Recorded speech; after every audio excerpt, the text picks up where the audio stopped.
Good morning and welcome to round 3 of the Trips UK British Supermoto Championship here up in sunny Rowra in the Lake District. We've got an action-packed day of racing coming up for you today, and we will start with who will be commentating today. So my name is Danielle Koenig, and alongside me we've got it a little bit different this weekend. We've got a mix of riders joining me for guest appearances in the comms box this weekend. So alongside me at the moment we've got Chris Hodgson. Yeah, morning everyone. So we'll just get ready for our racing today. If you're not already, make sure you're following us on all the social medias. Make sure you're subscribed to TNL Sports on YouTube so you can catch up on all the live racing that we've got going on today, as well as all the races from the previous rounds and previous seasons. Our Instagram there is the British Supermoto Championship there on Instagram. We've also got a Facebook page where you can join in the conversation if you want to get into the sport or you just want to follow it. Our YouTube channel and also the website to catch up on all the riders and fans, the BritishSupermotoChampionship.com. So next up we will go through our current championship standings after our first 2 rounds. They've been coming in thick and fast. Leading our Academy Championship at the moment, we've got the 41 of Edward Darnton, followed by Archie Reynolds, Max Rhodes, Tyler Clark and Cole Reynolds. Yeah, and in the novice class we've got Dan Billam, Kevin Crowther, Adrian Dealey, Ian Rogerson in 4th and Sean Rogerson in 5th. Up next we've got our Clubman Championship, so heading that one out we've got the 311 of Jake Sayer there in 1st, closely followed by the 24 of Paul Baxter. Then we have Chris Lambourne, Simon Burgess and Mike Norbury in 5th. Yeah, and then onto the elite class we've got myself leading the way, Richard Sharp in 2nd, Alex Mullaney 3rd, Richard Blakeman 4th and Jamie Duncan in 5th.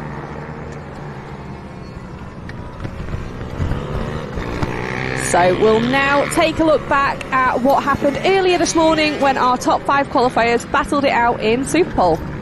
That is the 94 of Lee Williams on board his High Coat Racing's Husqvarna. So he's now coming round to start his flying lap. So he takes the Union Jack and then straight into our tarmac off-road section. So Willow there opting for the inside line, not using the berm, straight up onto our step up, then back out nice and smooth as he heads back out now down through towards this hairpin, backing it in absolutely lovely there from Williams. Then using all of the track as he makes his way back down to this next really hard braking hairpin, keeping it nice and tight Again, allowing that bike to drift out towards the edge of the track as he makes his way down to the far end of our circuit here. Hugging the curves as he comes round, then winding the power on board that Husky. Heading down here, and then hard on the brakes, back through this bit of a flip-flop section towards the final corner of this relatively short track on our Trips UK British Supermoto Championship calendar. So Williams there was our first rider out as he placed 5th in our elite group qualifying, and he has managed a 1:27.9, which I don't think is 100% correct there. There might be a little issue with our timings, but our next rider out on track is the number 7 of Jamie Duncan, so our fat and fast rider on board that KTM. So Jamie now again hugging the curb as he comes to take the Union Jack flag. So another rider. Looks like he's now opting again. Very similar line, taking the inside over that hump. Not using the berm, but then up the step up, back out on track. Jamie looks like he has his bike set up to suit more off-road with those really high bars. So, watching here, comes round the hairpin at the bottom. Again, not quite as wide as Williams was there as he exited the hairpin. And again, back out on track. You can see there the actual shine on the circuit where there's been a lot of rubber laid down. From not only the Supermoto bikes but also the carts that use this track more regularly. Well, Jamie looking really clean and tidy through this section, hugging the corners and hitting those apexes as he comes round through this really long final corner to then take the checkered flag. Our next rider out for Superpole, here he is, right on cue, is the 54 of Richard Blakeman and teammates Jamie Duncan there on board that fat and fast KTM.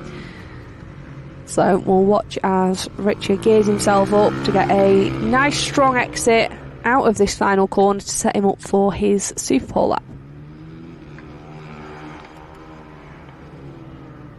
And he is straight into the off-road, just clipping that corner as he makes his way in. Again, all these riders opting to use that inside line and get straight back on the power, so there's no big sends here from these guys. They want to get those bikes back on 2 wheels and get the power down. Nice line there from Richard, just clipping the apex. Again, not quite as wide as Williams there on the exit of the hairpin, but backs it in nicely, hugs that corner and really hard on the power to make his way down to the far end of our circuit here. Harsh on the brakes. Oh, it looks like he's abandoned that lap there. So it looks like we might be having some issues with our timing. So we'll just take a small break while the riders re-rack.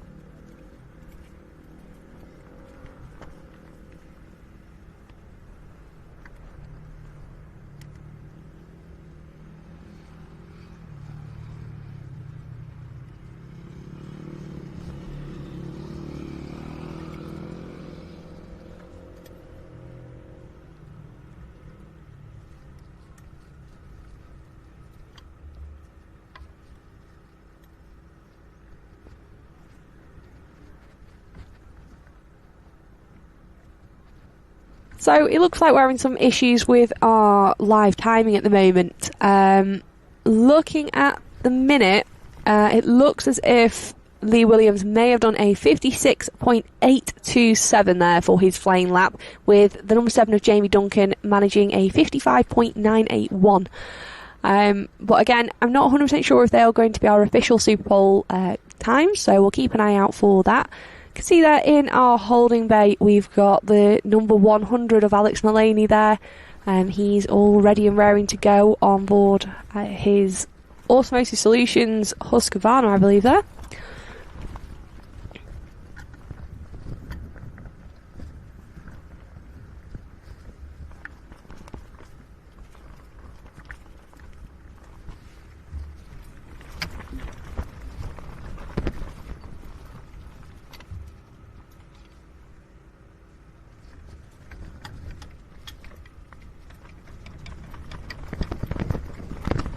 So it looks like the number 54 of Richard Blakeman's now going to go out and take his lap again. Looks like we did have a little bit of an issue with timing there. So Richard Blakeman getting another shot at it. Coming around, you can see him weaving there, trying to warm those tyres up, get plenty of heat into them. Last thing you want, especially with all the bad weather we've had, is to go out on those cold tyres. So Richard there, just coming round. This is our Bambino circuit, so the riders that get to go out at lunchtime, they all do this little circuit, just to give them a little bit of on-track experience. But it's the 54 of Richard Blakeman now. Again, coming round. You can see a little pop of the front wheel there as he gets on the power. So he's coming round this final corner to set himself up. And he's off to a flyer. So, into our tarmac off-road section. Popped it straight over. Hugs where the inside of that grass is and straight down on the power as he makes his way off. That little hump there, I think caught a few people out yesterday, but not Richard Blakeman. Hard on the brakes there. Clips the apex, then comes out wide. And again, really nice line flare from Richard. Almost on the white line of the inside of the circuit there, clipping that apex. So, great line from him. Then it's back round. You hear him getting on the power as he makes his way down this hill into this left-hander. Back round. So it looks like we can see there on screen we do have some lap times of Lee Williams doing that 56.8 and Jamie Duncan with the 55.9. So we'll wait to see if timing can update. So Richard Blakeman doing a 56.7. So at the moment that will put Jamie Duncan provisionally on pole with a 55.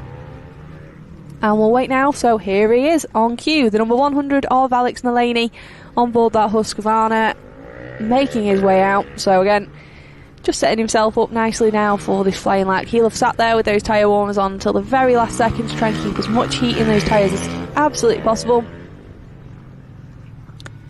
Alex here with that new riding style that seems to be suiting him oh so well after how well he performed at Teesside at our round 2. Yeah, hugs the inside there, straight down on the power. A little bit of foot out there, so still incorporating that typical Supermoto style there of using the foot out technique, but coming around those hairpins there, keeping the feet on the pegs, and he's really pushing that Husqvarna right to its limits there. You can hear it just on the limiter as he was coming into the braking zone there, allowing the rear end of that machine just to slide out ever so slightly as he's hard braking at the tail end of our circuit, and then down. He hugs that corner nicely, and again feet on the pegs, and we'll get to see that style as he comes around this final corner, knee down, hanging off it. And we'll watch now to see if he can do a faster lap time. He's managed a 1:56.13. So at the moment it is still number 7 of Jamie Duncan, who's on provisional pole at the moment. But that time will put him currently in second. But here is the man to beat. So he was very much dominating yesterday. This is the 74 of Chris Hodgson on board his TM Leeds UK 450. He took 3 out of 3 wins yesterday on our National Championship day, with some quite dominant leads, shall we say. Really impressive riding from him at what was, most people will know as his home circuit. Well, here he comes on his flying lap, smoothly does it. And again, very similar line to the previous 4 riders that have been out there. Foot out there as he comes through the chicane, over the curve there, and then down into this hairpin, getting that TM hooked up now as he makes his way back down towards this hairpin. Again, looking really smooth, absolutely no dramas there. Wouldn't say he backed it in excessively, he just allowed the bike to move under him as he then got it aimed and pointed right in the direction he needs the bike to be in. Looking really smooth, slight little wobble on the braking as he made his way down, but nothing to worry about. And again, he's got that typical Supermoto style there with that foot out as he makes his way around this really tricky final corner. And we'll watch the timing screen. He has done a 1:55.177, so that has only just popped him on provisional pole for our Trips UK A Group Race 1.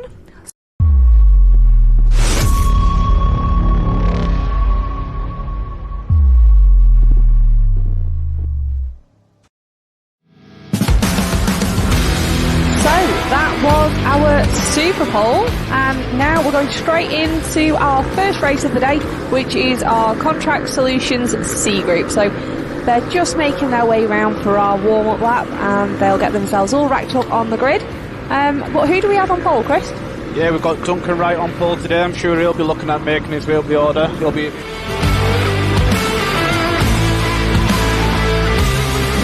well, alongside him we have the 236 of Dan Spencer and the number 8 of Kobe Perry rounding out row 1. Yeah, just three on a row here at Rowra. We've got Rick Owen and his teammate Sean Jones next to each other with Tyler Clark.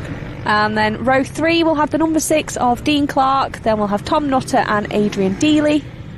Yeah, followed by the little whiz on the 85, Ed Danton, Tom Sayer and another 85 rider, Max Rhodes. And then we've got Bathmate team boss John Oakes there on the 95, alongside him Eddie Rushforth and another 85, Archie Reynolds.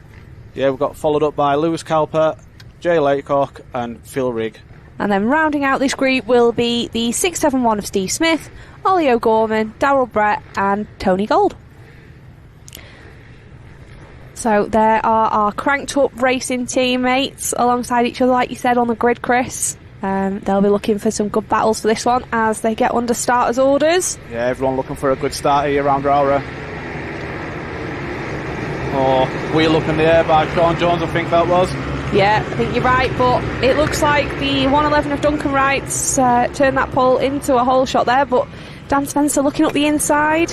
Yeah, I'm sure is that Rick? That was Rico in there, high side. Yeah, I think Sean also went down in that crash there, so hopefully they're okay.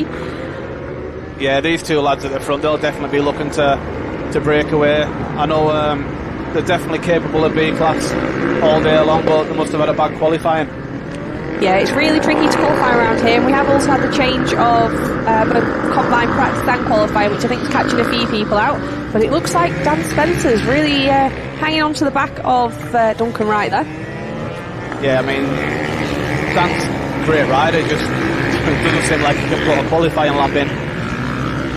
Yeah, it can be quite tricky, but we'll see which line they pick through our tarmac off-road section. So Duncan's gone to the outside. He has. It looked like Spencer there made a little bit of a mess of that, popping out over the berm. And I think we've got Tyler Clark there on the 85 up to third. Yeah, great start from Tyler. We've got waved yellows here as they come round, so I think that'll be relating to that incident on the first lap, but it looks like both riders are up.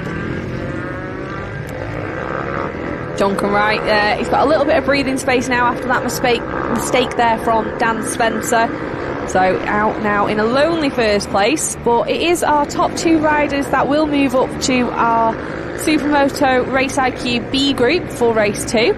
So Dan will be wanting to keep his nose clean now and maintain this second place, if not try and close the gap back down to Duncan Wright. Yeah, I'm sure Tyler Clark's daddy will be getting nervous for race 2 because little fella's going to be off pole position on his 85. Actually, if we have a look, Dad Dean Clark's in 4th, currently just behind Tyler, so he'll be trying to chase down his lad.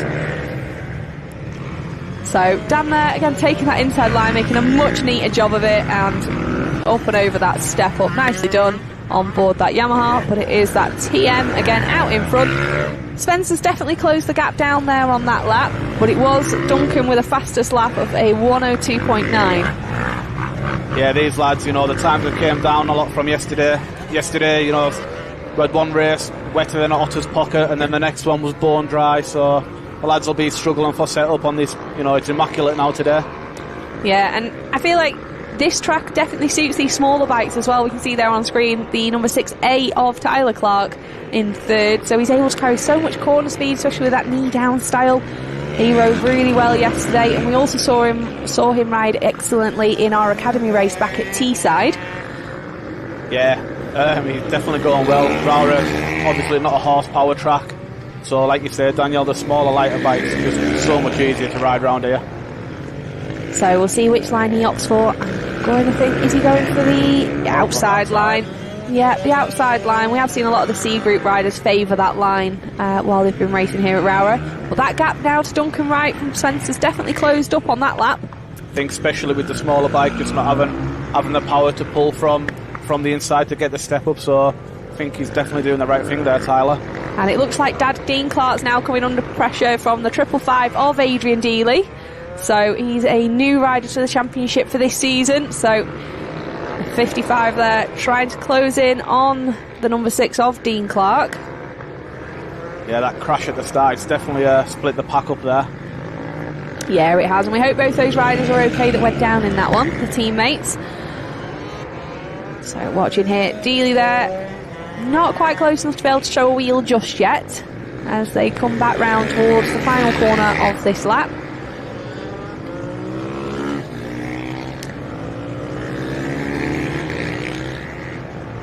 So, yeah, there's Dealey and Clark making their way into our tarmac off-road section. Now, I believe Dealey does have quite a lot of off-road experience, which, with this being a tarmac off-road section, won't be suiting him massively.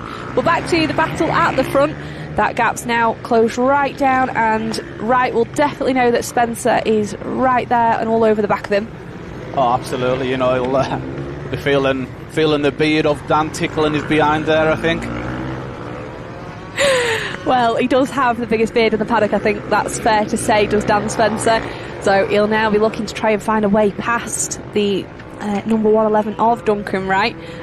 Really tricky circuit to pass on, would you say, Chris? Yeah, it is so narrow and everything double and back. You have to be pretty smart and time a pass, but Dan looks like he's going to have a go here. But you just have to be patient, though, not make a mistake while you're trying to do the pass. Yeah, it looked like he was trying to go for the outside there, but he's going to have to carry a lot more speed if he thinks that pass is going to make it work for him. But that inside line, he does definitely seem quicker taking the inside when he manages to get it right. Yeah, I mean, Dan will say himself, you know, it's so frustrating to watch because he is so fast on the tarmac. It's just his off-road skills that let him down. So here at Rowder, I do expect to see him a bit further up the field now. Yeah, Duncan there showing the T36 of Spencer right to the outside edge of the track there, and like you say, it is quite narrow. Duncan hugging all the insides of these curves, not allowing Spencer to show a wheel, and he is trying to send him the long way around here, but they are just coming up on a back marker. I believe that's the 770 of Tony Gould as they navigate their way past him. Yeah, it always gets interesting with the back markers. Yeah, that's allowed Spencer to nip around the outside there as Duncan didn't quite make that forceful enough on the back marker, unfortunately. Let's see what Dan can do now, see if you can grow a gap. Yeah, again, coming up on a few more back markers. I believe that will be the 771 of Darryl Brett, AWG team rider out there today on board that twin cam. So he knows they're there, he's letting them come straight past. But Spencer now will be looking to try and open up a lead. Yeah, hopefully Duncan's watched Dan there in the off-road section and maybe tries to change his line, use the inside and stay with him a bit closer coming out the off-road. Now the gap back to our third place rider Tyler Clark is about 7 seconds now, so these two have really pulled away, and as long as they keep their nose clean, I think these will be the riders that should progress up to our Race IQ B Group Race 2. Yeah, they have got a good gap up to the third place man, but just looking at timing, it looks like little Tyler's getting closed in maybe a little bit. Oh no, he's not. No, he's got about a 6-second gap back to Dad Dean Clark, so don't know if Dean will be now trying to fend off Adrian Dealey there, who's still in 5th. Then in 6th, we've got Jason Slater, another rider you wouldn't expect to see in the C's. And 7th, we also have the number 16 of Tommy Sayer. 8th, Jason Laycock. 9th, Tom Nutter. And Eddie Rushforth rounds out our top 10. Yeah, speaking to Slater this morning, I didn't think he was going to ride yesterday after his double broken leg in race 1. He managed to recover from that to do race 2 and 3, but he said he wasn't going to ride, but fair play is out there now. We've got the Bathmate replay here of the overtake for the lead, so it was a back marker that aided this one. So Duncan tries to go up round the outside. Dan Spencer just nips past there. So I think that there is one of our back markers there. That's the 671 of Steve Smith, one of our Goon Squad riders out there today. We're dwindling numbers of goons at the moment, so hopefully get a few more of those back after injury. Yeah, talking to Dean this morning, he said that we're going to get Fadji back at the next one, so the paddock will be a lot noisier. So Dan's definitely opened out that lead. Now he'd find a way past Duncan Wright. So on that last lap, it was about 2.1 seconds across the line. So Dan now getting his head down. With only 3 laps to go, it doesn't look like Duncan Wright's going to be able to close that gap back up now. He'll have resided himself to that second place, knowing it should pop him at the back of the grid for that B group for race 2. Yeah, absolutely. Just use your head now, lads, and bring it home, get into the B race for the next one. Would you say it's more challenging for Dan now that he's made that pass? Try and keep his concentration. Now he's managed that lead, because he's now got to manage the race, hasn't he? How fast does he go? I mean, yesterday I managed to pull out a good lead in a couple of races, and it's just trying to tell yourself to keep at that steady pace. Otherwise, you start losing concentration, making little mistakes, just switch off in stupid little places. So hopefully he just keeps it going. Looks like we've got a battle here on screen there for 4th, 5th and 6th. So it is. Made his way through, look. He has. He's got that. What looks like the novice bib on there that I think Paul Green was rocking yesterday in the seas. And he looks like he's really trying to find a way past the 555 of Adrian Dealey. It's like we could go to the inside here, I think. Yeah, around the inside, not using the berm either. Oh, he's just squeezed through there. So Dealey there standing up as they come off that off-road. So yeah, that's nice move. That Slater just leaned on top of him on the way out. And then now he's just got the number 6 of Dean Clark there just ahead of him. So can he find a way past? So Clark there really hugging that inside line. Let's see if Slater can pass quite early. I don't know. Maybe with the pace of the 450 he could catch Tyler. We'll see. Yeah, he just did Dean Clark there. Nice simple move on the brakes as they made their way down to that bottom end of the circuit. It looks like the gap now to Tyler, it's quite it's away. 8 seconds now. Yeah. And it looks like on our timing screen this is showing us the last lap, so watch now to see if they come through. There's the last lap flag out. So I don't think Slater's now going to have enough time left to be able to try and battle for that 3rd place, but as it stands at the moment, this should put him 2nd on the grid. There's Tyler Clark in 3rd, so he should be on pole now for our next Contract Solutions C Group race 2 a little later on today. Yeah, fair play to the lad. He's had an absolute stormer there, just looking down the order for the other 85s. Got Max Rhodes there in 13th. Must have had some other lads caught up in that first turn chaos. So here we've got Dan Spencer now coming over to take the checkered flag for our Contract Solutions C Group Race 1 and our first race of the day here at the sunny Rowra. I didn't expect us to be saying that today. No, looking at the forecast I think everyone's praying for dry weather now. Yeah, I think they are. I think yesterday caught a few people off guard with that downpour we had midday. But I don't think anyone will be doing a rain dance. There's Slater coming across the line, followed by the 6 of Dean Clark and the 555 of Adrian Dealey. Then that is one of our lapped riders, Steve Smith, there coming across the line. We've got Tom Nutter there, the number 19. And then it looks like we had a pass there at the end. Jason Laycock finding a way past the 16 of Tommy Sayer, and then Eddie Rushforth in 10th. Then 11th we had Kobe Perry crossing the line, and it looks like again Max Road making a pass there on the closing stages of that race, with then Philip Rigg 13th, John Oakes 14th, and Steve Smith who'd come through in 15th. So we're now going to get ready for our Race IQ B group, but there is our official results for Supermoto Group C. Yeah, great ride by Dan there, just to come through and get that gap on Duncan Wright in 2nd. Tyler Clark in 3rd. He'll start first for the B group race, the C group race next time with Jason Slater next to him. Yeah, and then it'll also be Dean Clark there on the front row for that race. Row 2 will have Adrian Dealey, Tom Nutter and Jason Laycock. Then we've got Tommy Sayer, Eddie Rushforth and Colby Perry. And then it'll be Max Rhodes, Philip Rigg, John Oakes, Steve Smith and Darryl Brett rounding out our next C Group race. So riders going over there to get their little podium shots. So it'll be our top 3. Hopefully we get a shot of Dan Spencer without that helmet on. You can really appreciate the size of that beard. Yeah, absolutely. All right, nice being here, Danielle. I'll shoot off and start getting ready for my next race. Well, good luck, and I'm sure we'll see Chris out in our Trips A Group Race 1.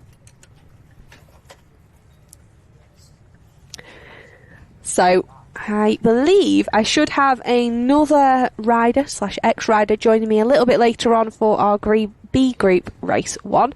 What you can see there, Duncan Wright looking happy. It's nice shaking hands there with Dan Spencer. Duncan won't have been happy with that pass, with it being a back marker getting involved. However, Dan did manage to, I believe, end that race with a 5 or 6 second lead across the line. So he did open that gap nice up on that one. But next up is our Race IQ British Supermoto Group B. So we got a few riders there sat in the waiting area, ready to get out on track. There is the 666 of Daryl Pennington. All these riders ready and raring to go. He is our man on pole for this race, so he'll be looking to find his way up to our A group for the remainder of the day. There is Craig Forshaw, again, another one of our Automotive Solutions team riders. We've got Jamie Wrigglesworth there. I believe he'll be joining me in the comms box a little bit later on. But joining me now for B Group Race 1, we've got Blaine Pearson. There's a lot of good lads in this race. It should be a tight one. You've got Groomy, Daryl Pennington, Forshaw, the eye candy of the Automotive Solutions team. We've got Mike Norbury there. He's relatively new to the sport, but coming on really well, finding his feet. And with this primarily tarmac-only circuit, it seems to be suiting his riding style quite well. He managed to find his way up to the A's yesterday. I believe we've also got your son Liam out in this one as well, haven't we, Blaine? Yeah, I think he's 17th. He is. He's starting this one in 17th. Yeah, he really enjoys this track. He got first overall yesterday and in tricky conditions. There's Daryl Pennington, just go out. He just had his bike fixed. Welded his exhaust up for him. Yeah, well, I'm sure Liam's definitely gelled with that 250 now, hasn't he? Yeah, he loves it. He's just been out on just trying someone's 85 out to see if it runs right and crashed it twice. So, yeah, he's back on the 250 now. Keep him on his own bike. He's fine. Oh, that's good then. So have we got Daryl on pole? Daryl Pennington pole? We do. We've got Daryl Pennington on pole alongside him, teammate Craig Forshaw, and then it is the 138 Paul Groom, our Trips UK rider, riding out our front row. So we'll just get these riders away.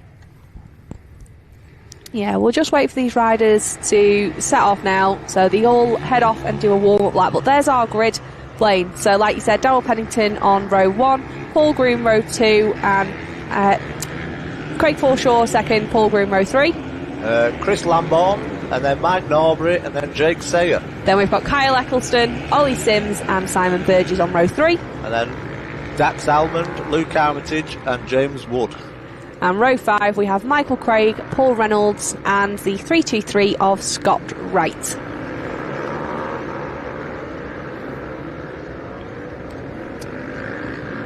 Who's your money on for this one? Oh, you'd be hard pushed not to say Daryl Pennington. He rode really well yesterday. Yeah, I was going to say Daryl. But I think Groomy and Forshaw give him a good run for his money. Yeah, I don't think it'll be a case of him running off and hiding at the front. I feel like they'll definitely have something to say and try and keep him. From Daryl. Craig Forshaw and his red KTM. Loves it. I'm fairly sure I remember from Phil, he gets rather upset if you mistake it for a KTM. It's definitely a Honda. But we'll just call it a KTM anyway. Ollie Sims is having a good run. He did really well yesterday. What's he in, Ollie Sims? Ollie Sims is starting this one in 8th place. Yeah, he's on an XJ Smith Honda. Lovely machine. Yeah, he rode really, really well yesterday, especially in those challenging conditions. Oh, he's just pulled off the grid there, maybe having issues with that machine. Kyle Eccleston's going well. Yeah, Kyle's going well. We have seen him make appearances in the A's, but we know he has good off-road experience, so this track might not be suiting him just as much. There's Dax Almond on the other 250. Yeah. And then Is that Simon Burgess? Yeah, that's Simon Burgess on the 53. Again, he had another good run yesterday. Yeah, we're up in the A's yesterday, wasn't it? Yeah, we were all joking about how no one told him it was slippy in the wet round hour. Yeah. He's never been before, and he did a great qualifying while it was really slippy. But yeah, if he didn't know it was slippy, he just rode as he does. There's Woody, and there's Pekka, number 10. So they're now gearing up. Woody there, little look over the camera. You need to be watching those lights. That's the team boss, Automotive Solutions. Yeah, Paul Reynolds there on board that Husqvarna. So Paul is starting this one in 14th. There is Scott Wright on board that KTM again. So Scott starting this one 15th, and then there's Liam at the back there. And they're off. Oh, good jump by Force there. Yeah, is he able to find a way around the outside of the 666, Darrell Pennington? Not quite. Pennington covering the inside there. Oh, Mike Norbury's done a good pass there on Groomy. Yeah, great pass there from the number 26 of Mike Norbury as they make their way around. Hopefully it's all nice and clean as they come down to the tail end of this circuit. Pennington there, hard on the brakes. So it is Pennington from Foreshore, then Norbury. Oh, Norbury's down. He's down, and Paul Groom there having to take evasive action across the grass. So he'll now be scrambling to get that bike picked up and rejoin this race. But it looks like, I think that was Jake Sayer there, was opportunistic and dived up the inside of Paul Groom. So he's now made his way up to third as they come into our tarmac off-road section for the first time. Pennington there taking the inside and using that burn. Nice jump, that. Absolutely sending it over our step up. He's a very good motocrosser, Darrell. He is, and I have seen he's been taking the Supermoto out to motocross tracks, so getting that practice in. But there's the 311 of Jake Sayer on board that Honda. He's found his way past Paul Groom. Then I believe, is that Chris Lambourne there in... Is that Chris Lambourne in 4th? Yeah, Ollie Sims back in 6th, so whatever problem he had, must have fixed it. Yeah, he's managed to join this race, but we've got the Bathmate replay here. So this will be the 26th there in 3rd. He just loses the rear. It just comes round on him and he goes sliding that bike, hitting the curb. Really were lucky there, going on the grass. He was, yeah, especially with all the rain we've had overnight. So he'll now be trying to find a way past the 311 of Jake Sayer. So Paul Groom there, I'd say both these riders have good Supermoto experience and off-road experience, so I feel like this might actually be a fairly level playing field between them two. Darrell's got a 1 second lead now, he's clearing off. He is, but fastest rider on track is that rider in 3rd, Jake Sayer, so he managed a 58.3 on that last lap, so he knows he needs to get his head down and pull away from the Trips UK rider of Paul Groom. Jake Sayer had a good year last year, really good year. He's come on leaps and bounds.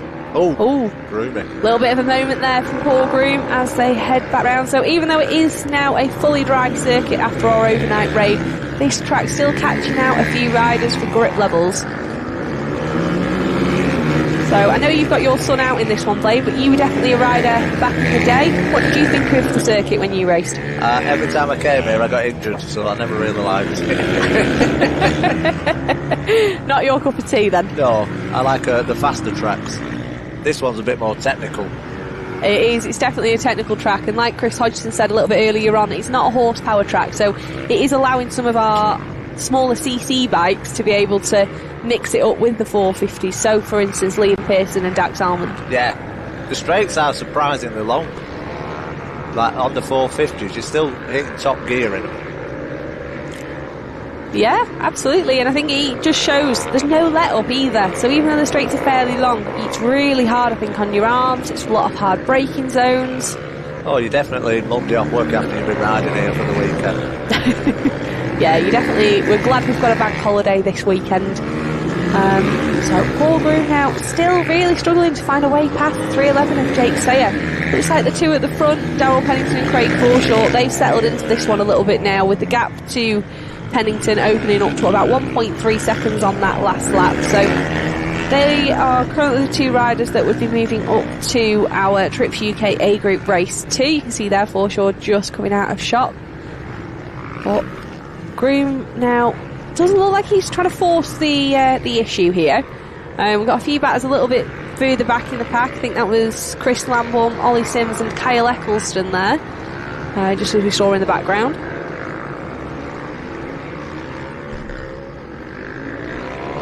Yeah, Grimmy not seemingly having a big advantage over this circuit, and lap times wise, on that last lap he was only about 5 thousandths of a second quicker.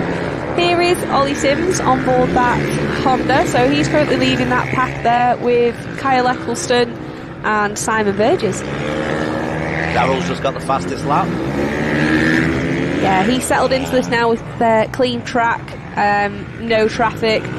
Ollie Sims opting for the outside line there. So Eccleston looks like he's definitely closed that gap, just not enough to be able to make a pass and put the pressure on. Lambourne's a little bit lonely there in, that is 5th place. Kyle's going for the move now. He is, he's trying to look round the outside, but Ollie Sims will send him right to the edge of the circuit there with that road race style knee out. I must say it is quite challenging to race with different riding styles, because Ollie Sims will be taking completely different lines to what Kyle Eccleston will want to take. Yeah, they're more of a long sweeping line, but everywhere you want to get past them, you just can't. Yeah, it's okay if you're racing against someone with a similar riding style, you sort of have an idea of where they're going to want to place the bike, but racing with someone, as you can see here, Ollie Sims and Kyle Eccleston, Ollie Sims going really wide there as he came at the exit of that final turn. See if Kyle Eccleston can make a move now round the outside. No, he's not quite as close on that lap as he was the previous lap, but with 6 laps to go, he's got plenty of opportunities to try and find a way by the 73. It looks like Kyle has also opened up a little bit of a gap now to Simon Burgess, so he's currently tailing off in 8th position.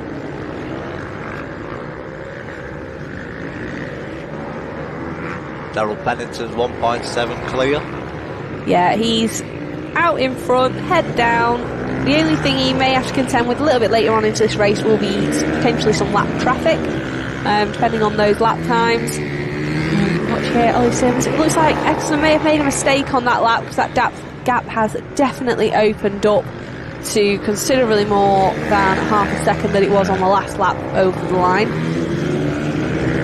Oh, we've got a new fastest lap, and that is Chris Lambourne, who's currently sat in 5th place. So he's managed a 57.6 on that last lap. So he's now trying to chase down the 138 of Paul Groom, who's still not managed to find a way past the 311 of Jake Sayer. Simon Burgess has caught up on the back of him now, quite fast. He has, so it looks like that whatever mistake that Eccleston made on that lap, it has given Burgess the opportunity now to get a bit of a taste for it and now try and chase the 255 bathmate rider of Kyle Eccleston. So he looked like he tried to have a look down the inside there, but sort of outbraked himself and set himself a little bit wide, but he's diving down the inside. Oh, lovely pass there. That fair. Fair pass, absolutely no contact made, but just straight through. Great pass there. It's a very difficult track to pass on this one, unless you start barging. He's done well there. Yeah, that was a nice pass. I don't think Eccleston was expecting it quite that quickly either. Oh, here he comes. Up, over the step up, lovely clean. So he's now got a bit of a gap out to the 73 of Ollie Sims. The gap out to him is about 2.5 seconds, so he's really going to have to push now if he wants to try and make his way up through this pack. Jake Sayers actually caught up time on Craig Forshaw. That was over 2 seconds before. Yeah, so I wonder if maybe Forshaw's relaxing into this one a little bit too much and settling.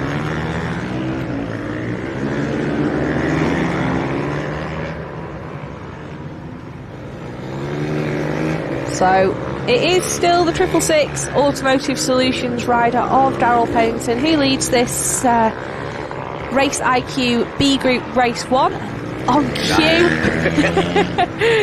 Yeah, I think he's definitely getting the most airtime. There's the 150 of Liam Pearson. Go on, Liam. He looks like he's having a battle there with, is that Dave Spafford on the Honda? as they make their way around, but here is our leaders, and that battle for third's definitely heated up. Chris Lambourne and Paul Groom now really close to the 3:11 of Jake Sayer, but it is still, there's Daryl Pennington leading this race. No dramas, he's been steady away at the front.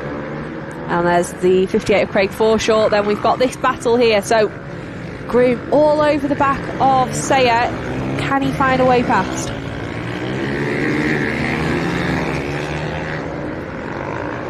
So with this will be now 2 laps to go as they come through here. So let's watch Pennington here over this step off. He's definitely the most impressive we've got at the moment. Look at him go. Straight back on the power as soon as he lands. Yeah, then it is the 58 of Craig Forshaw on board that Automotive Solutions Honda. So he has got a little bit of breathing room from Jake Sayer. I think Jake now, his priority will be trying to fend from the 148 of Paul Groom. So he does need to keep his head down and maybe try and concentrate on chasing Forshaw. But again, he can't even leave an inch on those insides. I'm sure Groom will be the first one to try and pop a front wheel there. He's just not close enough. He's just been stuck behind him. Yeah, it's a tricky one because lap times wise, Jake Sayer's still doing 58.3s to Paul Groom's 58.4, so there's not much in it. But Groom just not able to find a way by.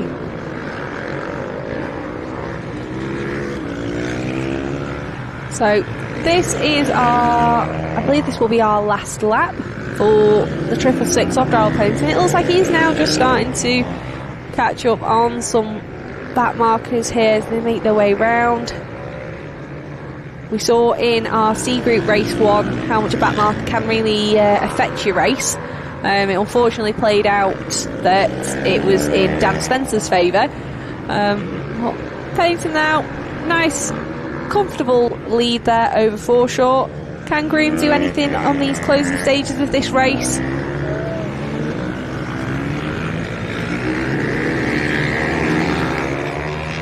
As they come round now, here is the checkered flag. So it is a race win for the 666 of Daryl Pennington. In second we had Craig Forshaw. Third it was Jake Sayer, and fourth Paul Groom. It's good for Daryl and Force moving up to the A group now. Yep, so we'll be next seeing them in our Trips UK A Group race 2, so they'll be starting from the back of that grid. Looks like there is Kyle Eccleston, so he had a little bit of a mare after Simon Burgess passed him. That gap opened up to 12 seconds. Then it was Scott Wright and Paul Reynolds there rounding out our top 10. So we'll keep an eye out. We have to see where Liam's going to finish in this one. At the moment, see if we see him cross the line.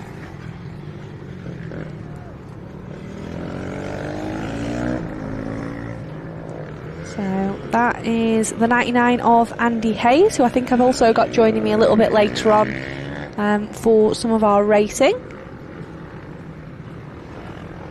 There is the 711 of Dave Spafford, so it looks like he did find a way past the 150 of Liam Pearson. So Liam there finishing that race in 18th. It's not bad, it's a tough group though, the B group. So he's just happy to be out of the C's into the B's. And he's got someone to chase. Keep pushing on. So there is our official results for our Race IQ B Group Race 1. So Daryl Pennington and Craig Forshaw will be moving up to the A's. So on pole for Race 2 we'll have Jake Sayer, alongside him Paul Groom and Chris Lambourne. And then it would be Ollie Sims, Simon Burgess and Kyle Eccleston. And then row 3 we'll have Scott Wright, Paul Reynolds, James Wood. And then in 12th there we had Luke Armitage. We saw him have some good racing at Teesside. We've got Jamie Wrigglesworth in 13th, Dan Billen 14th, Michael Craig 15th and Andy Hayes in 16th. So they get to come and get their little moment on the podium here. So we'll see Daryl take that first place position there, alongside him teammate Craig Forshaw. Forsh on his big KTM.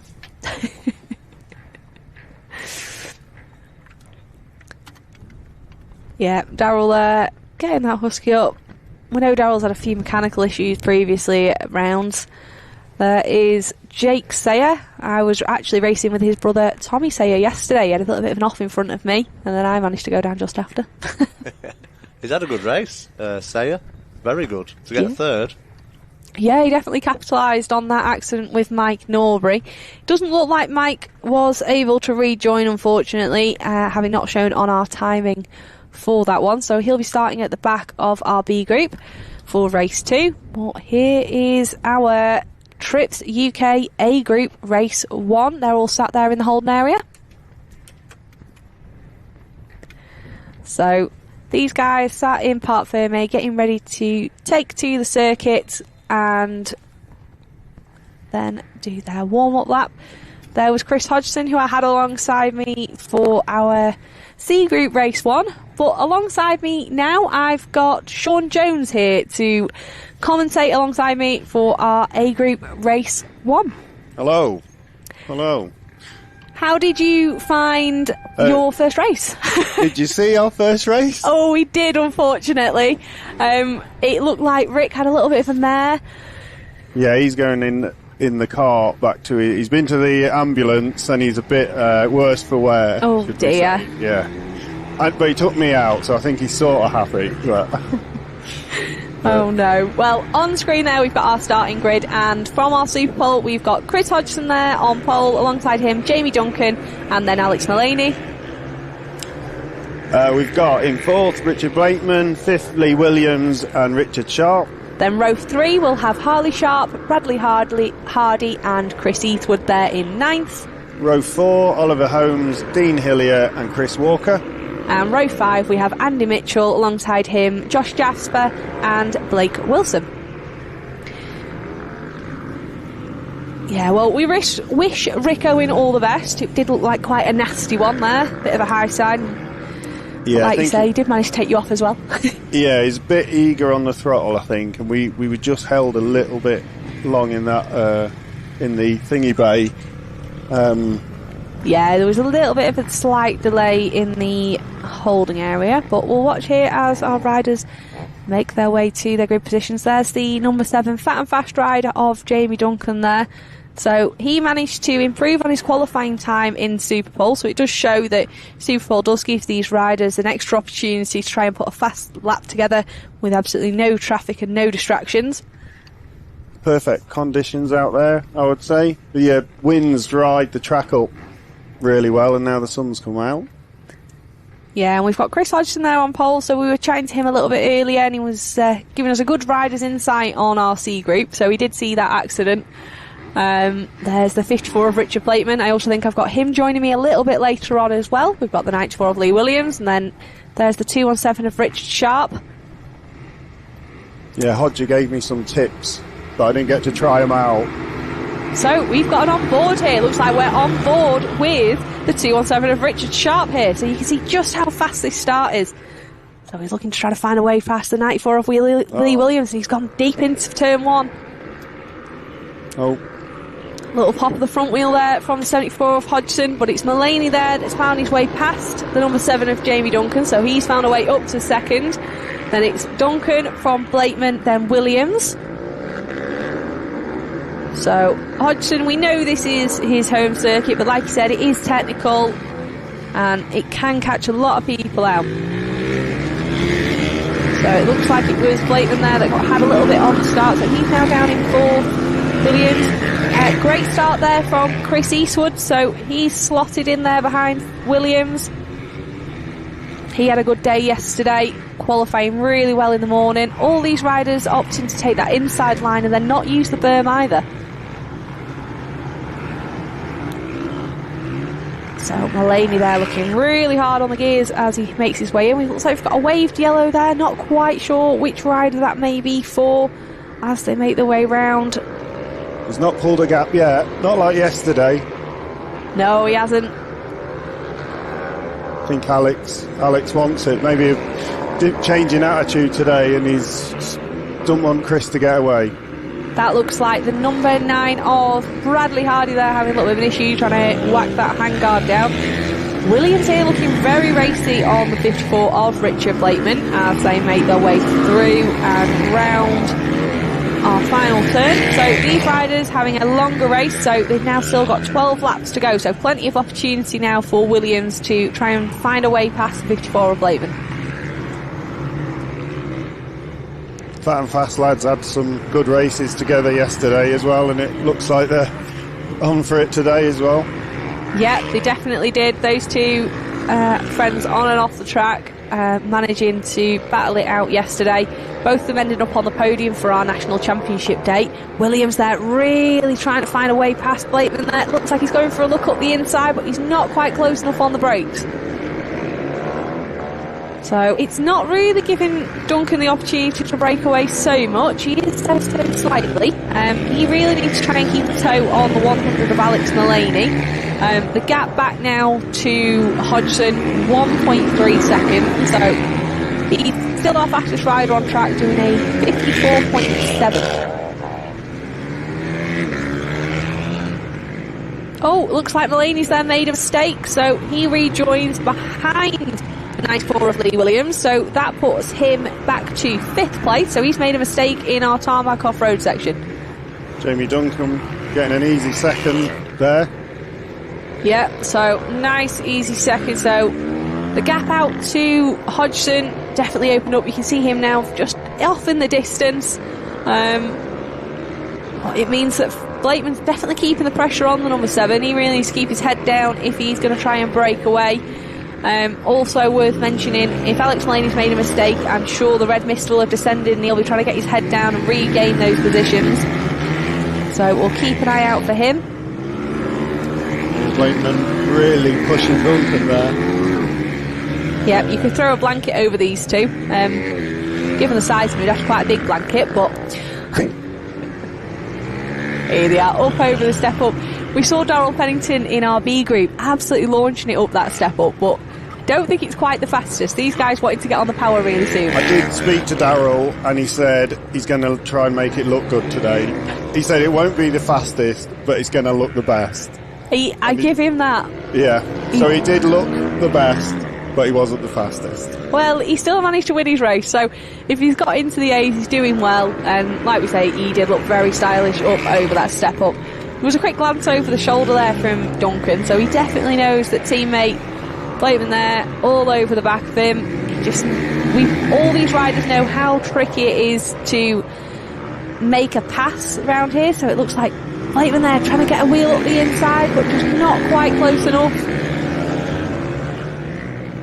A lot of other circuits we ride at offer two lines that are fairly similar through the dirt, but here I think if you take the outside at this speed, it's just puts you back that little bit.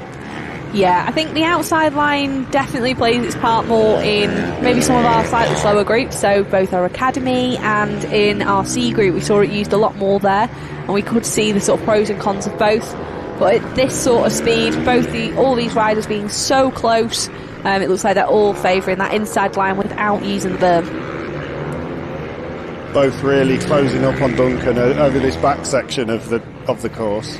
They are, and it looks like we might be starting to come up on some back markers.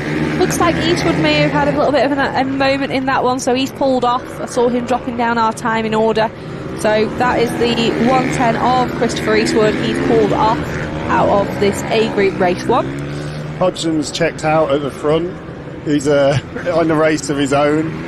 He is. He's managing this one really well. So considering his best lap time is a 54.4, he's consistently putting in 55 second lap times, which in comparison to these three all battling it out for second, third and fourth, these are all doing in the 56, so it's no wonder that lead is now extended to over 7 seconds. So I don't think they're going to give it to Jamie Duncan easy though. I don't think he's going to shake these two, looking at the times. No, and what Jamie has to also consider is these guys are keeping the pressure on him. He's now got to concentrate for another 7 laps. Blakeman there looking to try and find a way around the outside, but Duncan not giving him an inch. Yeah, that was a really bold move there from the 54 of Richard Blakeman, but just not able to convert it into a pass. It looks like he definitely has the speed, so lap time wise there's nothing between it, which we can't really expect. If the rider at the leader of this pack is ever so slightly holding these guys up, they're not going to be able to put in a lap time any faster when they're just trying to find a way through. Reminds us of our little battle yesterday. It was just the same, wasn't it? Yeah, just the same. Not far off these guys. Yeah, well, it felt just like it. So there was about 4 of us all in a really close battle, all of us trying to find a way past each other. And it is so challenging to try and find a pass that is not only fair, but also even one where you can even show a wheel. It's really tricky. Offline in the greasy conditions as well is a bit in the lower groups we do tend to struggle a bit going out of our comfort zone and putting on an inside line pass we've got the split screen here, so this is our onboard camera, so really showing you how tricky that tarmac off-road section is. So that's on board with our Trips UK rider of Richard Sharp, so he actually opted to use the berm there, which we've not seen a lot of our A-group riders doing. Richard Sharp currently sat in a rather lonely 5th place at the moment after going quite deep on lap 1. So we can see him here, you can see just how fast he is heading round this bottom end of the circuit. And then as he come round here, I know the front gets very light before you're on the brakes for these next flip-flop type corners. Back on the power, heading towards where all the fans stand. So you can see there the crowds lined up on the banking watching this race. And again, back into this off-road. I think Blakeman showed him a full wheel. That was about the closest he'd got. And I think Jamie's only thinking about riding defensive at the moment, which probably puts him on a bit of an awkward line as well. Yeah. Oh, it looks like we've got a bike down there at the end of the hairpin, so I wonder if that's a rider that's retired.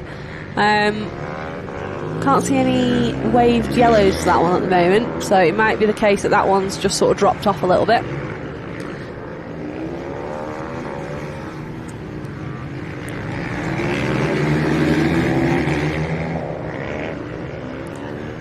Blakeman can have another go here.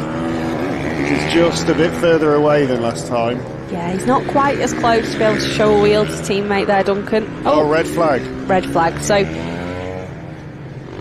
we'll just have to confirm with race control whether that may be the result. I have a feeling that might be for the rider that we saw the bike down on the end of that hairpin. Not quite sure who that rider is, so we'll take a little bit of a break. Yeah, it looks like a KTM there based on the orange, but not quite sure who that may be.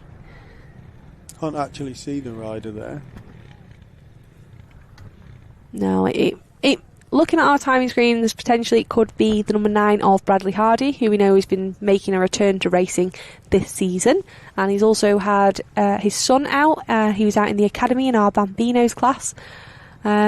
There is the 108 of Dean Hillier. We've not seen much of him so far today. On last passing, he was sat in 8th place on board that Goon Squad Yamaha. We don't see many of those either. Talking to Dean, he really wants top 8, puts him reverse grid in a pretty good position for the last race if he can keep it up. Yeah, absolutely. On screen there, we've got a few of our younger riders. So we've got Blake Wilson there. He's been having a great weekend. This circuit really suiting his tarmac riding style. We've got number 44 of Josh Jasper. So he's making a return to the championship for this round on board that AMR Husqvarna. And then we've also got Tom Ellen there, who I think will be joining me a little bit later on for a little bit of commentary as well. Yeah, I don't think he's been in the paddock for a while, but he's got straight back up to speed after these last couple of rounds. He has. So just trying to find out, it looks like these riders, it has been declared race distance. So I'm going to hop now and go see if I can grab a word with them over on the podium.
about that.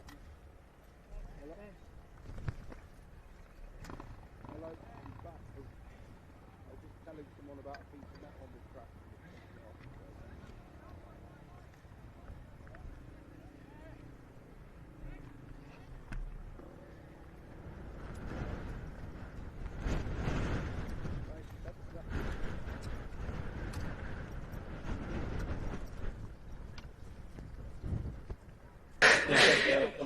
So we're down at our podium now, and I'm just going to sneak through here. I'll let these guys get a quick picture and then we'll grab a quick word with them. So in third place, it was the 54 of Richard Blayman. You definitely kept the pressure on your teammate in that one, didn't you? You're holding me up. It was hard going.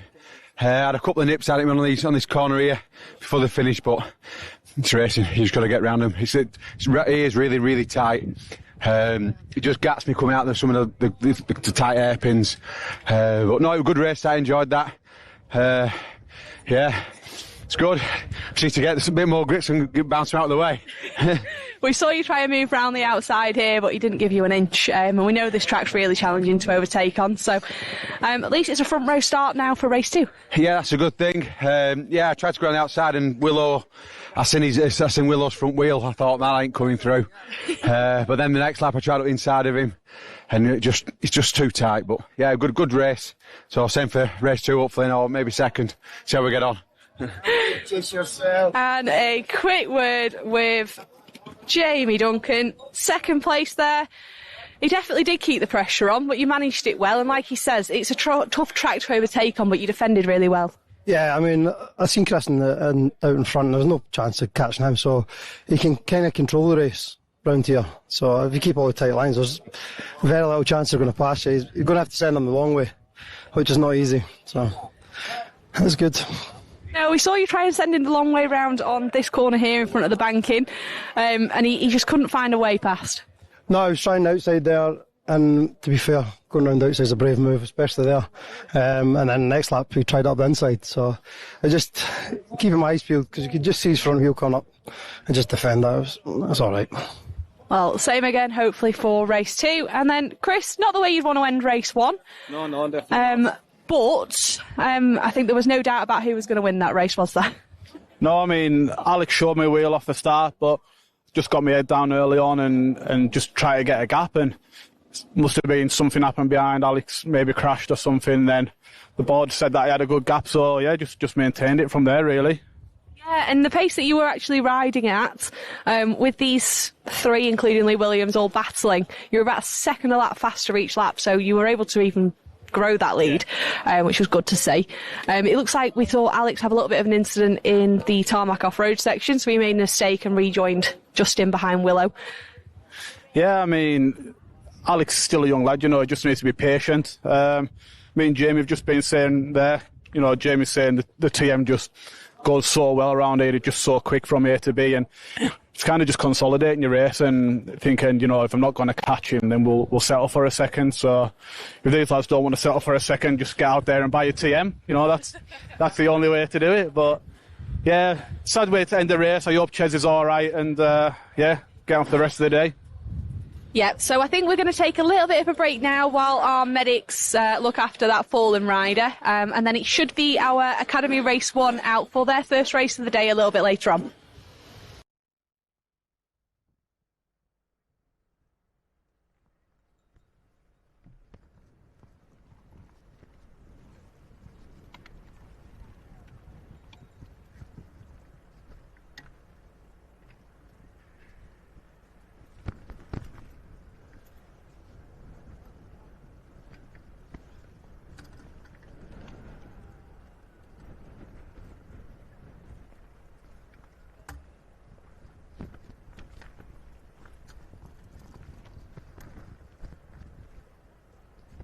The ambulance is still on the track.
I'll chuck it and put it next to it.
Did you hear that? Lunch break.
back with the action at round 3 of the Trips UK British Supermoto Championship here at Rowra.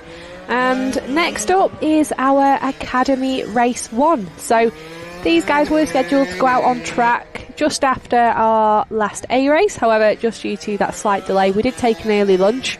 So all these riders now gridding up. It looks like we've got the 41 of Ed Darnton, our current Academy Championship leader there on pole. You can see him there on board, I believe, is that a Yamaha there? Yes, it is Yamaha, yeah. Alongside me, I've got Dean Hillier, one of our Goon Squad riders. Hello, everyone. He's joining me for our Academy Race 1. It looks like we've got Jackson Bennett there, number 79. He's had a really good qualifying.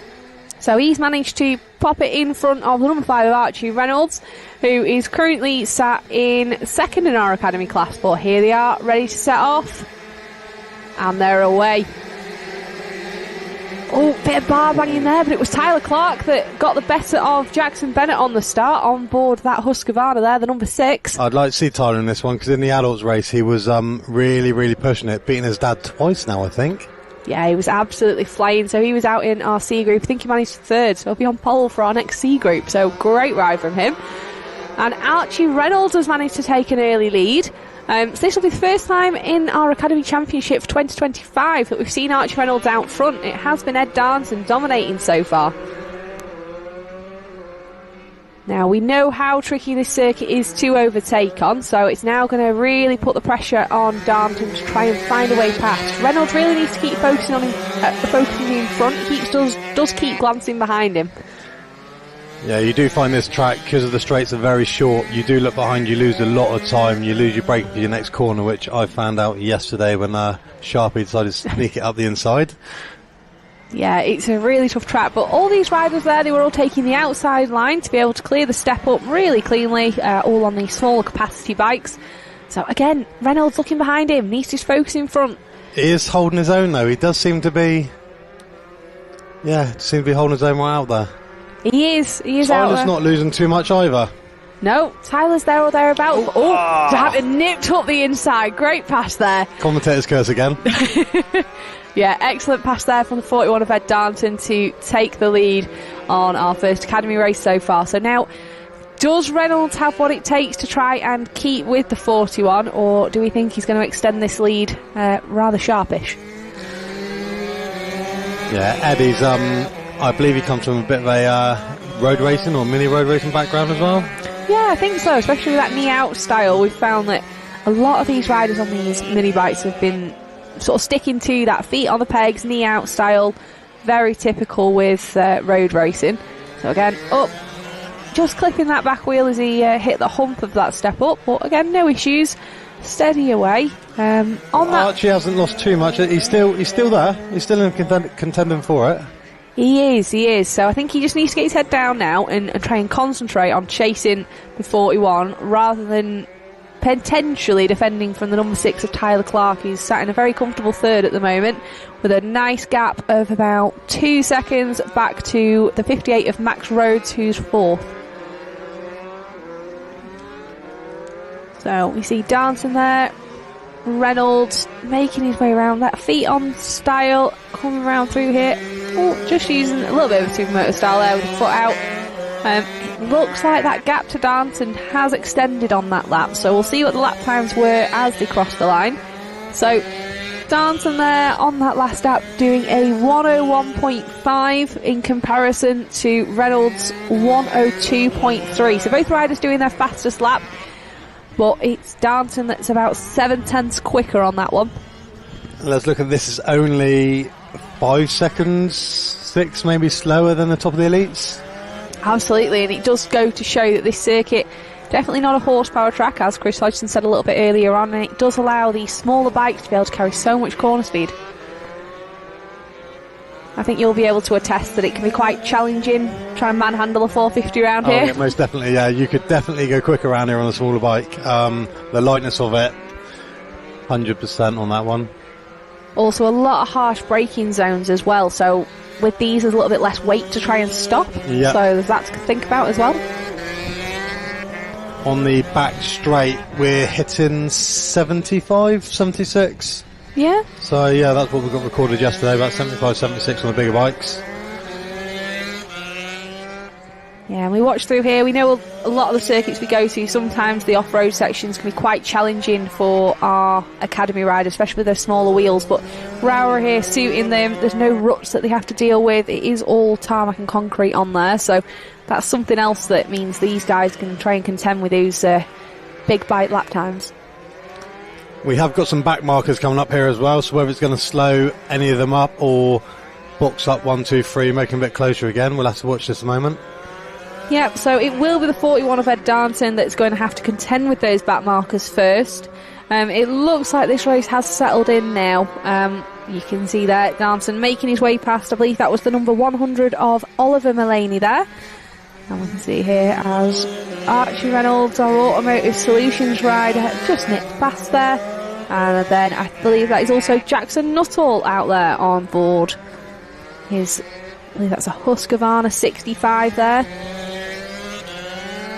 So a lot of these riders have progressed up from our Bambino class that were out running at lunch, so all gaining track experience and being out in our academy class, even if they are towards the tail end, it's all racing experience, so it's a great breeding ground for that, is this academy class. Yeah, there's no other way. You've got the British mini bikes to run, haven't you, which you can go out and give a go with, but to learn the Supermoto, learn the routes, what we're doing, back 20 odd years ago, we didn't have this. It was...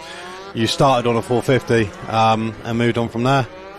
Yeah, I have to say I sort of did the same thing. I started on a 450, then went to a 510, and then back down to a 250. And I know you've got your girls now; they're looking at yes, starting. They are. Yes, yeah, they've been doing a little bit of motocross as well. We had Casey doing the Bambinos back over at Wigan beginning of the season.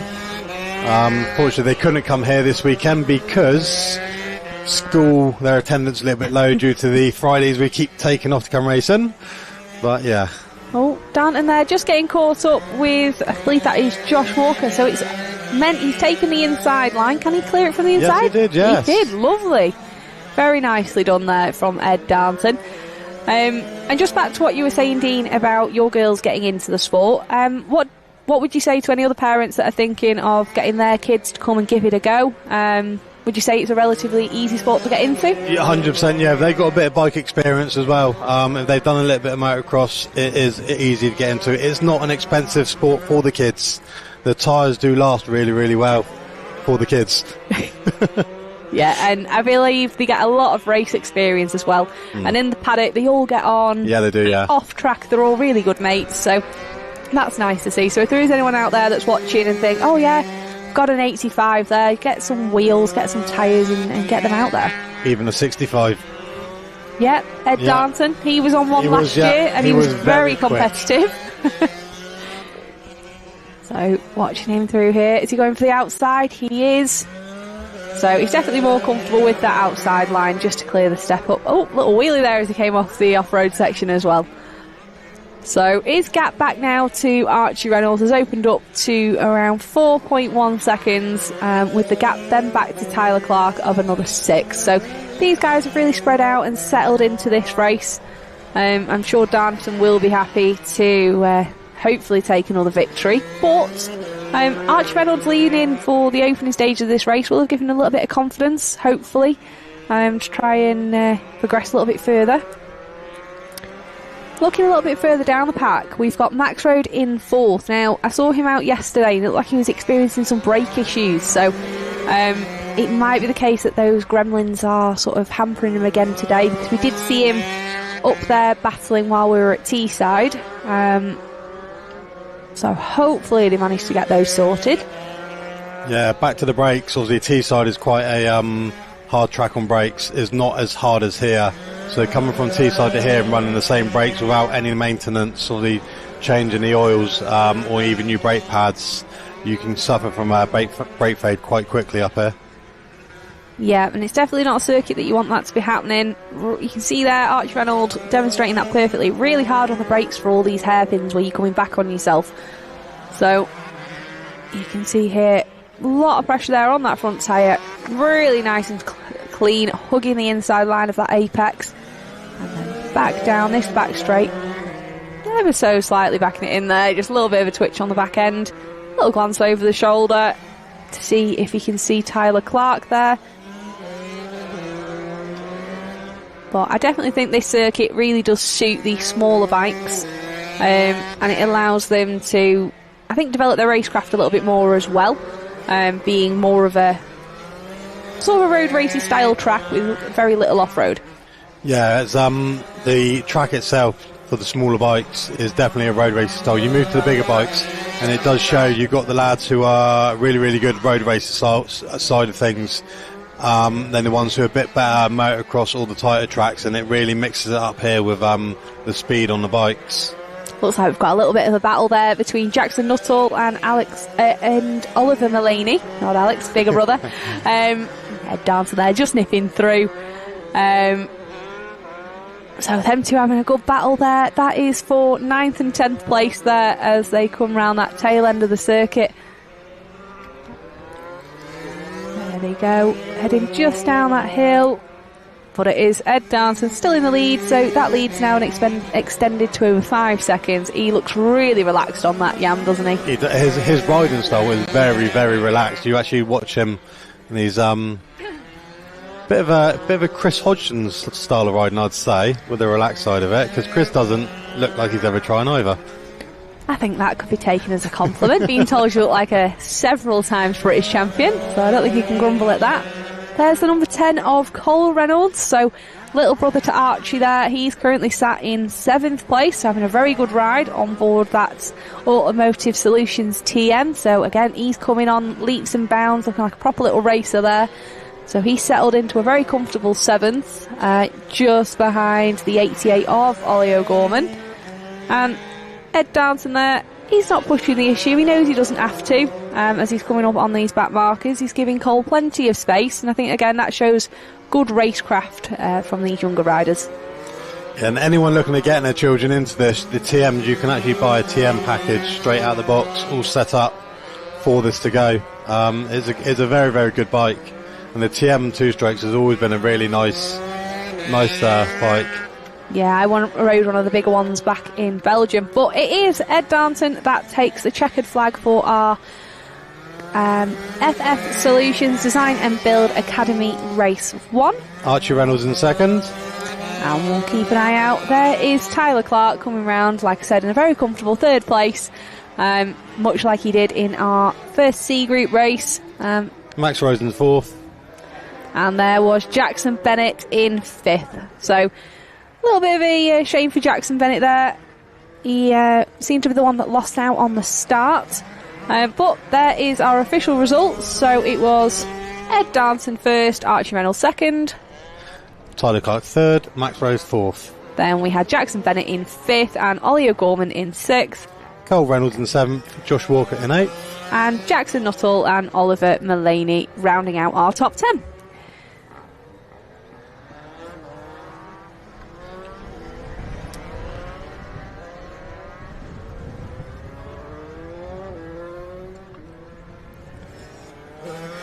So, as our Academy riders now make their way off the circuit, we're going to take another little bit of a break now, and we'll be back with our Solos Group C, brought to you by Contract Solutions a little bit later on.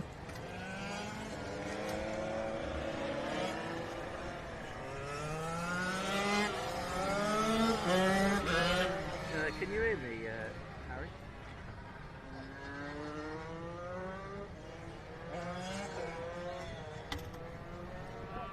Hello?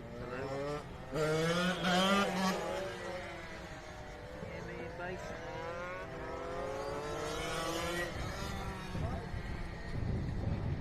Hello?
And welcome back. So it is now time for our Contract Solutions C Group Race 2, and joining me I have our Trips UK A Group rider. What? You're in the Trips UK A Group. All right, okay. Fat and fast rider Richard Blakeman.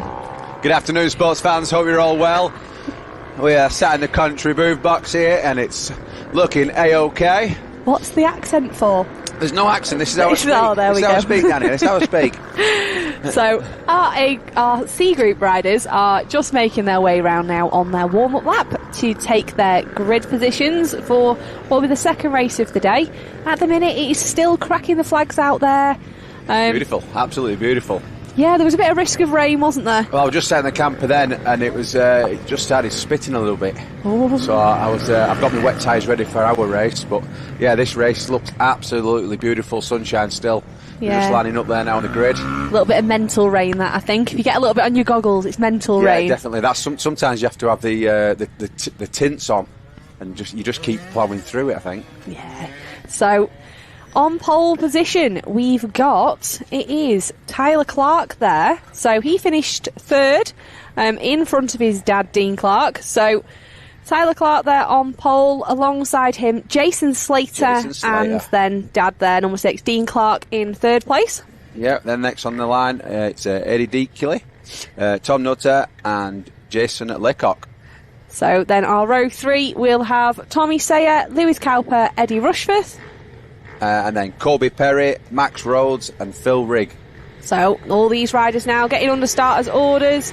See there, your green flag waved at the back. Oh, had a bit of a jump start. Oh, I think that was a little bit of a roll there, wasn't it, from the number 96? And Slater got away there quite cleanly, I think. He did. Flying start there from the 51 of Jason Slater. Oh, a bit harsh on the front brake there, but cleanly round. Oh, we've got a rider down there in the mid-pack. Not quite sure who that was. Bit of an odd place to fall as well on the entry. Sometimes it is. If it's a bit wet, you can crash there, but he must have lost the front and carried on.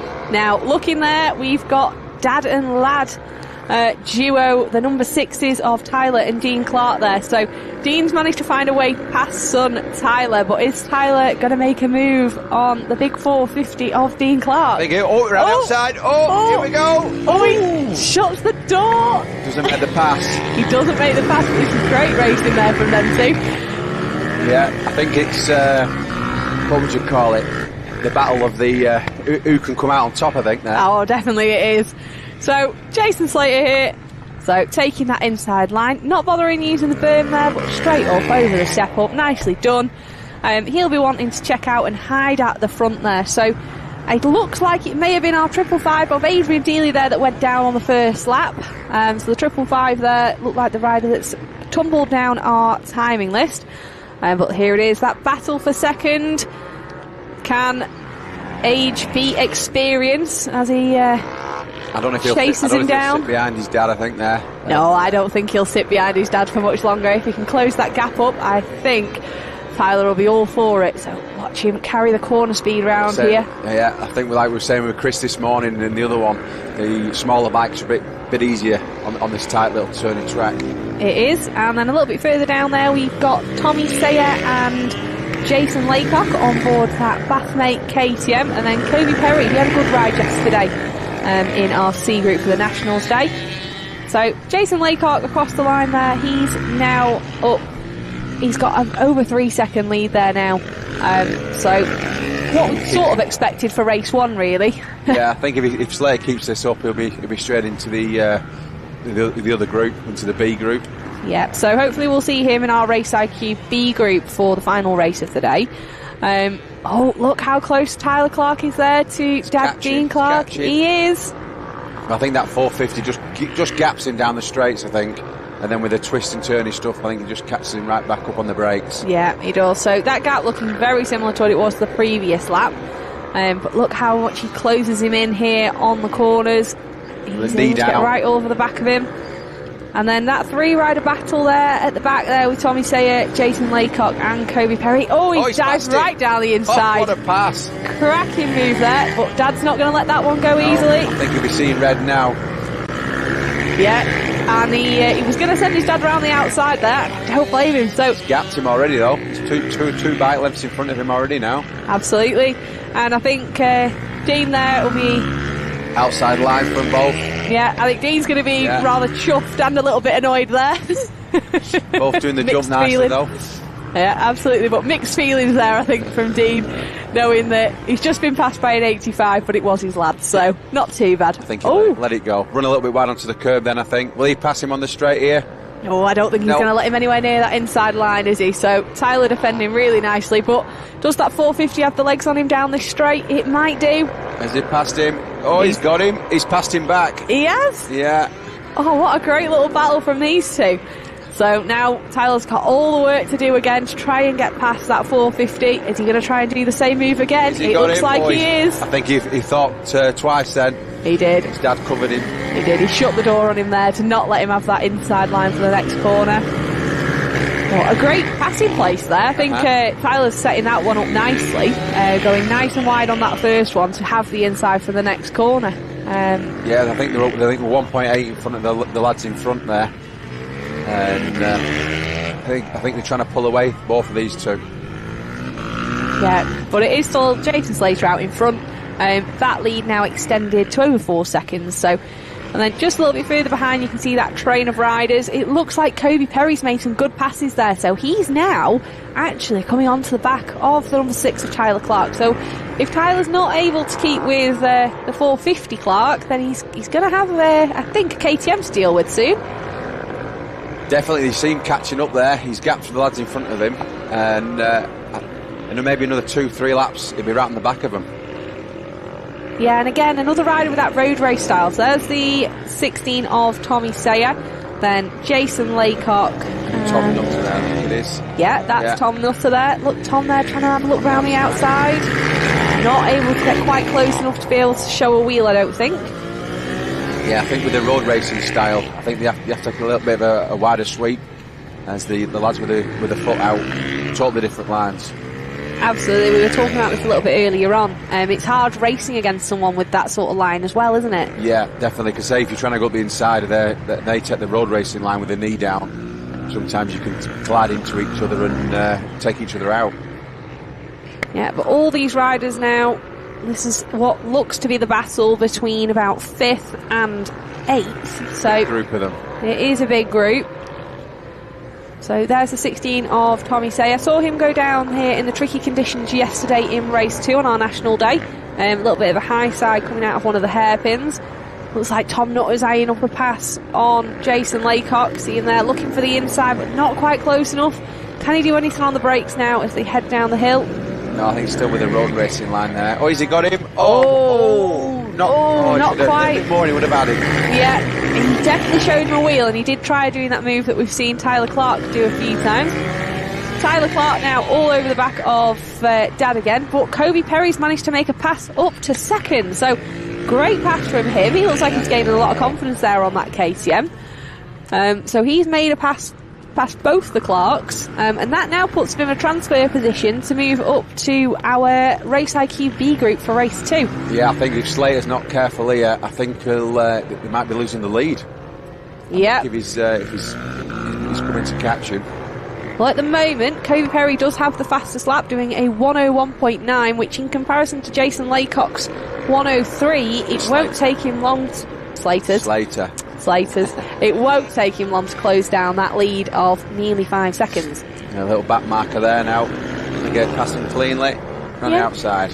Nice pass round the outside. That was Tony Gould there on the 770. And again, Kobe Perry with that knee down style. I think you've got a final clear corner. I think the road racing style suits some people. Yeah, it does. We've seen a few riders in the A's even start to adopt that style. So riders such as Alex Mullaney there keeping his feet on the pegs more, and it definitely proved dividends for him at Teesside. Yeah, I think with Teesside it was some of the fast corners. But I think here it's very tight and twisty.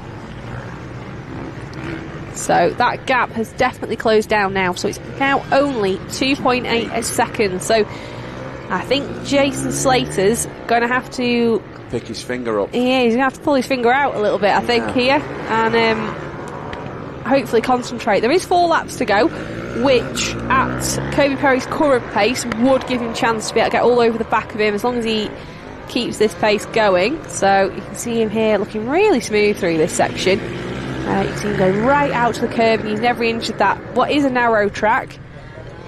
Yeah, there's only back markers coming up. Look how quick he's caught him up in this lap. Yeah, I don't think Jason knows he's there. No, I don't think he'll know he's there until around about now. Oh, that inside line's definitely quicker. But I think coming down through this into this hairpin, is he going to have a look on the brakes? Not quite. Not this corner. So let's see which one's got the best acceleration out the corner here. Oh, a mistake there from Slayer. Yep. He's let him through. He has. That's let Kobe Perry through to take the lead of this second C Group race of the day. So now Slater will know he should have a comfortable lead. Kobe Perry now just coming up on the back marker of the 771 of Darryl Brett there on board that KTM Twin Cam, our winner of our Evo class yesterday. Yeah, I know he had a problem this morning trying to get the bike started. The battery won't fire for some reason. We put it on charge and it fired up. Yeah, I think they also swapped the spark plug on that bike as well. I think, yeah. Here's Kobe Perry come around again, favouring that outside line. It might be worth seeing if that's maybe just a comfort thing or whether he's maybe struggling with that inside line, because it does seem quicker for a lot of riders. Over the line on that one, he has managed to extend that lead now out to 1.2 seconds on Jason Slater, with 2 laps to go. So Slater not able to retaliate with a fast lap time either. So on his last lap he did do a 1:02. So he is trying to maintain that gap, but I think he's just thinking last race, get into the B's. I think that's probably for the best. Yeah. Doesn't want to push too hard and throw away a second place and a transition spot. But we've got a Bathmate replay here of that pass for the lead. So see him going in there now, tucking it in. Oh, and then he sits to himself up. I think he realised he was too sharp. Yeah. So mistake there from Slater allowed Perry through. So, and there's our last lap flag being shown. So I don't think there's going to be any Hail Marys here from Slater on this last lap. I think it'll be a settle in for this one, knowing that they should put him up to the B's. Although, that being said, he has just done the fastest lap, doing a 1:09. You can see him, he's caught him back up a little bit. Maybe I'm wrong. Maybe he's all for it. He wants a C Group race win. Maybe. There we go. Bit between his teeth. Yeah, he's not able to get the power down any harder than the number 8 was there, and it is a back marker again, moving out of their way. Again, then. Yeah, Slater really deep there into that final corner at the end of the circuit. Yeah, you can tell everything's riding style. He's eased off now. Looking he knows at the crowd, I think, giving him a little wave. So here he comes, the number 8, Kobe Perry. Well-deserved race win there from him. And then in second, we've got Jason Slater coming across the line there, one of our back markers. That was the 671 of Steve Smith. Then it is Tyler Clark that's managed to get the better of Dean's dad there, finishing in third. So there's the number 6 of Dean Clark taking 4th place. So that'll then, again, put Tyler Clark on pole for race 3. Now that little gaggle of riders there. Ooh, so again then. That little gaggle of riders, it was Jason Laycock, Tommy Sayer, Sean Jones, Lewis Cowper, Max Rhodes, all those riders finishing inside the top 10. I think Tom had a crash. I think Tom Nutter's had a coming off, I think. Yeah, Tom Nutter down there in 12th. But there is our official results for Supermoto Race C. So it was Kobe Perry in first with Jason Slater second, moving up to our B group. Which one we're going to, sorry? So in third, we've got Tyler Clark and Dean Clark there in fourth. Fifth, Jason Laycock and Tommy Sayer. Then seventh, we've got Sean Jones, alongside him, Lewis Cowper in eighth. And then Max Rhodes and Eddie Rushford. Is it? You say that one? Yeah. Yeah. And John Oakes, Bathmate team boss there in 11th. Tom Nutter 12th. Adrian Dealey 13th. Philip Ribb 14th. Steve Smith 15th. And Darryl Brett in 16th. What a race. It was a good race. And look, there they are, going to go take their podium shots. Looks like he's blowing a bit there, Slater. Looks like hard race for him. Definitely. Yeah, he's got a bit of a red face. So we'll let those riders have their moment, getting their bikes on the stands for that one. I waited to run up there and interview him on the stands and stuff, but I didn't realise you didn't do for the not the elites. No, only our Trips UK A group get the privilege of an interview with me. What can I say? I know. And you have to try hard for that, so I've seen. I know, you definitely do, yeah. So there's the number 6 of Tyler Clark there, just taking his helmet off. Very much a well-deserved second place for him, battling with Dad. But back on track now, we've got our Race IQ B group, and there's our starting grid. So on row 1, we have Jake Sayer, Paul Groom and Chris Lambourne. So we'll let those riders make their way out for their warm-up lap.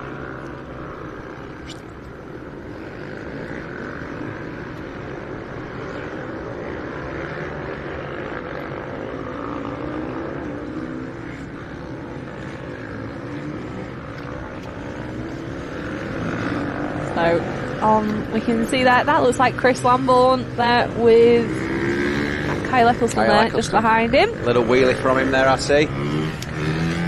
So we'll let all these riders get themselves racked up. I think they'll be coming around putting the all shot devices on.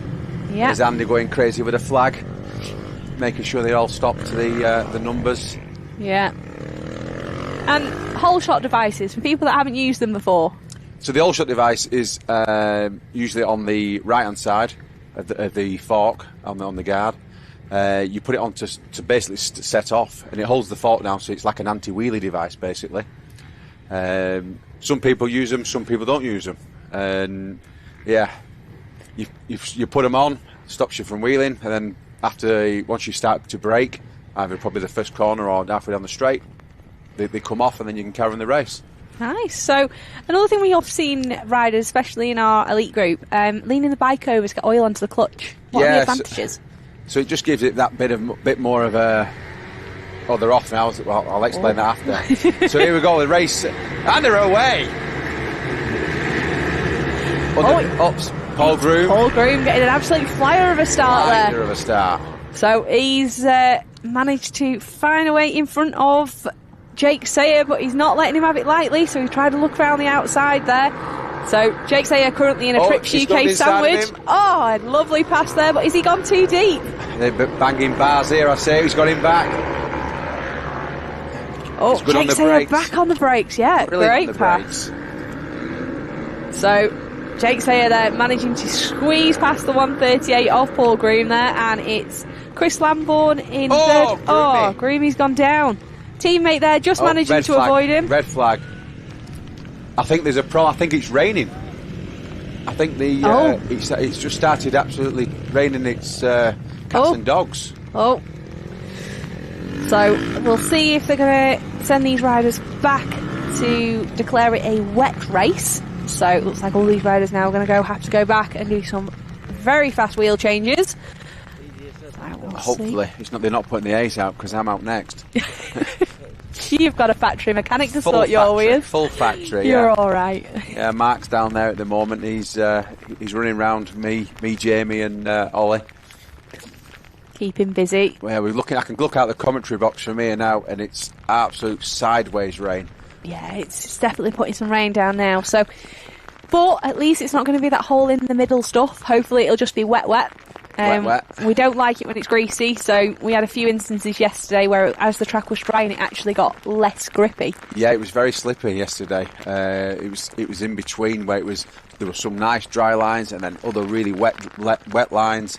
So, but as you can see there on the camera, flipping out, it's full wets. It's definitely full wets. Even Jamie Duncan's going to have a wet in the rear there. Yeah, no, Jamie's either one or the other for Jamie. There's no front wet or rear slick. It's either full wets or full slicks.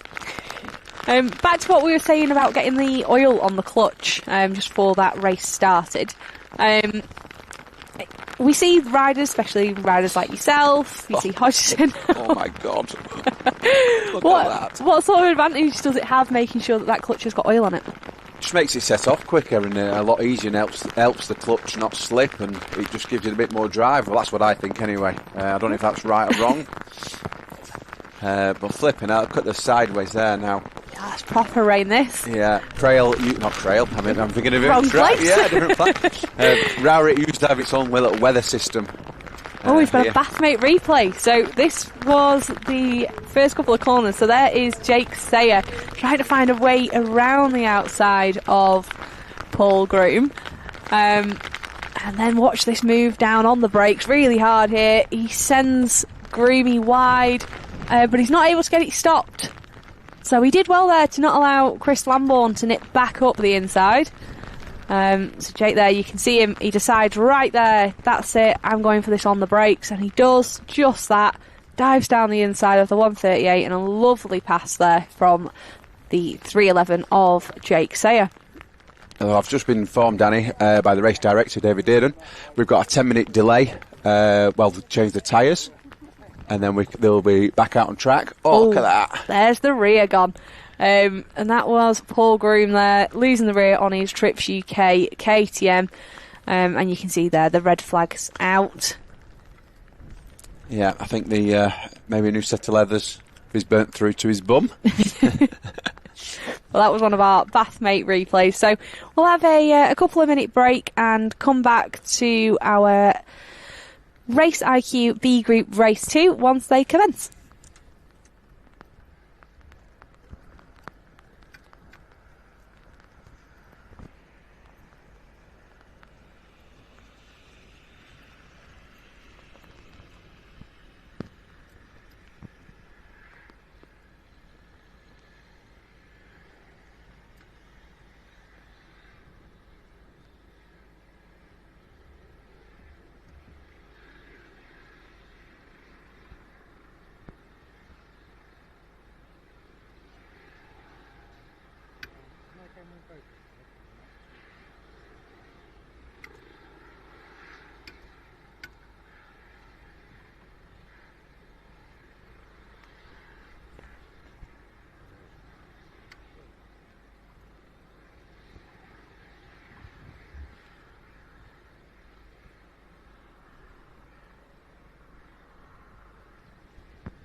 So, our B group riders are now making their way back on to what is now a very wet and likely slippery circuit. And joining me for this race, we've got the 51 of Jason Slater. Good afternoon, everybody.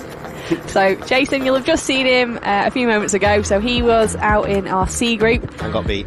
and got beat. You said you didn't know that he was there. I didn't know he was there, no. It is what it is. No, we saw that. So, Jake Sayer not looking as confident on the brakes on that lap as he was for the start of this race. So, this is their warm-up lap. This is the opportunity these riders are getting. It looks like, that looks like Prof there going wide. Hard on the brakes and sliding. Pekka likes the wet though, doesn't he? Yeah, Paul Reynolds likes riding the wet, so that is the number 10 Automotive Solutions team boss. So riders now are going to retake their grid positions. So there goes Jake Sayer to take pole position. Alongside him again will be the 138 of Paul Groom, who we saw have a little bit of an off there as that rain started. But it has stopped as quickly as it started, so it's not currently raining, but it has definitely soaked the circuit. It will dry quite quickly, I would imagine, with it being where we are. Yeah, we noticed the wind managed to clear the track quite quickly as well. That's what Simon Burgess is doing. He's got wind at the moment. Look. It's not his clutch, it's wind. There is the 73 of Ollie Sims. He had a really good race in race 1. There's the 211 of Chris Lambourne, fondly known as Prof. So he rounds out our front row for this race. And we'll wait until they're under starters' orders. I think it's going to be a very tentative first corner. Alright, so here we go. They're under starters' orders. And they're away. Great start there from the 138 of Paul Groom, getting a good launch there. It looks like also Ollie Sims as well. So it'll be a tentative corner. It is. Everyone holding their breath, making sure they make their way round. Oh, it looks like we've got a four there in the back. Maybe a couple down there. Ollie Sims doesn't look like anyone's told him it's slippy. Oh, I think he's finding out though. Definitely. He was trying to go the long way round the 138 of Paul Groom. Groom has overcooked it. He has. He went deep there. Oh, don't get on that white line, Paul. No. Ooh. But Sims there managing to find his way around. It looks like he's adopted the typical Supermoto style of riding now, rather than his knee-out style that we've seen him early on in the day. He's been riding really well, to be fair. He has. He's adapted quite well, hasn't he? He definitely has, and on board that Honda, he looks really comfortable on it. It looks like we've also got, is that Kyle Ecclestone there? It is. He's managed to find a way past Jake Sayer there on that lap. So, Sims taking the outside, Groom to the inside, and nice easy pass there for the 138 of Paul Groom.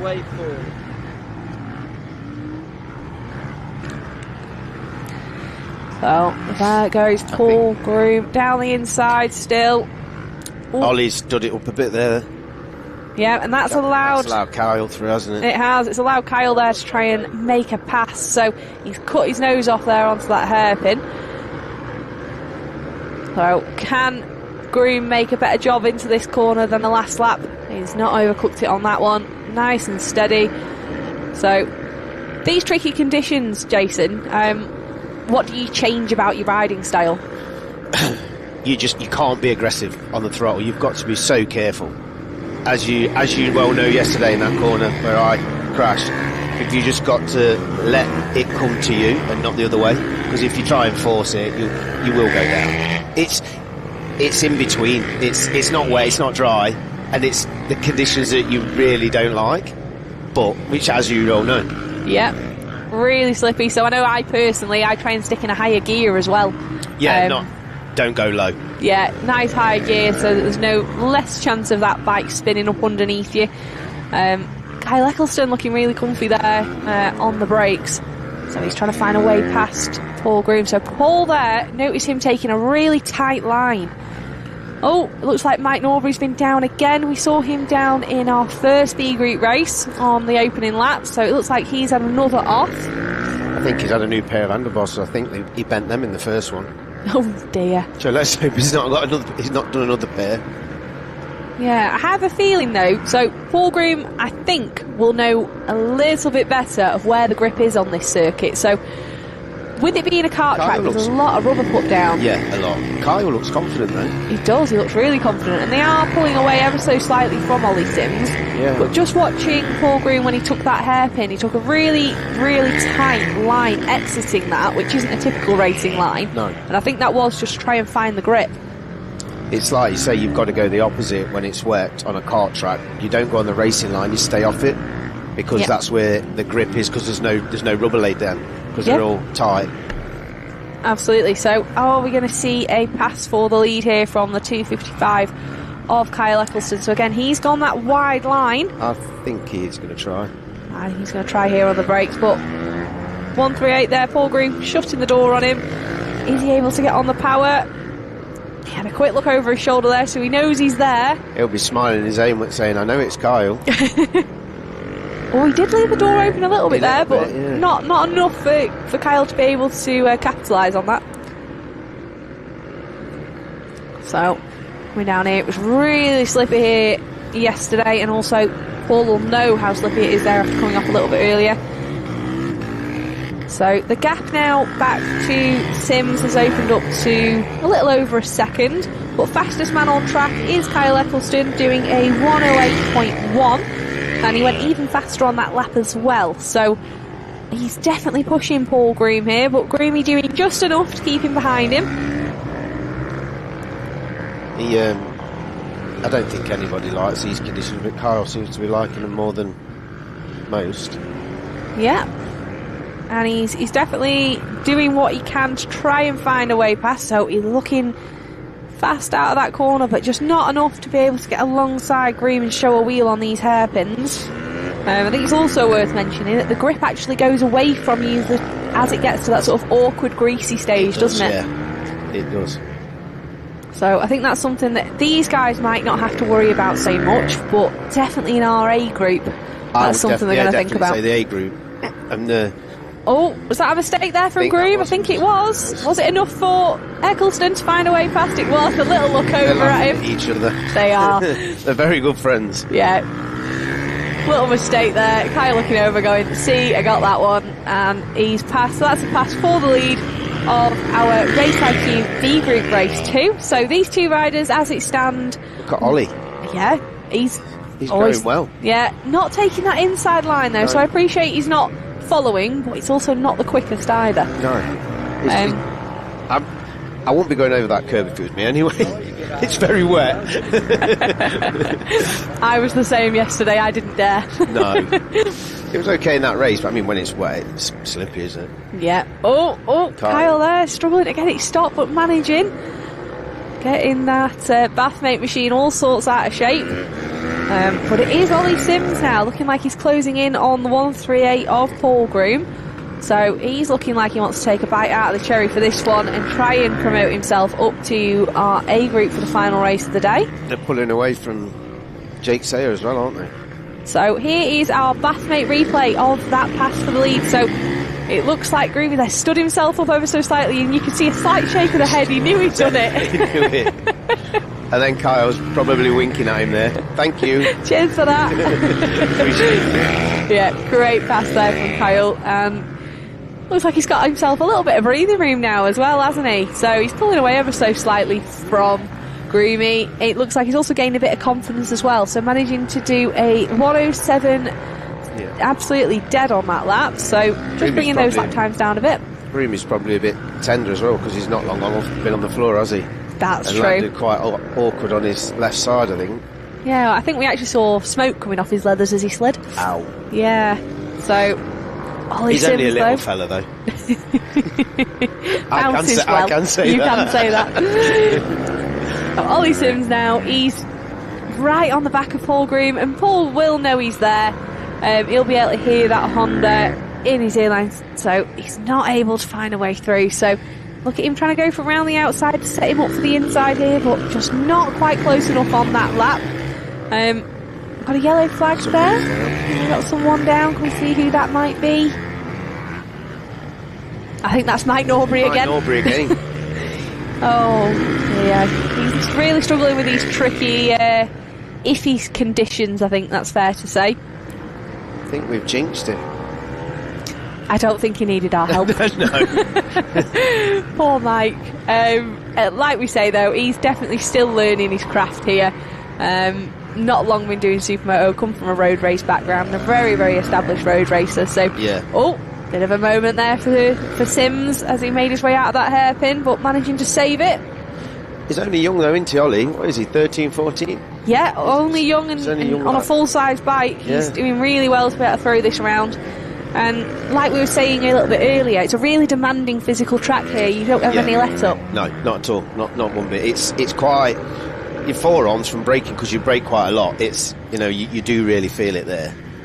Even, I mean, it's not big, but you can get some speed going. There is the 311 of Jake Sayer, and then that is Simon Burgess there on board that Husky. He did really well in these tricky conditions yesterday, so hopefully he can use a little bit of that speed that he had there and try and maybe get a little bit closer there to Jake Sayer. Jake comes from a motocross background as well, doesn't he? Yeah, Jake's come from a motocross background. Both him and his brother Tommy, who we've seen in earlier races, have, I think, both progressed over the season that they did last year. They've come on really well. Simon's catching him. He is. He's definitely chasing him down now. Well, the gap out to our leader, Kyle Eccleston, that's out to 1.5 seconds now. But it is this now battle for fourth. I'm just trying to see if there's any sort of indication of a dry line maybe starting to form. It doesn't look like it at the moment. I would have thought it would have dried out quicker, but it obviously hasn't. But the sun's gone away, hasn't it? Yeah, it's not overly warm out there at the moment. And looking at the trees, there's still a bit of a breeze. Yeah, Burgess there, just struggling to try and find a way past, not able to get close enough to show a wheel just yet. As they come into our tarmac off-road, are they both going to take the same line, do you think? I think so, yeah, definitely going to take the inside. Yeah, both of them It is up quicker. the inside. Yeah. And neither of them using the berm either. I know in some of the lower groups, I think that's sort of the only way they feel confident enough to get that sort of flip to get of round. speed up. Oh, Simon's just had a big twitch then. Yeah, big twitch there, nearly on the grass there from Burgess. So I wonder if that means he'll ease off slightly now, or... I'll give him his due, he's brave, because when he comes out of there accelerating, he's gone on the white line. And I don't think I'd like to be accelerating up there off the white line. No, I don't think I would either. So... There's our leader there, the 2:55 of Kyle Eccleston. Looks like they've just got past one of our lap riders. That was Liam Pearson there. Dan. There's Dan Spencer as well. Just pulling out of the way. It looks like he has just riding allowed... quite well, hasn't he? He has. Liam. Really well. Liam's been riding really well. We had his dad playing in a little bit earlier and we were chatting. So, again, Ollie Sims all over the back of Paul Groom. Again, still going to the outside line again. And you can see, by taking that outside line, that gap does open up. Yeah. It does. It is awkward to pass though. It is. You sort of got to force the issue, but you've got the chance of taking the pair of you down, and it's not. Nobody wants to do that. No, absolutely So not. sometimes, I mean, that's a good finish for Ollie. That is. Yeah, and that will again put him on pole for our race three. Definitely, yeah. They're covering that inside line really, really nicely there, not allowing Sims to show a wheel. I think we have got a dry line just coming out that bottom end, starting to appear. Just starting. These guys have only got 2 laps to go, so I'm sure all our A group riders will be watching this one from up there with bated breath. So all those riders have sat watching to try and see if anyone's going down, what does the track look like. I think they've got all their helmets on, and Sims again, that outside line. Grimnake over there on the limiter as he made it up that step up. Dan doesn't seem to be doing. Oh, again, big moment there from Sims. Looks like we've got a waved yellow as well, so we've got a rider down here. Yeah, that's the 97 of Dax Alman there on the 250. He crashed yesterday on the sighting lap. Oh, Do you know, like, exactly the same place. Like, I did What, it. like you did? Exactly, yeah, like I did at Teesside. Oh, Sim's looking around the outside there. That'd be a brave move. It doesn't really set him up very well, though, for this one. So... Oh, what a shame. Just took the front there. Trying. Oh, he's not happy with that one. Come on, get back on. It's the last he lap. was trying, bless him. He was, and he was definitely showing that he had the speed there. But Definitely. here comes Kyle Eccleston, steady across the line, take the checkered flag. There's Paul Groom in second, and... Simon Burgess has got Jake Sayer. Oh, Chris Lambourne. Looks like he's had an issue in that one, so he's actually come across the line as a back marker there in 16th. But like you say, yeah, Simon Burgess taking third place, demoting Jake Sayer to fourth. Woody there. Yeah, there's Woody. That was also Scott Wright and Paul Reynolds. Poor so Ollie, bless him. He was doing so well. He was, yeah. So he's finished and crossed the line in 9th place after being sat in a very, very good third for the majority of that one. Here's our Bathmate replay of that one, so you can see he lines it up round the outside. Now.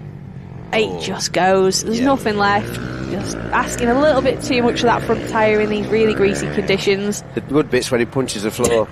Wait, he'll do it in a minute. Here we go. Go on. No, it was the floor's fault. That's going to hurt your hand, that is, Ollie. Oh, bless him. No. It was a good effort, though. A really good effort by him, I think. A good effort, and I think it's also a little bit of learning experience as well there. Well, Groomy knew. He was just steady. He was. He was didn't need steady to do anything. He knew he was going to go up. So here is our Supermoto Group B official results for that one. So it was Kyle Eccleston taking a win from Paul Groom. Those two riders being moved up to our Trips UK A group for the final race of the day. Then in third we had Simon Burgess, Jake Sayer fourth. Scott Wright's in fifth. James Wood is in sixth. And then you've got Luke Armitage seventh. Paul Reynolds eighth. To be fair, Paul's usually quite good. He's a good drive rider. from Paul Reynolds there in the wet.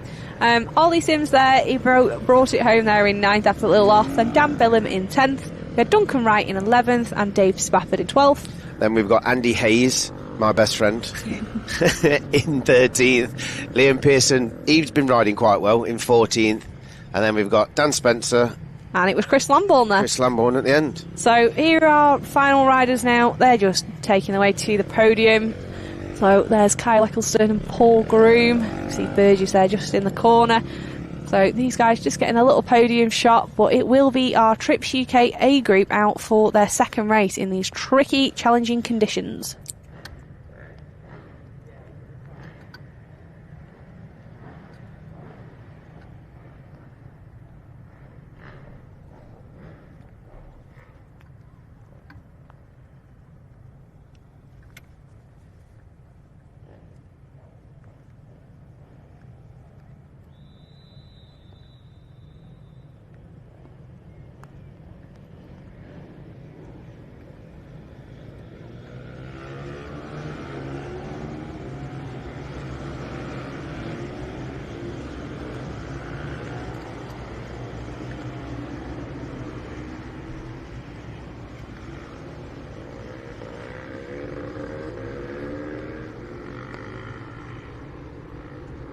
So it is next our British Supermoto Group A, and here is our starting grid. So on the front row we've got Chris Hodgson there, who took a dominating win in race 1. Alongside him, teammates Jamie Duncan and Richard Blakeman there to round out the front row. Row 2, we've got Lee Williams, Richard Sharp and Chris Walker. Then row 3, we've got the youngster Harley Sharp. We've also got Dean Hillier and Oliver Holmes. On row 4, we've got Alex Mullaney, Josh Jasper, Tom Elam. And then row 5, we've got Blake Wilson and Andy Mitchell. And I do believe that Brad Hardy was our faller in race 1, so he will not be joining this race. Alongside me for this one, we've got Jamie Wrigglesworth. So you were just out, weren't you? Hi, Danielle. Yeah, I didn't have a successful heat there. I seemed to get off the line okay. And with the weather changing in Rowden, I'm sure you're aware that it's a bit of a nightmare track as soon as it gets wet. So I lost the back end on the top corner and went down, hurt my knee and the usual thumb. thumb, knee, and pride, I assume. Yes. That also taken a bit Very of a hit. much so. I do love this circuit. It's a nice circuit. It's exceptional when it's sunny, but when it's wet, it's got A&E written all over it. See, I like it when it's properly wet. We were saying this. When it's wet, it's really good, and there is plenty of grip to be had. You just have to know where to find it. And we saw Paul Groom in that one, taking really tight lines, and he was finding the grip. He wasn't going where all the rubber was. So I'm sure there's some riders in this one now that are going to have all that race experience, so we'll be able to keep an eye on that. It'll be who dares wins in this one, I think. It will. Pretty sure that all riders will be testing the tyres out to see what the track's actually like for slippiness, but let's have a look here. So there is the number 100 of Alex Mullaney. He had a tough first race. See if he can improve on that now. And they're off. So it's a great start from 74 of Chris Hodgson. And then it looked like it was Jamie Duncan and Richard Blakeman. So Jamie there going around the outside. Oh, it looks like Alex Mullaney there having a bit of a movement. We're on board with the 217 of Richard Sharp. So that's Lee Williams there just in front. Who's that diving up the inside? That's Chris Walker, team boss. Richard Sharp's boss. Yeah, team boss there, showing him how it's done and nipping up the inside. Sorry, Daniel. This is the corner that's slightly slippy here. Just gassing out of there. Yeah, I think from what we saw of our B group, all the corners were slightly slippy. Yeah. I think there were a few fallers in the B group, but hopefully these lads can show us how it's done. Yeah, these are the riders in our championship with the most experience, and we should hope so. But these two riders that we could see there, Chris Walker and Richard Sharp, they're both our over 45 championship riders. So Sharp currently leading that championship, so Walker will be trying to gain some points on him there. But out in front it is the 74 of Chris Hodgson. Is it Jamie Duncan and then Richard Blakeman, both teammates in second and third? It is. It's looking like a rerun of race 1 there. So with Jamie there out in second, then it's Lee Williams there in fourth, and it looks like Chris Walker there up to fifth with Sharp just behind him in sixth. I think Jamie's just not running something the same as Richard, because in the last heat he looked to be holding Richard up slightly. So we'll have to see how this one pans out here, really. Yeah, Richard did say he felt like teammate Duncan there was holding him up, but being held up and finding a pass, two very different things. So it is a very tricky track to make a pass on. Oh, he's trying. No, he's forcing the issue. Looking up the inside there is the 54 of Blakeman. So I think it's going to be a battle for the remaining places on our podium. I think first is pretty much signed, sealed and delivered with Hodgson out there on that 74 TM Leeds UK machine, unless anything goes disastrously wrong for him, obviously. But he's looking nice and smooth and fast out there. And then it is this battle here for second between teammates on board those KTMs. I'm looking down the field, Danielle, and it looks like Tom Elam's having a good ride. He's taken another spot, moved from 13 into 12th. I think he's just passed Dean Hillier for 12th. He's having a fantastic ride, is Tom Elam today. Yeah, if Tom Elam's managed to make a pass on Dean Hillier, a very experienced rider that we were chatting with a little bit earlier, then absolutely credit to him. He was riding really well. I think we're going to try and maybe get him in here for a chat a little bit later on. But it's again still this battle here. Blakeman there nowhere near as close as he was on the previous lap. And Hodgson has managed to extend a lead out. Oh, that's Alex Mullaney down. Alex Mullaney, poor lad, he's having a bit of a nightmare today.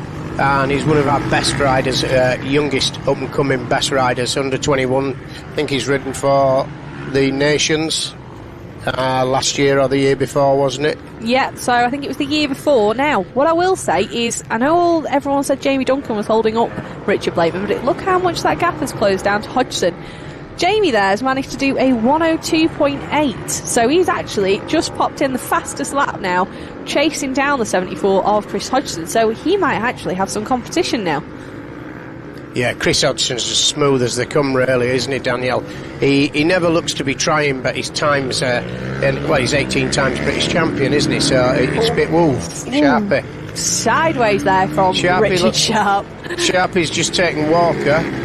Yeah, he has. And this is that on board with him there in that split screen. So That is on board with Richard Sharp. You can see that bike squirreling around underneath him on these really tricky conditions. And here through into our tarmac off-road session. Over that hump, choosing to use the berm and then straight up, popped it up onto the step up. I saw you leaning into that then, Danielle.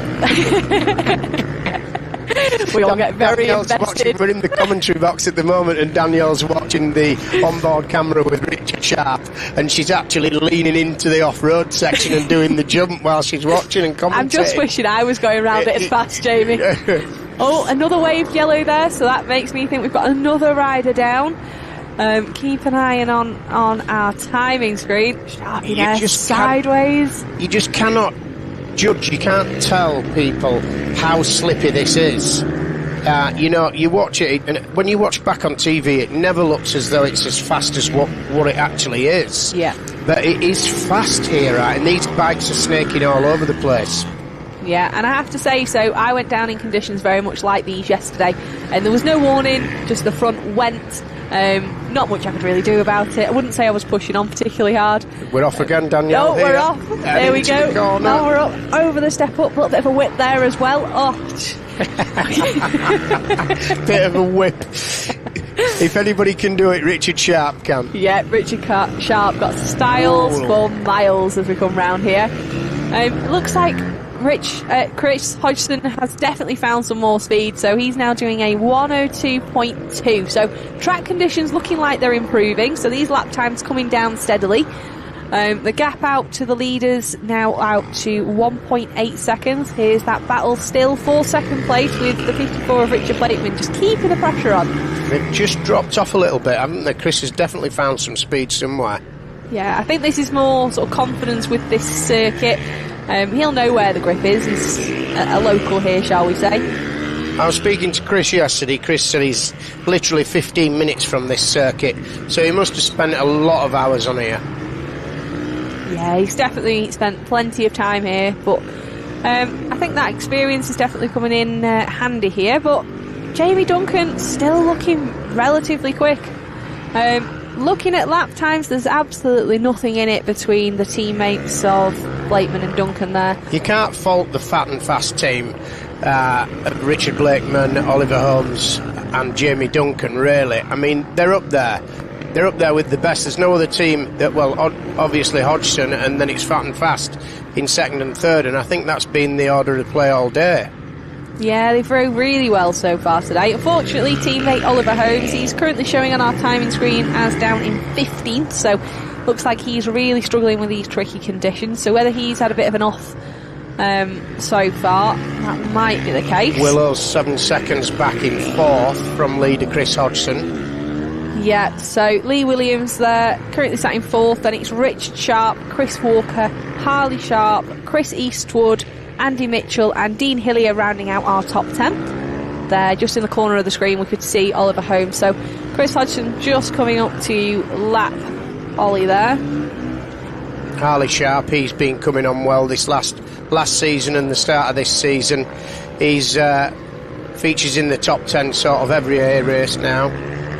Oh, there goes Blakeman and Duncan past their teammate Holmes as they come down to the far end of the circuit. Like you said, it was really starting to get really slippy down there. But Hodgson looking really comfortable on board that TM Leeds UK 450 as he comes round here. Tom Elam back he's taking another place. Dean Hillier's taking some places back. Tom Elam in the 11th and Dean Hillier in 10th. Andy Mitchell's always top 10. He's in 9. Yeah, Andy Mitchell, so far, he is currently sat in third in our over 45 championship. And that's currently where he sits in this race at the moment as well for that class. Who's winning the over 45s? Do you think is it Richard Sharp? It's Richard Sharp. Who's second? Chris Walker. Oh, right. Yeah, so both the Tricks boys. Oh. Down goes Andy Mitchell. Commentator's curse, Jamie. What a shame, Danielle. We were just saying always top 10. Always Mitch riding well. Will not be happy with that. No, absolutely not. Doesn't want to scratch those graphics. He's getting back up though, so our over 45 riders are taking a bit of a tumble. Oh, come on, Andy. Get that KTM going. So I think this might be an indicator that this track's maybe starting to get a bit wetter again. So just looking out of our comms box window, the rain has started again. So it could be the case that this is causing additional problems for the riders. When we were going out on the B race, the race previous to this, Danielle, the sun was shining, blue skies, and within 2-3 minutes, 5 minutes maximum, the track were covered in water. Yep, it did. It came as quickly as it stopped as well, though, so it was actually sunshine for the restart of that race. Do you think Richard Blakeman may have a go at his partner here, Jamie Duncan? I think he is. He's looking up the inside, and we are coming up on some back markers. So that's the 58 of Craig Forshaw. Yep, him and Pennington there, just moving out of the way. Pennington needs to be careful there that Forshaw doesn't take an opportunistic dive down the inside. They're team partners again, so I think they'll play the rules. Yeah, play this one nice and fair as they come round. I think both Blakeman and Duncan are very much well aware that if you are going to have to force an issue round here, it could result in both of you coming off. So neither of them wanting that. Both very much championship contenders for our Trips UK British Supermoto Championship. So they'll all be thinking about that as well. And if it means settling for a second or a third, I think they're both sensible enough to know that.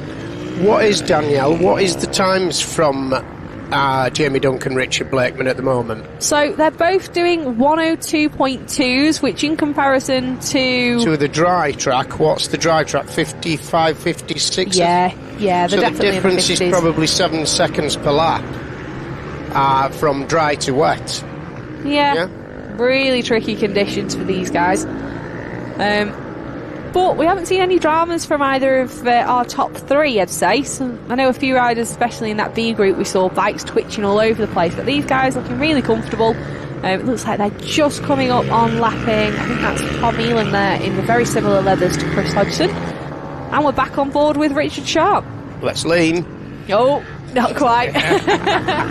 I was just looking at Lee Williams here back in 4th position, who's an absolute diamond of a rider.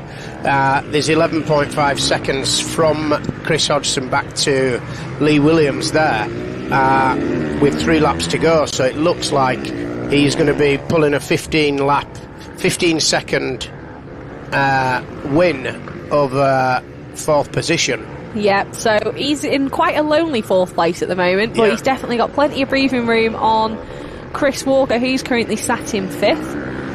Now, something's happened to Richard Sharp here, because Richard Sharp's dropped to 7th on our screen anyway. Yeah, he must have had an issue where both Walker and his son Harley have managed to find a way through there. This will be, Danielle, if Harley Sharp comes in 6th and Richard Sharp comes in 7th, I think this will be the first heat that Harley Sharp's beaten his father, Richard. And also, we also have a reverse grid for the final race of the day. Ooh. And that, for our top 8, as it stands at the moment, would put Chris Eastwood on pole, with Richard Sharp and Harley Sharp both having front rows. Right, very good. I'm pretty sure that Richard Sharp will be pushing to nick that 6th place off Harley. Yeah, I think he will, and you can see there on the onboard, he's getting right back up and close to him. So our leaders there have managed to find a way past the number 100 of Alex Mullaney, but that gap now, that gap back to Richard Blakeman has opened right up on that one. Do you think Jamie Duncan may just have a pop at Chris? There's 2 laps left. I don't know if he's going to get close enough. We'll have to keep an eye out on it. It is there, the 100 of Alex Mullaney now, trying to put all sorts of bother on the 54 of Richard Blakeman. So Alex Mullaney is actually currently sat in 10th on our timing screen. So this is not a battle for position on screen. I think this is more Alex just trying to get more comfortable with these conditions. But our last lap flag is out. Hodgson's just done a best lap of a 101.8 on that one, so track conditions seemingly improving. Just looking through the positions now, it looks like Harley Sharp is still in front of his father, Richard. It is. And that'd be 6 and 7. Chris Hodgson coming through here. This is the last lap, so he'll be coming towards the checkered flag in probably 30 seconds or something. Yeah.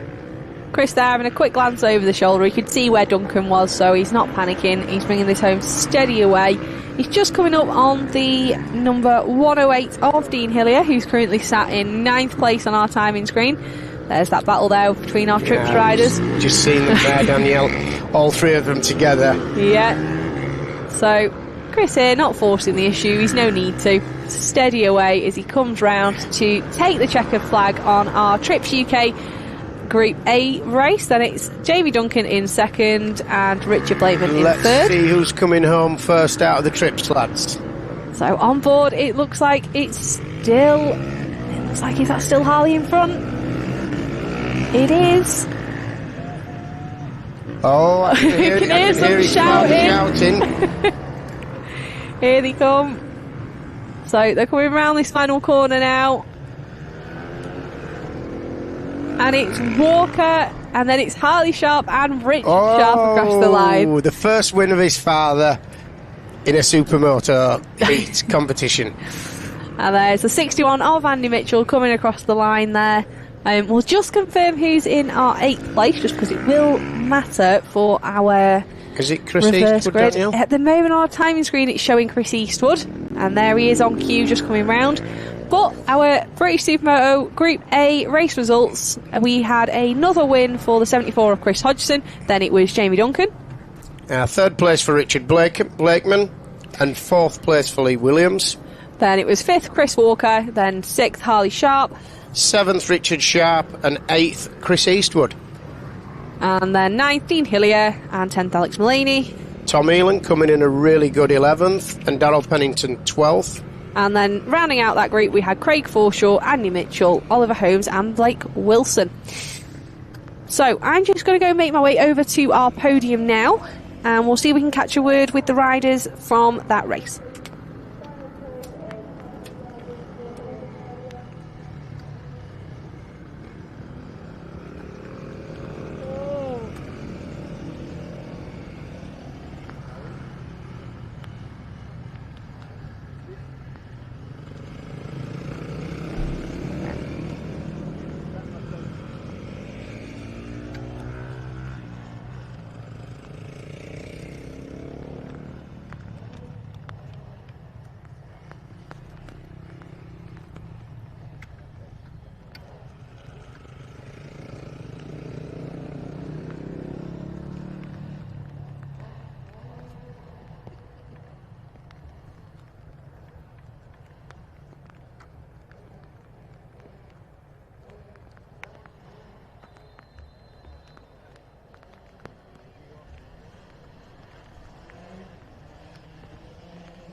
So we're here with our 3rd place in race 2. Very much the same as last race. You look like you were pushing on, but just couldn't find a way through. No, I was trying.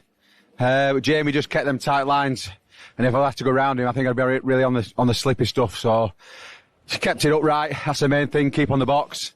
But it's on and off with the rain. It came halfway through the race again. But no, I enjoyed that again. Like I said, same as the first one. But I think I'm a little bit quicker than Jamie. But it's all on the start. The start is the absolute key here. But yeah, on to race 3. Worth mentioning, reverse grid for race 3. Oh, aye, yeah, definitely. That put me about 6 or something. Around there, yeah. Quick word with Jamie Duncan. Again, another second place there. Can I squeeze through? Squeeze through. Again, you looked like you were actually going to start challenging for the lead in that one. Yeah, no, the wider it got, the better it got. So, I suppose the old saying, the wetter the better, eh? But no, I felt like there was more grip towards the end of the race than there was at the start. There's a few dry patches when we went around that first lap, and I don't do this half and half. It's either wet or dry. So, but yeah, all I had to do is keep the tight lines. I'm fat enough. He's not going to pass me. There's not enough room round there for two fat lads. So yeah, he probably was a bit quicker than me, but a bit fatter than me as well. So.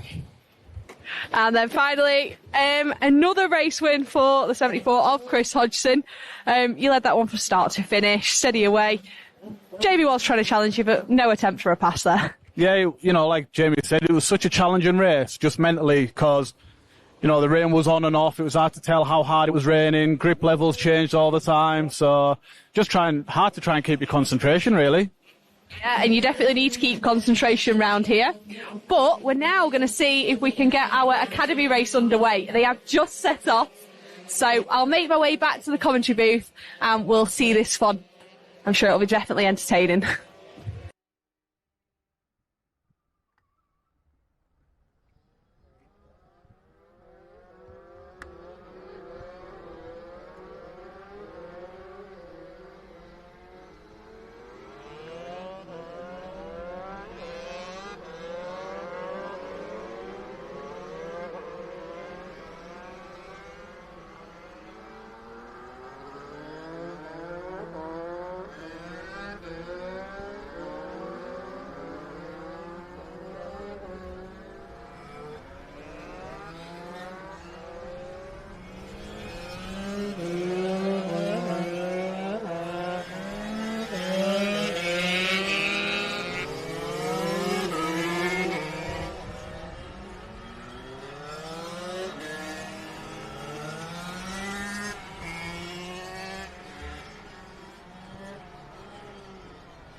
So we are back with the action for our Academy Group Race 2. And very much like Race 1, it is Ed Darnton out in front. And alongside me, we've got Tom Ellen. Hello. How are you? Very good. We've just had Jamie Wrigglesworth in with us for your A Group race, and he was singing your absolute praises, saying how good you were riding. To be fair, I think that was probably one of my best results in the A Group to date. Yeah, no, really good result there. And you can attest to how tricky those conditions are right now. Really slippy, I'm assuming.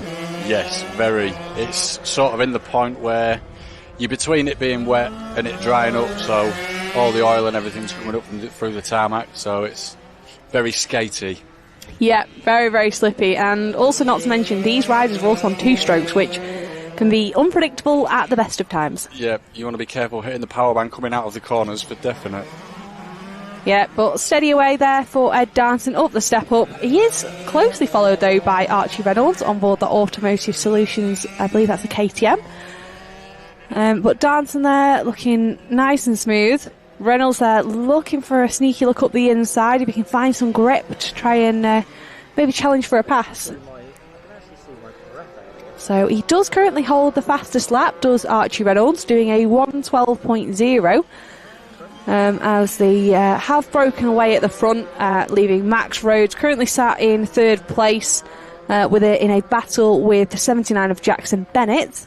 So that's a battle for third and fourth. But this battle out front at the moment, it is still Ed Darnton looking really smooth. One of our other commentators did mention that his riding style does remind them of Chris Hodgson looking so smooth.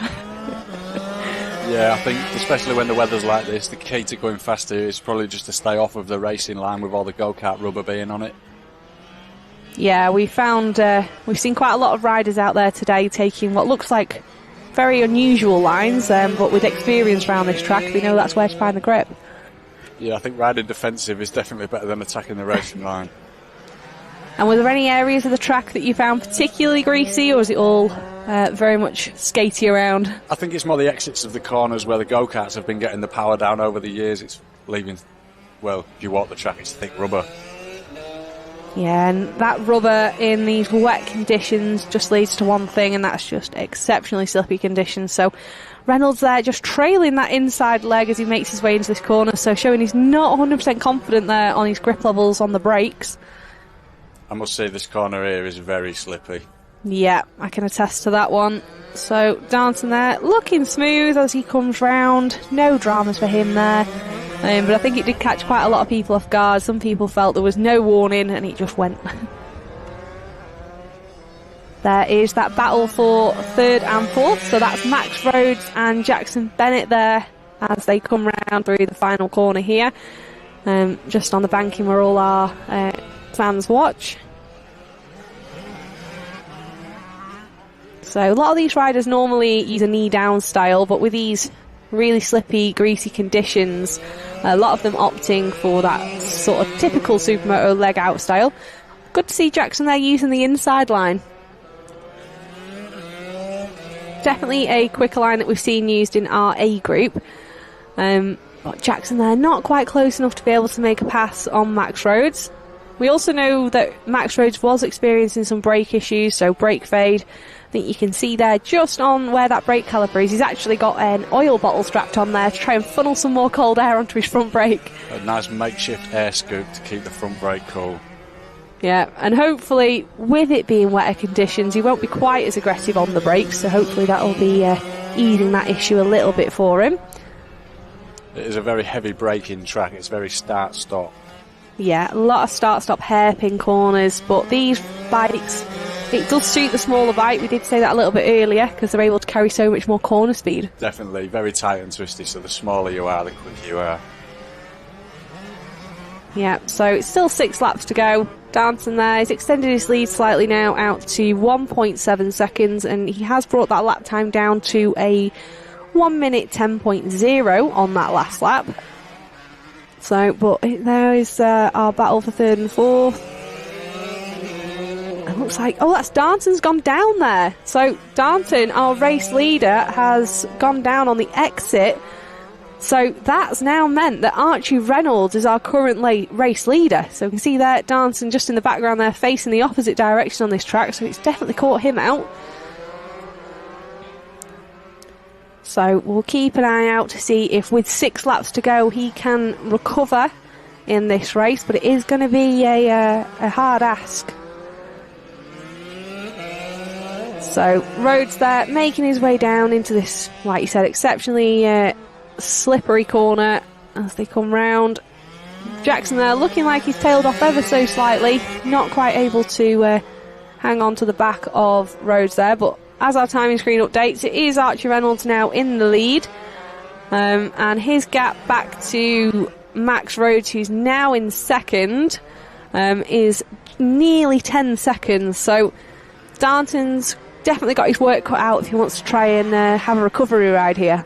I think if Archie keeps his head on, keeps himself very calm and collected and just manages to stay on, he's probably got this one in the bag. Hopefully that wasn't commentator's curse, but no, like you say, Archie Reynolds now just needs to keep his head down and concentrate on being smooth as well as fast. Just a few riders coming up on back markers there. We've got Jackson Nuttall and Josh Walker there, just out in front. So these riders all just trying to find a nice way through. Oh, that was Rhodes there standing himself up. Just goes to show how slippy that corner is. It does. So Rhodes there managing to save that one. Just get on the brakes nice and up the inside of Josh Walker there. Yeah, it's exceptionally slippy out there for these riders, and to be out there and racing around, they're all doing really well. It looks like, I think that was Jackson Nuttall sending Jackson Bennett the long way around there onto the final corner of this circuit. So Reynolds improving, so he's actually opened up that gap out to the front now to over 11 seconds. So he's currently doing a 1:10.8 in comparison to Max Rhodes' 1:12 on that last lap. And Ed Darnton seems to have managed to slot in down in 4th place. So as he did take the first race win, this will throw a spanner in the overall for him. And he'll need a good ride in our final Academy race of the day coming up a little bit later on.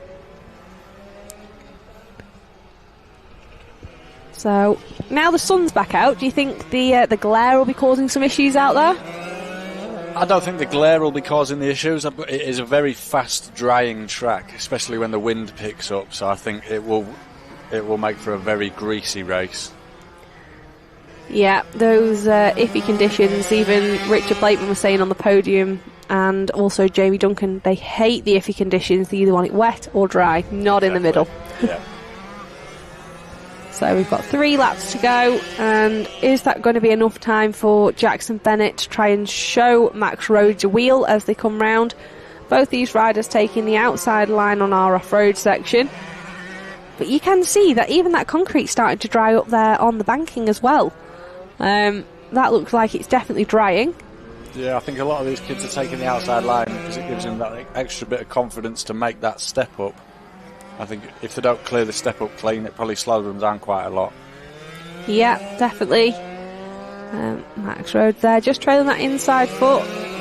Jackson there trying to get on the power as they head out of there.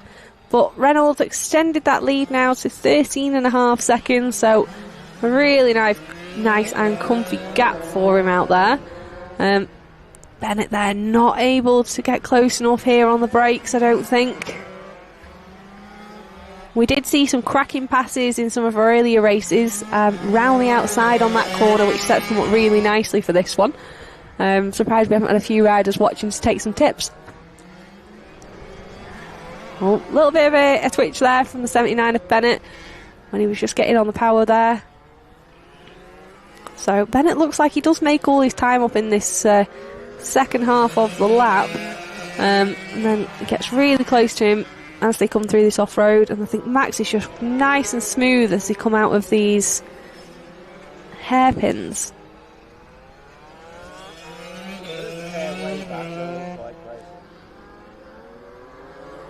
Interesting to see they're both taking what looks like the typical racing line as well, not hugging the inside super tight to try and get on the grippy stuff.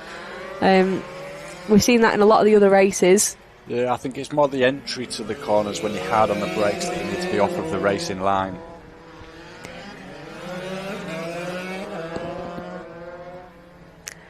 So there is Max Rhodes there. He looks like he's pulled that bit of a gap out again over Jackson Bennett, heading down round very towards the final corner. You can see there are still a few puddles on the track as well, but they are off what's sort of typically the racing line. But the last lap flag is out, so our number 5 of Archie Reynolds will have already taken this. He's out in front to the tune of 12.5 seconds now. And then it's Max Rhodes, Jackson Bennett and Edward Darnton still sat in 4th place.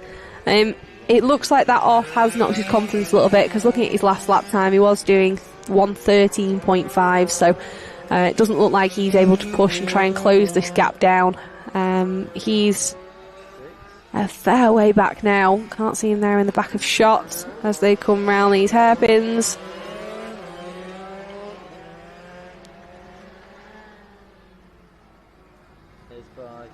So one thing we did notice about Archie Reynolds in previous races was he was looking behind him quite a lot.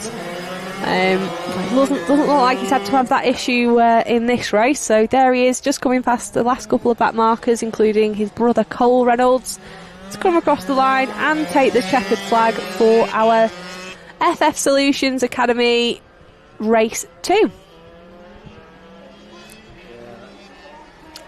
Is Max Rhodes there taking a very well deserved 2nd place, with Jackson Bennett there in 3rd. And we'll keep an eye out to see if we can see Ed Darnton come across the line after his off there, exiting out of that chicane. So there he is, just coming up on some back markers of Josh Walker and Jackson Nuttall. Ed Darnton there, the 41 on board that blue Yamaha yellow helmet. He's not going to push the issue, I don't think, on these two back markers. Oh, Josh Walker looking like going for a move around the outside. Oh, racing right to the bitter end. It is awesome to see kids racing at this level. Yeah, and it's a great breeding ground for talent. I think you actually started out in some of the previous years' sort of academy classes, didn't you? Yeah, when there was a junior championship, I started out on a little KX85. Yeah, and it goes to show these smaller bikes definitely do provide the experience for going on towards the bigger bikes. But there is our Supermoto Academy race results for race 2. So in first place it was the 5 of Archie Reynolds, and then second we had Max Rhodes. In third, Jackson Bennett. Fourth, Edward Darnton. Then in fifth we had Tyler Clark, and sixth Ollie O'Gorman. Seventh, Cole Reynolds. Eighth, Jackson Nuttall. And rounding out that group was Josh Walker in ninth. So we're going to take a little bit of a break now, and we will be back with our Supermoto Group C race a little bit later on, and we'll see you then.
And we're back. So we've got our Contract Solutions C Group Race 3 lining up on the grid.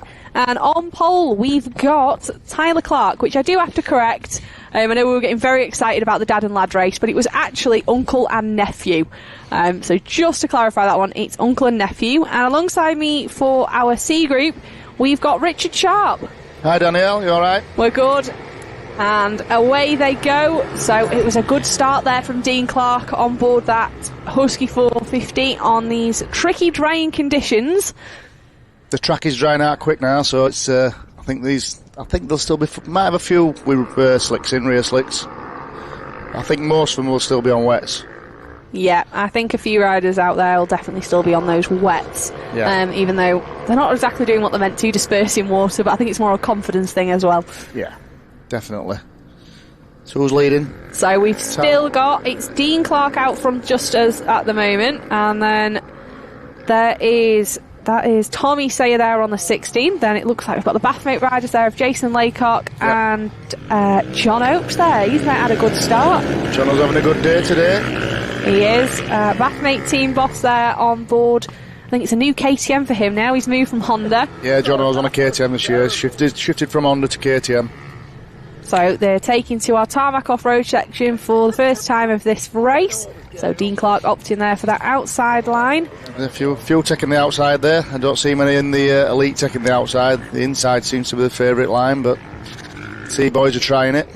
Yeah, and watching that line, you also look like one of the only riders using the inside berm. A lot of them just preferring to ride the flat there. Yeah, I prefer it personally. Just feel safer going around the berm than I do to the inside. But I have tried the inside a couple of times, but yeah, just personal preference for me, the berm.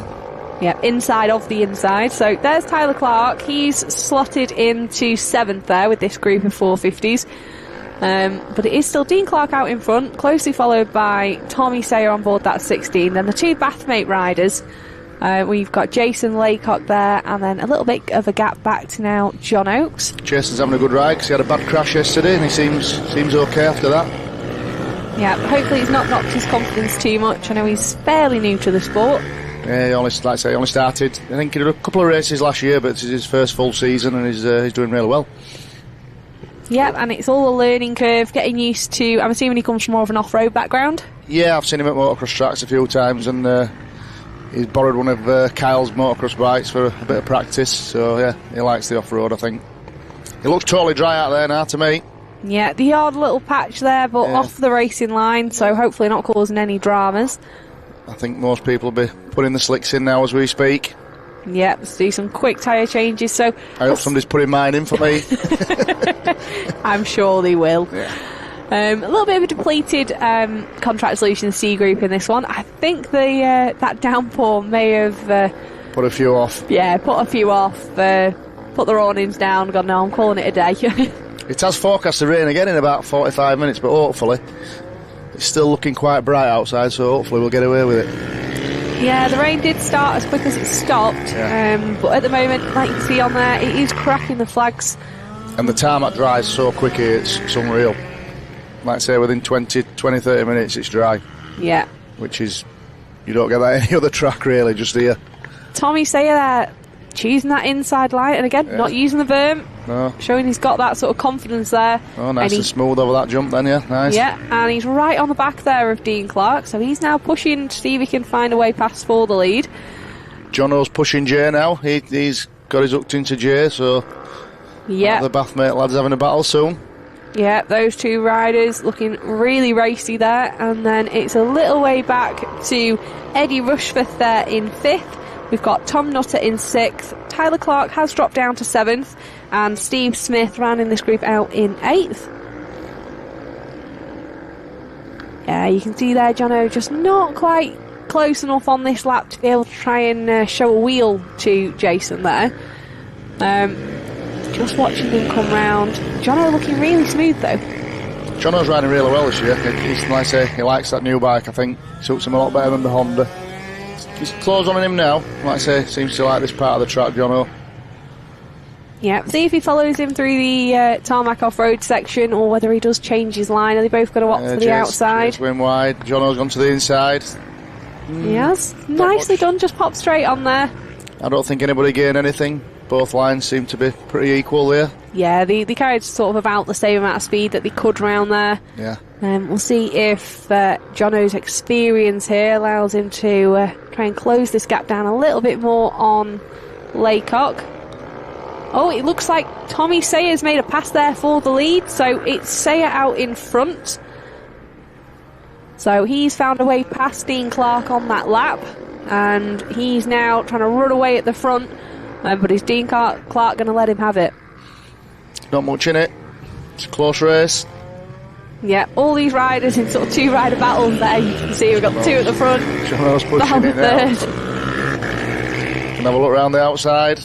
Well, it'd be a brave move to go around the outside and go offline just there, but he is trying. Having a look. He's having a look. Is he going up the inside? I don't think he managed it. No. Too tight going into the off-road there for that side of pass.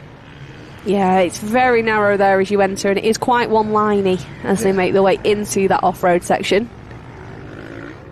So they've got 6 laps to go. Tommy Sayer there, hard on the brakes into this corner. I did see him have a big one here yesterday on the exit of this hairpin, similar to what we saw Sean Jones go down this morning. Dean's not letting him have it though. He's trying to get him back. Yep, he's definitely not letting him have it. Tommy Sayer still currently the fastest man on track. He did just do on his last lap there a 105.2, which in comparison to Dean Clark, he's managed a 105.9, so not much in it between these two. No, they are close times, aren't they? Yeah, really close. So Dean's got probably a couple more laps left where he can try and maybe see if he can line up a move. I know we'd seen some good passes as they make their way down the hill round the outside, which sets them up for the inside. It's still Sayer from Clark, then Laycock and Jono. They're both using different lines as well. We've just had a fastest lap though, and that's come from the 19 of Tom Nutter, who's currently sat in 5th place. Considerably faster as well, like a second quicker than anybody. Yeah, so it looks like he's probably got a little bit of clear track there, and he's chasing on, so you can see he has caught on to the back of Jono there. Yeah, he's coming, isn't he? He's definitely coming. See all those chrome graphics there shining in the sun. They look really strong. Oh, Dean Clark there, just standing himself up a little bit on that hairpin, taking that a bit too tight. Needs to be careful there, because I'm sure those white lines can catch people out. Tom's definitely closing in on John Oakes now. Them two need to speed up a bit, otherwise he's going to be on them. Yeah, so Nutter there is going to be trying to tag onto the back of this battle there for second.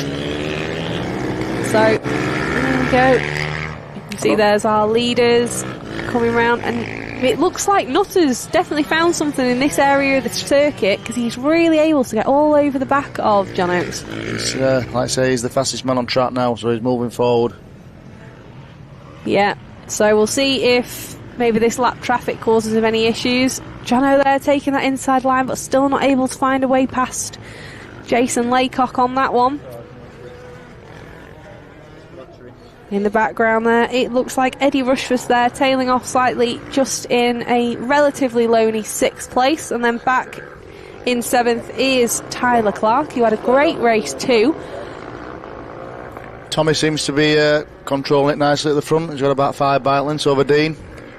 Yep, across the line though, it was only 0.6, so I'm wondering if maybe this end of the circuit is favouring Dean Clark's riding style. Could do.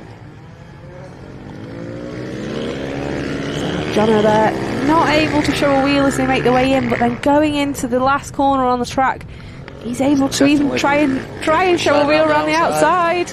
Oh, no, on the brakes again. Yeah, Laycock closes the door, and that allows Nutter to, again, stay really, really close to the back wheel of John Oakes there.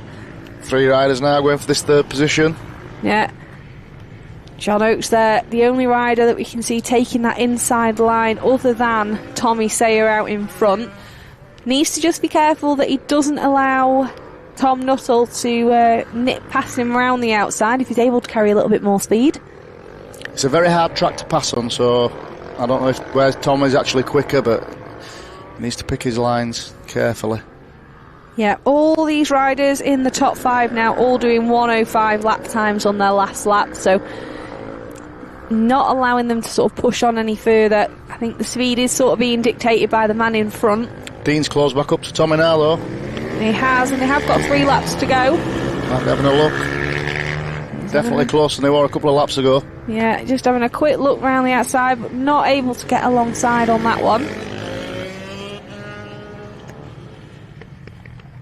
So, watching here, Dean Clark then again going to the outside. Like I say, there's nothing in it, is there? Both lines seem the same speed for these two. Yeah, they're both able to carry sort of a similar sort of speed around those corners. The inside being sort of shorter on distance, but being able to carry more speed using the outside berm as they hit that step up. Tom Nutter seems to have settled into the 5th. I thought he were going to... the speed he caught Jono up, I thought he were going to have a look at him straight away, but he seems to have settled into that 5th place.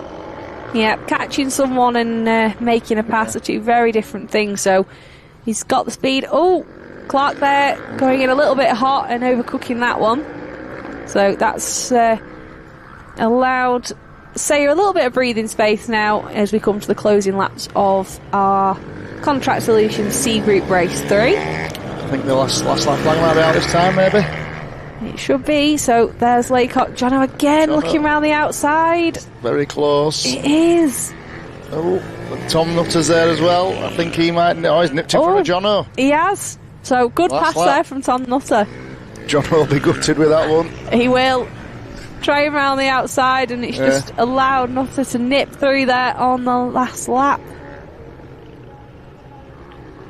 So, Sayer there, just trying to keep his nose clean now as he comes round for he just needs final time. Just needs a nice clean lap now and he should be okay. No mistakes. Is Nutter going to try and put a pass on Laycock in these closing stages? You can see there, so Laycock there, hard on the brakes, tipping. Nutter looking really smooth on that big husky. Yeah, he's suited it well. He is suiting it well. He's definitely coming on leaps and bounds on board that 450. Last lap, last corner there. He's having a look. There's Sayer out in front. Just keep it nice and straight around here. Clark looking for a way around the outside, but just not able. Tom were having a look at Jay as well, up to the line. He was. So Jono were the only loser there, really. Last lap pass. Well, Laycock actually managed to pinch the fastest lap just right at the end there, doing a 104.4. So he pinches that from Tom Nutter. Good effort, that. There goes Tyler Clark crossing the line, and then following him, it looked like, that was Eddie Rushforth and then Steve Smith rounding out that race. So there is our official results. So first we had Tommy Sayer, second Dean Clark. And then, we're on third? Third. Jason Laycock. And fourth is Tom Nutter. Fifth we had John Oakes, and sixth Tyler Clark. Seventh, Eddie Rushforth, and eighth, Steve Smith. So that is our Contract Solutions C group, all done for the day. So we're now going to get ready for our Race IQ B group to make their way down. So they'll all be sat in the holding area, ready and raring to go. I shall go get ready for my race now. Yeah, I'm sure you'll be watching this one as well. It doesn't look like we're having any rain. Still blue sky out there, so hopefully we're on slicks. You should have slicks on. Right, Danielle, thank you very much. Oh, just a quick one before you go. Reverse grid. Second, I am. Yeah. Who's alongside you? On pole is... go on. I think it might be Harley, isn't it? No, he's third. Is he? Yeah. Oh, I thought he got 8. No. Oh, I know you're alongside each other anyway. I know it's a sharp Eastwood's on pole. Eastwood pole. Yeah, then me, then Ali. Where's Ali fourth? No, Ali's third. Chris Walker's fourth. Exciting. So, yeah. I'm sure it'll be a good one. Elbows out. Elbows out. We know how hard it is to pass around here. The starts are key. It is. So we will keep an eye out for that one. Well, thank you very much. Thank you.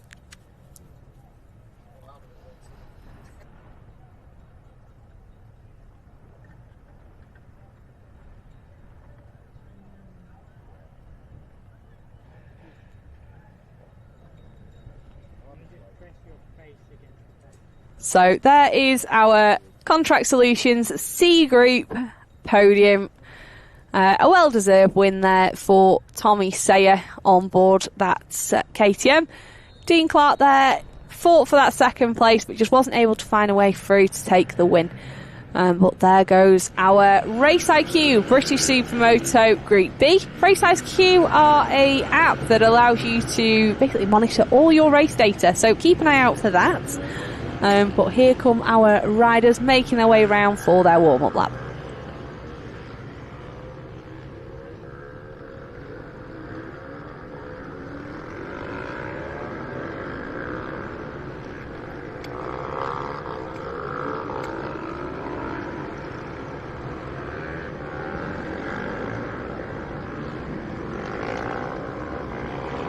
So on pole for our final B group race of the day, we've got Simon Burgess, alongside him Jake Sayer and Scott Wright. Alongside me in the comms box now, we've actually got Peter Bennett joining me. Hello, glad to be here. Looks like going to be an entertaining race, so see how it goes. Yeah, B group never fail for entertainment. And row 2, we've got the 82 of James Wood, alongside him Luke Armitage and then Paul Reynolds. On row 3, we've got Ollie Sims, Dan Billum, Duncan Wright. And then row 4, we've got Dave Spafford, Andy Hayes and Liam Pearson. Row 5, Dan Spencer, Christian Lamborn and Dax Armand. Very good. So, and the two riders that moved up from our Contract Solutions C Group Race 2 were Jason Slater and Kobe Perry. So they'll be starting from the back of the grid for this one. So we'll watch all these riders get themselves racked up and ready to set off. See there, it looks like Paul Reynolds has got a wet in the front.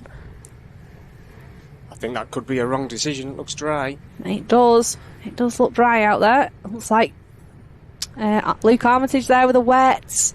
Ollie Sims with a wet.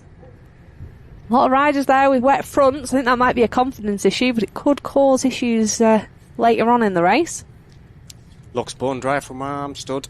Yeah, we could see on the previous race there was the odd patch of dampness, but they were all off the racing line, didn't cause our C group any issues. Paul Reynolds there maybe having a little bit of an issue with that Automotive Solutions bike. Are they having issues with grid position? I'm not 100% sure. We have got a beautiful blue sky, but we are at Roura, so rain could happen at any moment. Any moment, like it just did. Dan Spencer, he's definitely got slicks in, so does Chris Lambourne. They're both on full slicks there. Well, let's hope for big things for them. I think we all know that so long as it stays as it is right now, all those Trips UK A Group riders will be on slicks. Well, here we go. Liam Pearson on his 250. And they're off. So it's Simon Burgess getting a good start, but then there's the 3-2-3 of Scott Wright, making an absolute flyer there from the outside. But it is the 311 of Jake Sayer coming out in front and taking the whole shot there into that first corner, followed closely by Simon Burgess and James Wood. Yeah, there's a few little damp patches, but most of it's dry. Yeah, it'd be interesting to know if these are all guys that are on those slick tyres, see whether they've got the confidence to push on. Sayer's now going to be the man to basically test these conditions. The last time these were out, it was completely wet. So they're now going to be trying to find and test how much grip there is at the moment. It's amazing what an hour makes difference. So Sayer there coming round into our tarmac off-road section now, and I'm fairly sure he's going to take that lovely inside line. Yep, just like we've just seen his brother do in our C group, nice and up onto the step up. Very good. It looks like Woody's into third there. I watched him on the dirt earlier on. He was really good. Big improvements. Yeah, and he's definitely keeping the pressure on the 53 of Simon Burgess. He went really wide there on the exit of that hairpin.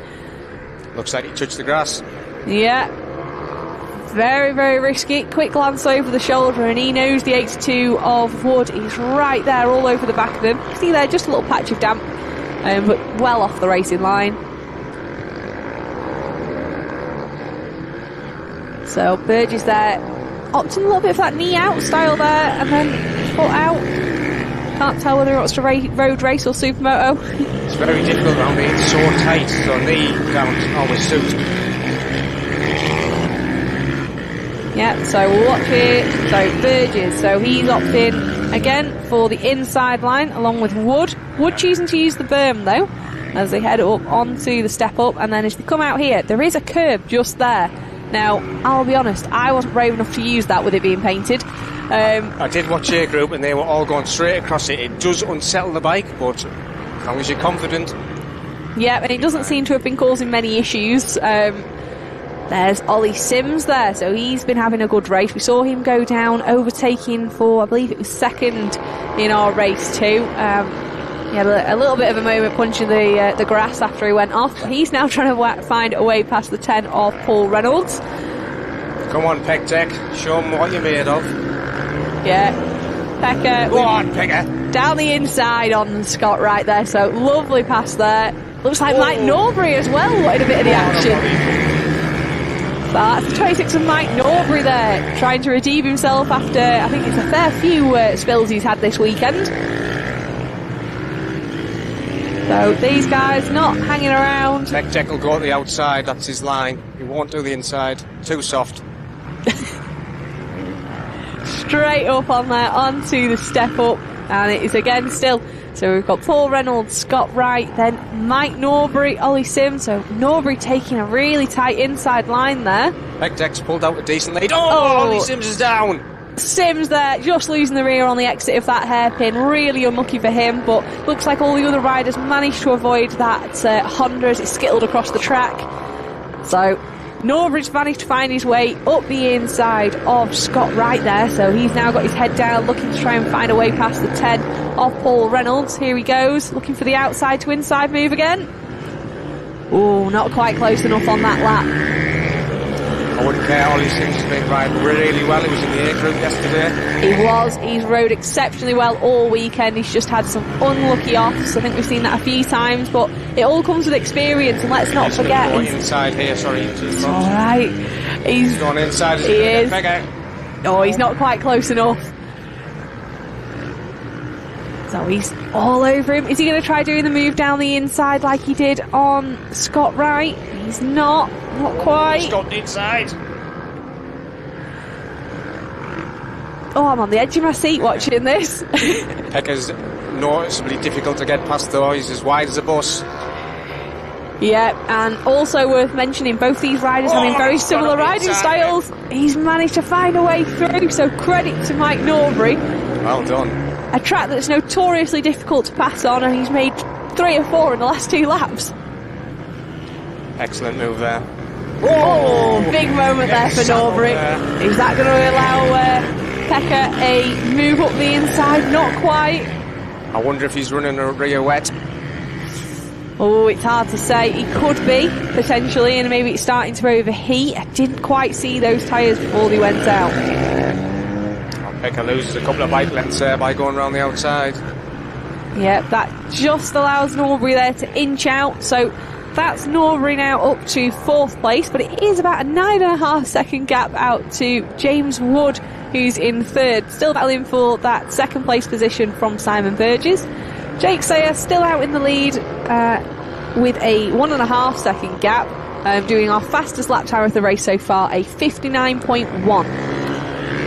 So right on cue, here's that battle between Wood and Burgess. So James Wood there on that back mention, just trying to close that gap down onto the 53. I believe confidence will be improving for these riders now that they know what the grip level is, they know what to expect. Hopefully that doesn't catch them out. You can see there that racing line. You can't believe the track was soaking wet an hour ago. I know, as Richard Sharp was saying, it is the fastest drain track on the calendar. It's got to be. So Burgess there, still trying to, I believe, chase down 311 of Jake Sayer, which is good to see. He's not riding entirely defensively, he's riding ahead of himself. But Sayer out in front, managing this race really well, consistently putting in 59 second lap times, which is keeping him just where he needs to be and keeping that 1.5 second buffer just how he likes it. Woody seems to be keeping on pace, he's not far away. Could do with going inside, but he's going inside and on the berm.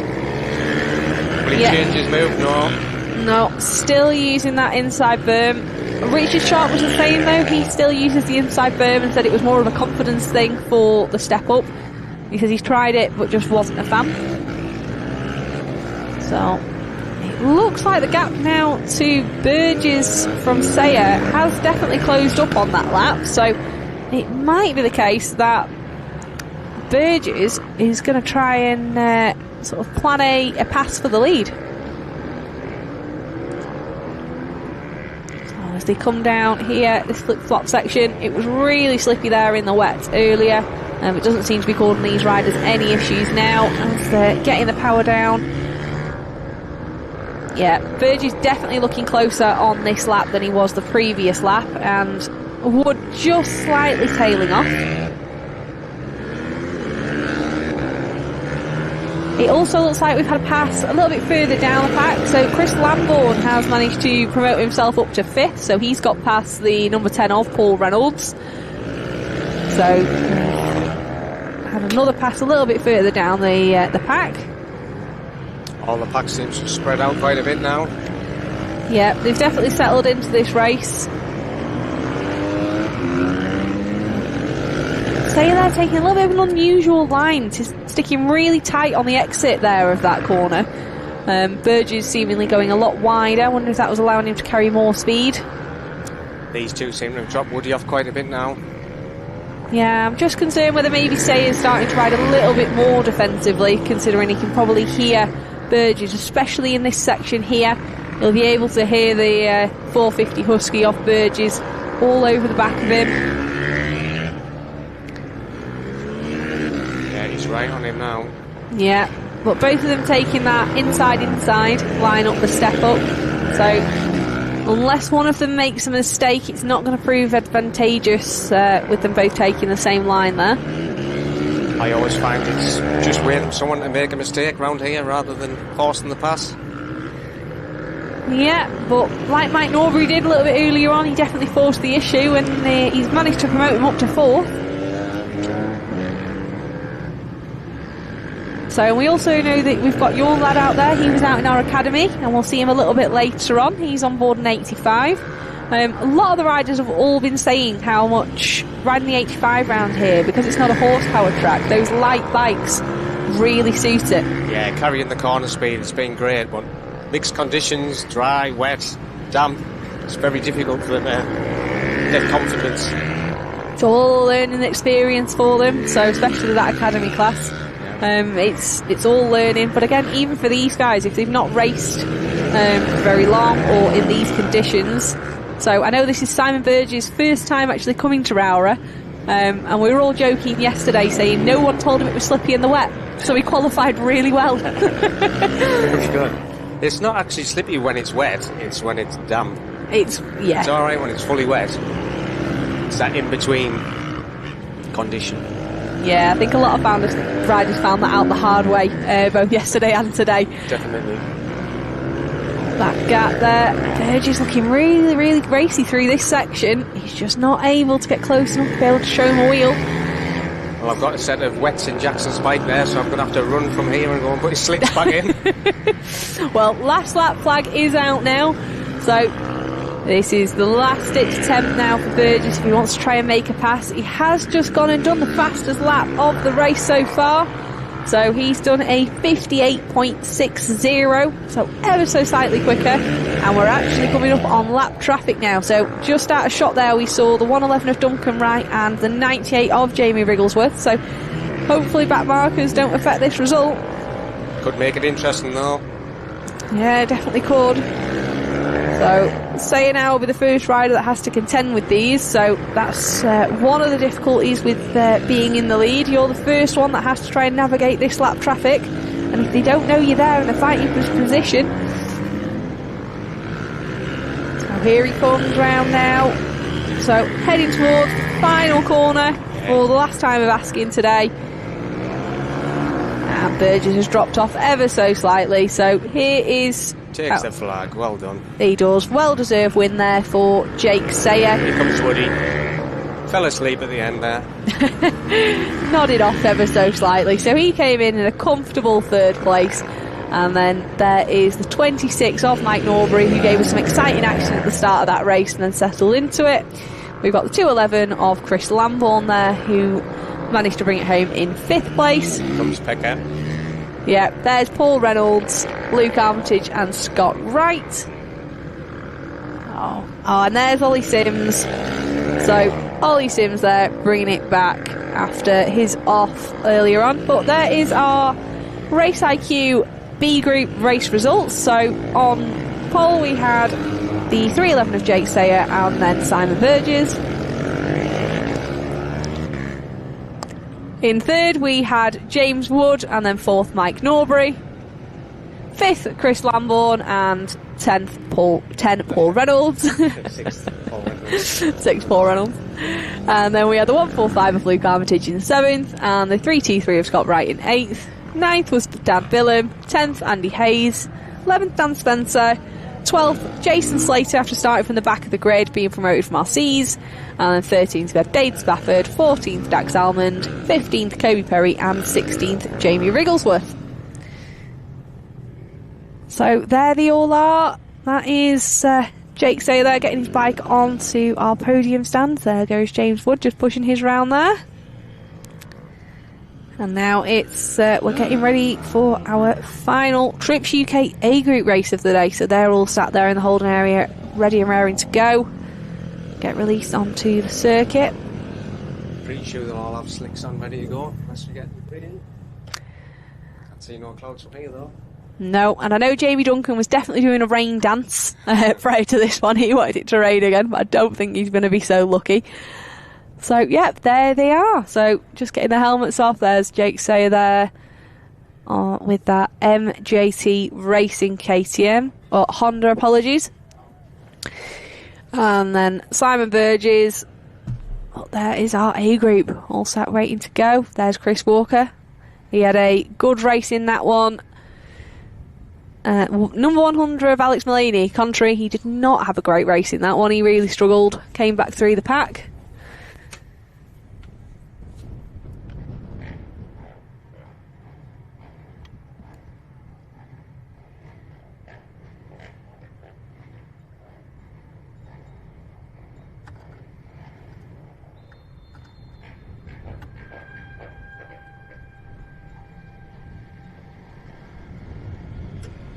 So here comes our reverse grid for our final A Group Trips UK race of the day.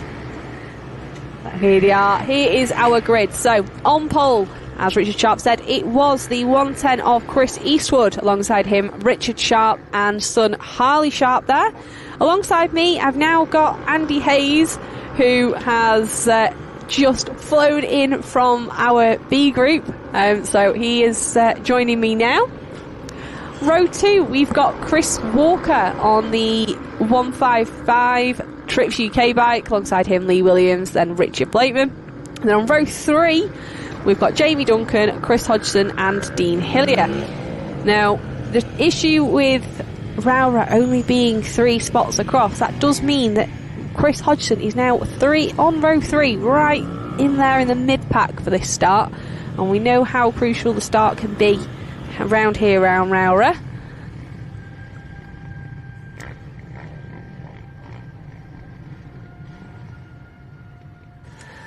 So here we are. They're just coming round. There is Richard Sharp. There's Josh Jasper. Can't miss him in those bright green leathers, can we? Yep. Hi, Danielle. Apologies, I'm probably a little bit out of breath at the moment, but having just come straight out of race B, straight into here, it's normally I just collapse in a chair for about 30 minutes after a race. No, we appreciate you coming to help, Andy, and yeah, absolutely no issues. You catch your breath. I'm sure these are all going to make it super exciting now off the start. There is that at the back. There is Blake Wilson, another one of our under 21 riders that's had a brilliant weekend so far. He's been riding really, really well. So Blake Wilson, earlier today, he borrowed my 16-inch front wheel to try that out here, and didn't get on with it, so I imagine he's back on a 16.5-inch front. Oh, interesting. So here we are on board. This is with Richard Sharp starting from the front row, so we get to see first-hand a start from our A group, and there we go, they're away. Great start there from Richard Sharp, blasting up and looking like he's taking the whole shot. There he is, backing it in now. Closely followed by son Harley Sharp there. Then it's the 110 of Chris Eastwood. It looks like Chris Walker there was trying to go down the outside. Jamie Duncan trying to slot in down the inside. So look at that, we've got a father and son 1-2. I wonder who's nervous in that family right now. Kelly. Yeah. Kelly Sharp will be having kittens. No, honestly, absolutely great ride from both of these guys. So Richard now will be wanting to try and pull as much of a gap out in front, but Hodgson there carving his way through the pack, so he's now already up to 4th now on the first lap of our Trips UK A Group Race 3. I think this is one of the benefits of the reverse grid. It just mixes things up a bit, and it makes the likes of Chris Hodgson have to work for it and find the way through the pack, which makes it better viewing, more spectacular for the viewers. It does, but then we're back on board with Richard Sharp, and I'm sure he'll be backing it into this hairpin here, and then back straight on the power, heading down towards yet another hairpin. So Hodgson there trying to find a way past the other Trips UK rider of Chris Walker, team boss. Oh, he's just nipped up the inside there. A little bit of a nudge there from Hodgson, I think. Yeah, I think that was a look from Chris Walker to Chris Hodgson. Not too happy with that nudge out, but you know, Rubbins Racing, as I say. Yeah, Rubbins Racing and no harm, no foul, but he's again just nipped up the inside there of Harley Sharp, had him on the brakes. So, other riders that we've seen doing really well so far. So we've got Jamie Duncan, number 7, just found a way past the 155 of Chris Walker, so he's now trying to get through this traffic into a podium place. But it is Richard Sharp out front, doing a fastest lap of a 55.9 now with clear track. But it's now all down to the 74 of Chris Hodgson. Can he close this gap down that Sharp has managed to create himself? Oh, big moment there from Harley Sharp, getting on the power there, spinning the rear up on board that KTM. So Sharp has managed to eke out a 3-second advantage. It'd be interesting to see what margin Chris Hodgson can pull him in at. Yeah, I have a feeling that Hodgson's now going to be putting the hammer down. If I don't see a fastest lap from him next, I'd be surprised. But that was another pass there from the 7 of Jamie Duncan, so that was on Harley Sharp, promoting him up to 3rd place. So it's then Duncan from Sharp, Williams, and then Walker. Then we've got Blakeman and Mullaney there rounding out 8th. So we can see there that Chris Hodgson has taken about 0.6, 0.7 of a second out of Sharpie in that lap. So I think we're on for an exciting race here, Danielle. Yeah, absolutely we are, Andy. And Hodgson, like I said, definitely popped in a fastest lap now with a bit of clear track, doing a 1:55.5. So that's about 0.4 seconds quicker than Richard Sharp was on his last lap. So you can see there. Is that some spots of rain on the camera, or? It does look like spots of rain. I can't see it in the sky, but it definitely looks like that on Sharpie's camera. It does. That's quite concerning. And the screen has darkened. You can see spots of rain on the video camera as well. Yeah, we just need to keep a very close eye on this. We know how tricky this track can be, especially in those damp, greasy conditions. So it looks like Jamie Duncan's rain dance might have worked after all. There's Lee Williams down. Yeah, an uncharacteristic fall there from Willow. It might be the case that these conditions are starting to catch these riders out if it is, in fact, starting to rain again. That's definitely spots of rain on this camera. I'm trying to check those puddles.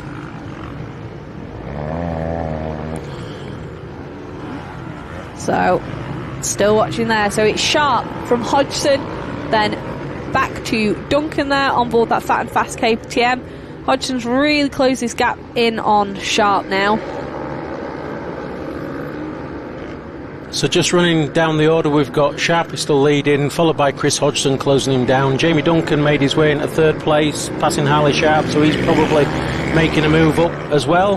Harley Sharp still bravely holding on to 4th, coming under pressure from Richard Blakeman, who Richard Blakeman, most viewers will be aware, is more than capable of being up at the front and winning these races, so Harley's going to do well to hold him off. Well, we've got a red flag, so I think they've called that just due to the changing weather, I suspect. I haven't seen anyone go down other from Willow. than Lee Williams. I can see there Dave Dearden has got his hood up. Yeah, a lot of riders there putting their hands up going, oh, why have you stopped it? But it is in the interest of safety. It shouldn't take several riders crashing for that to be noted. So race control have decided that they have issued a technical red flag based on the weather conditions worsening. So it may be the case now that these riders are given the option to go back and either change tyres or they can stay as they are, but it may be the case that this race will be declared as a wet race. If that's what is going to happen, then those riders that choose to stay on slicks, it won't be a red flag if it's declared a wet race. Okay, so we've got the Bathmate replay here, just showing Harley going into one of the hairpins on, I think we're seeing the pass from Chris Hodgson on Chris Walker there, aren't we? Yeah, it didn't, in the replay, it didn't look like he made contact, to be fair to Hodgson. And again, another nice clean blast there on Harley Sharp, so maybe we were mistaken there in the sort of heat of that action. Looks like maybe Walker looked over just out of surprise. I think it was just that look, that stare from Chris Walker, wasn't it? I think that made it all look worse than it actually was. Yeah, so I think these riders now are just sort of assessing the situation. Do they want to go and put wets in? Do they want to leave it? It's a really tricky call for anyone to be able to say, because, like we said, we saw Lee Williams go down in quite an uncharacteristic way on the exit of that corner heading towards the pits. My guess is we're going to do a restart as it is, because if you look at the skies, the brighter skies look to be rolling in at the moment, so I don't think this rain, or these spots of rain, are here to stay. Yeah. I think it's just worth giving these riders the option. They're all experienced enough to know. So we'll just watch here.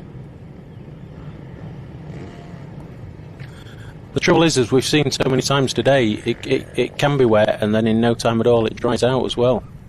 Yeah, they're all being sent back to their pits. I think this is to give them the option, if they do want to change tyres, they can. Maybe hold out and see what the weather's going to do. So, we'll just see.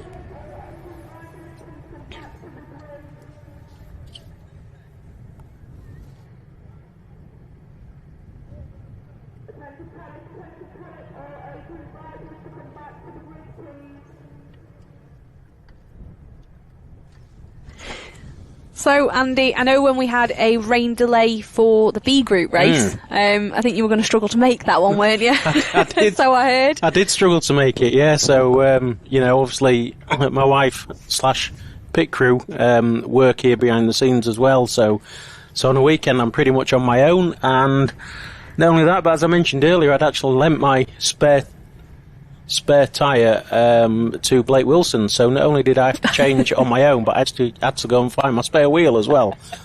So by the time I got that all done, I came out, and then when I came out and everyone had gone, I actually thought it was a warm-up lap. So I spent the first lap just bimbling around. And then I got round to the start thinking we were going to start, and there was no one there. I thought, oh, we must be racing. But it was actually tremendous fun coming from the back like that in the wet was a real lot of fun. I really enjoyed it. Yeah, it looks like these riders are going to get underway again, so we get all the action of the reverse grid start all over again. Great. That's great for us. Yep. I'm not sure Chris Hodgson or Jamie Duncan will be as fond. Well, that's after Jamie all the work they've put in. Jamie shaking his head there, so he doesn't look so happy, but I always say the cream rises to the top, and I think if Chris is starting 8th on the grid, he'll, as we saw, he's up to 3rd or 4th very quickly. Yeah, he is. So we'll just... I think they're going to get a warm-up lap. I think that's what Chris Hodgson there was just questioning, is do we get a warm-up lap or is it just straight away? Yep, so I don't think anybody's changed to wets in that time, have they? So I think we're all still on dries.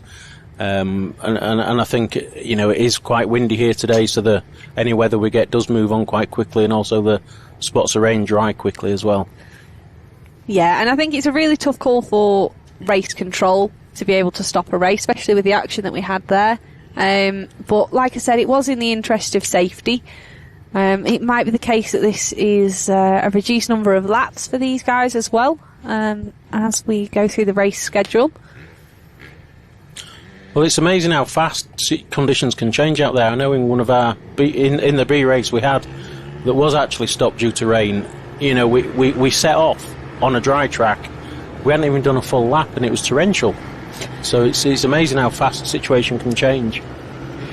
Lovely. So these riders now are just going out on their warm-up laps. This is their opportunity to not only get those tyres a little bit heat into them, but also the brakes. A lot of these riders will be running high competition pads, so they do take a little bit of warming up. They shouldn't have cooled off too much from that one, but it is a 10-lap race for them as they make their way round. So even less time for this reverse grid to sort itself out. I think we need to get the race done before any more weather comes in, don't we, Danielle? I do, and looking over that side, you can see over the quarry, that is a very ominous looking cloud that we can see there. So they'll come round and take their grid positions. So again, it is the 110 of Chris Eastwood on pole. Oh no, they're re-racking them in the grid positions from where they finished.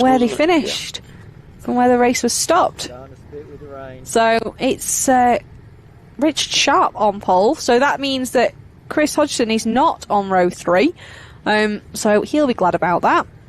Just look at that dark sky. Oh, they're now all, I think, saying that it's starting to rain again.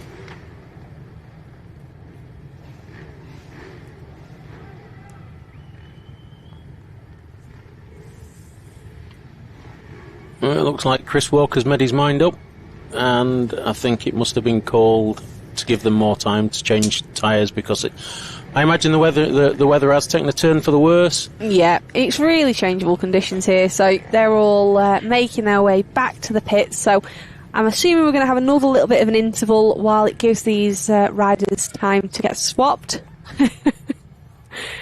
Oh dear, it's all fun and games, isn't it? It is. It's all fun and games. I haven't really seen many more worse weekends than this weekend for changeable conditions, though. It's been wets, dries, front wet, dry rear, etc. It's been like that all weekend. Yeah. And I mean, the onboard cam now giving us an onboard view of the pits here for our Trips UK team to get swapped over. Well, it just goes to show what a great setup Trips have, doesn't it? They really are a great team in the paddock with a great setup.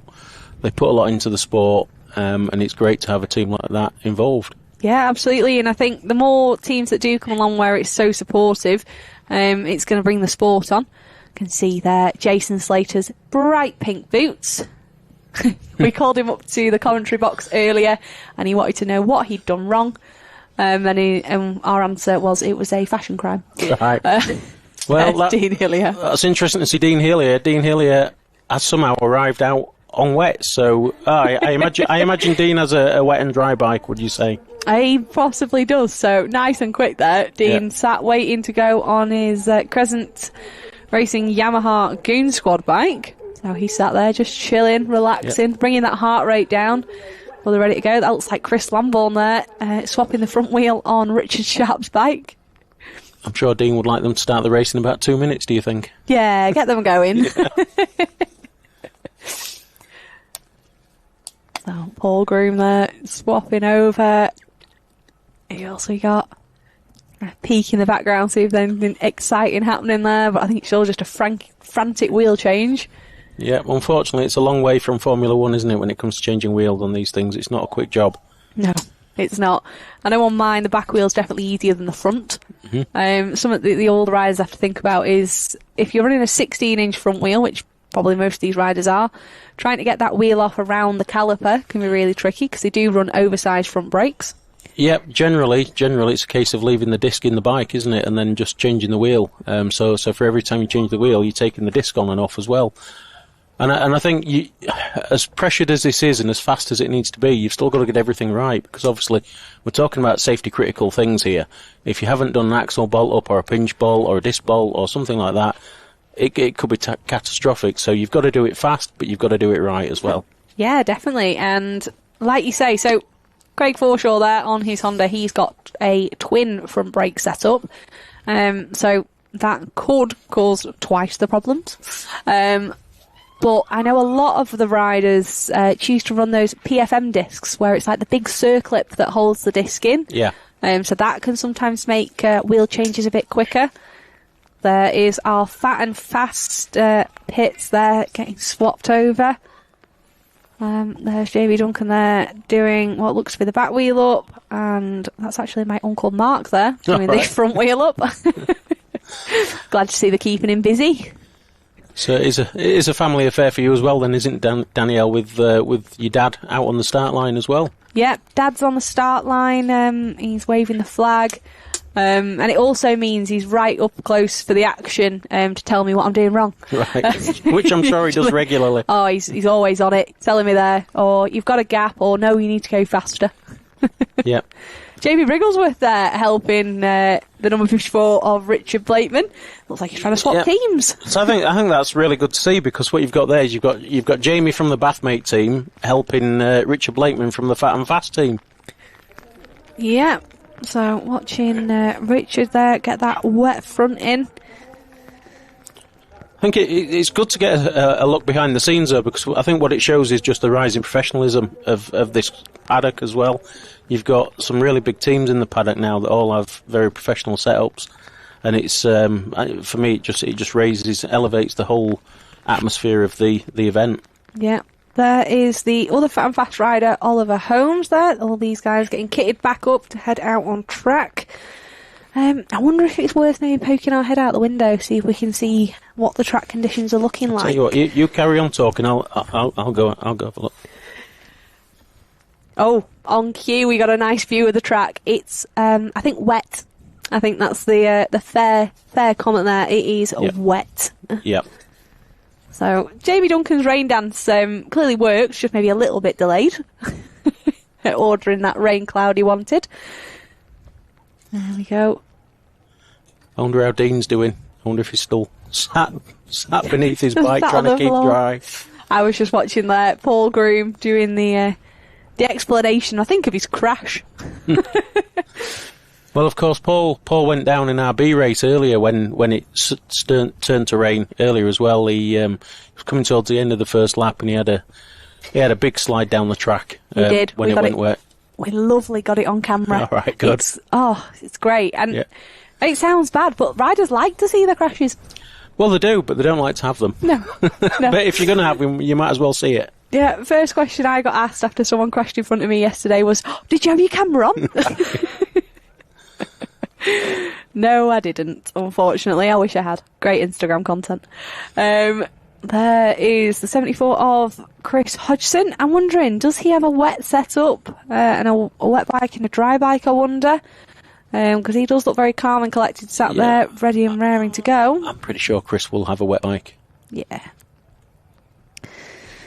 There's the 174 of Tom Ellum. He had a really good race too, a little bit earlier on, and especially coming back from such significant injuries that he had. I think he broke both arms. Right. An accident at Three Sisters a couple of years back. To come back and now be back in the A group, he's having a great weekend. I didn't know Tom before yesterday, but I was admiring his riding yesterday. He passed me over the jump about 4 foot higher than I was yesterday, and it was really impressive to watch. I'm just glad he landed separately. Yeah. No, he's all right. He's told me, we were talking about how he actually started out in the junior Challenge Cup that they ran a number of years back in the British Championship, which has now been replaced with what's now known as our Academy class. Back then, they used to run 17-inch front wheels, front and rear, on the 85s, whereas now they go for the 12-inch pit bike wheels. Yep. But those 17-inch wheels are still commonly used over in Europe, so we see a lot of riders at Mete running them. Yep. Well, I'm gonna take the opportunity in this interlude to give a shameless plug for the Supermoto class that's coming up at Oliver's Mount at the Barishing Classic event on the 19th, 20th of July. These riders have been invited to take part in a full Supermoto grid on the full circuit, and I don't believe that's ever happened before. So if you like watching your Supermoto and you're anywhere near Scarborough, come give it a look. It's bound to be spectacular. And then, of course, later in the season, on the August Bank Holiday, we've got the GB Supermoto round at Oliver's Mount as well. So it's great. After an absence of about 20 years, it's great to see Supermoto back at Oliver's Mount and really proving popular with the spectators there. Yeah, and you can definitely get up close to the action at Oliver's Mount as well. Some great spectator spots to be able to view both the off-road. That looks like Blake Wilson there doing a nice burnout on the start to try and get a bit of heat into. I think that's a wet. Yeah. So he's just trying to get that wet warmed right up, and he's there trying to position himself in that. I think that's 21st to be pointing in the direction of the start. Now, with this being three riders across for a row, it does mean that in the tail ends of the pack, they can actually go around that last corner, which is a bit tricky for a start, starting on a corner. There's the 42 of Oliver Holmes on board the Fat and Fast KTM. So, just looking out of our comms box window, still very cloudy, but I can't tell if it is still raining.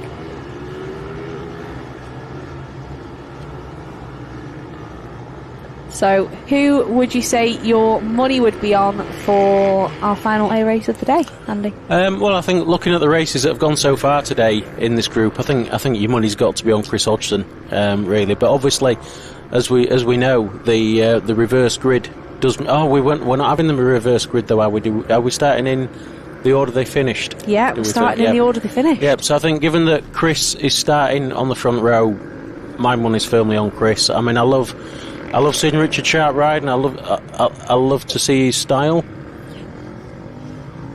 But so I think you're right. I think you'd be hard pressed not to pick Chris for your favourite rider so far. I think he'd be going 6 for 6 over the weekend for race wins. We've just heard that for the grid,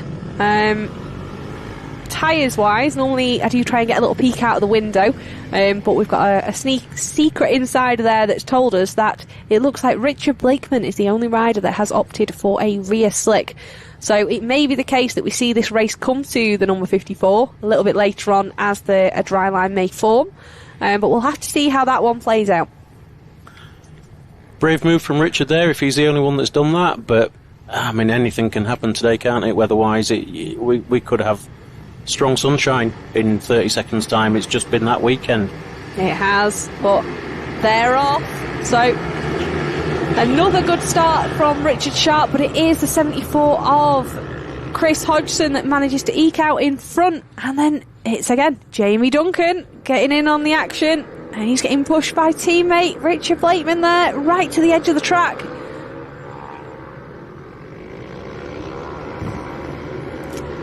So there goes Chris Hodgson out in front, and I think this might be how this one plays out. So the tail end of this track now, you can see, is very damp, so I think that's going to be the slippiest section. So watching them head round here, it'll be quite tentative. They'll all be trying to assess the grip levels that we have available to them.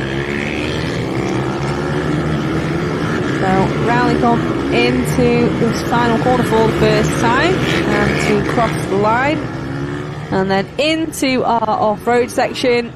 So it is a 10-lap race, and Hodgson has managed to gain a 1 second advantage there over Richard Sharp on that first lap. So watching them make their way through over that curb. But again, Hodgson backing it in as smooth as anything. Looks like he's on a Sunday jaunt. Absolutely, yeah, he just has that effortless style, doesn't he? I mean, Richard Sharp has got the most flamboyant and great to watch style, but Chris Hodgson, I think the word you use is probably efficiency. He's just very efficient in his riding style, and it clearly works, as we've seen from his results this weekend. Yeah, it definitely does work. There is the battle between our fat and fast riders. That's 7 of Jamie Duncan and the 54 of Richard Blakeman. We got a correction. It wasn't the 54 of Richard Blakeman with the rear wet. It was actually the 42 of Oliver Holmes, who's currently sat down in 19th. So at the moment, it doesn't look like that's coming to him at the minute, but we'll see how this plays out. Another fastest lap there for Chris Hodgson, doing a 59.2. We've got the on-board shot here of Richard Sharp. You can see him there cutting across that curb as they make their way back out onto the straight, then hard on the brakes for that hairpin. So great to have the Race IQ onboard camera for this round.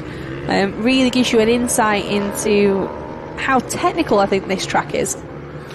It is a great watch. The only problem with having it on Richard Sharp's bike is you miss out on seeing his style. Well, given you only see the front mudguard. But no, Richard Sharp's a great guy to have it on because he's nearly always in the thick of it, isn't he?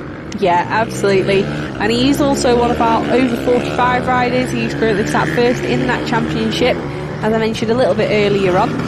One of the other things with the onboard camera is it meant when you were going through the off-road, I was tilting and turning with it. Right, okay. So there's the 54 of Richard Blakeman. He's currently sat in third place, taking that inside to inside line. It looks like he has eked a bit of a gap out now on teammate Jamie Duncan there of approximately 2.6 seconds. So whether Duncan has made a mistake on that lap and it has just allowed Blakeman to pull a bit of a gap on him, he'll now be chasing down the 217 of Richard Sharp, and then it's a big group there with a few of our under 21 riders there in that pack. Yeah, quite a young crop, isn't it, with Alex Mullaney followed by Harley Sharp, slightly older Andy Mitchell in that group, and then Lee Williams. So Lee Williams obviously not injured in that tumble that he had. He's back at it, and then the experienced Chris Walker, Dean Hillier that we saw sat by his bike on the start line, and then Chris Eastwood from Scotland bringing up that group. Yep, there they all are. So it is still Mulaney there out in front. Mitchell there trying to see if he can find a way past the 817 of Harley Sharp. Will it be age or experience that prevails here? So all these riders opting for that inside line, but Mitchell there choosing to use the berm. But has that allowed Lee Williams there to sneak up the inside? It has. So Willow there making a pass for, I believe that was 5th place there. 5th or 6th. They make their way back down this hairpin. I think Lee Williams has had a great weekend, hasn't he? I think he's really enjoyed this track, and he's come to the fore quite a lot this weekend, so he's doing really well. He has. He was our rider of the day yesterday for his racing and his efforts, and so I think that was very much well deserved. You're seeing there on board that high-tech coating Husqvarna, so he's now chasing down the 817 of Harley Sharp. And coming from a road race background, I think it's one of the things I'd say about Supermoto. It's fantastic in that you can have a tumble like we just saw Lee Williams have. I mean, I've had a couple myself this weekend as well. And usually you pick the bike up, carry on. It doesn't really cost you anything. You're usually not injured, and it's just a great way of learning racecraft without spending lots of money in repairs and lots of time in hospital. Yep, things like crash sliders, peg sliders, handguards all go to make these bikes as crash proof as they can be. There's always going to be the case where accidents can happen, but these bikes, they do slide very well. So, and a rider that I think that has put that to the test this weekend has been the number 100 of Alex Mulaney. He seems to have struggled quite a lot this weekend. Looked quite energetic on the bike, shall we say, and it has cost him a couple of times. There's this battle there for second place, so Richard Blakeman has really closed that gap down to Richard Sharp on that lap. Yep, and then is that Richard Blakeman setting the fastest lap of the session at 57.4, or is that his fastest lap? No, that is the fastest lap of the session, Andy, you're right. Okay. So on board with Richard Sharp, we might get an on-board view of a fat and fast rider sneaking up the inside if we're not careful. And it looks like Chris Hodgson isn't pulling away like he has in previous races. Well, no, I mean, if Blakeman's putting the fastest lap in, then no, Chris isn't pulling away at all. But maybe Chris is managing the race. I don't know if Chris gets signals or not, but he may know that he's got a comfortable gap. He might just try and maintain that. A little bobble there from Richard Sharp, so Blakeman there trying to see if he can sneak away around the outside. Richard Sharp notoriously tricky to pass just with how wide he makes that trip UK KTM with it being sideways all the time. So really tricky to try and find a pass through there, both of them. So Sharpie there changed his line, so he has been taking the berm nearly all day, but he did see that Blakeman was fast taking inside to inside, so he blocked that off and allowed and changed his line there, which is probably one of the best things he could do. You notice that's where he appeared that Blakeman was quicker than him. Yeah, so that's all about Richard going defensive, isn't it? You're really just trying to cut that as tight as you can, not to give the opportunity to the rider behind. And this battle shows you can be faster, but being fast is one thing, actually making a pass that sticks is another. Yeah, and I don't know about you, Andy, but that track looks very dry to me. It does look very dry, yes. Maybe it's going to play into Ollie Holmes' hands, and I think he has actually moved up a place, Ollie Holmes, and he's now pressuring Paul Groom. He has. He's made his way past the 255 of Kyle Eccleston, so hopefully that's playing into his advantage. So we'll keep an eye on this battle for second.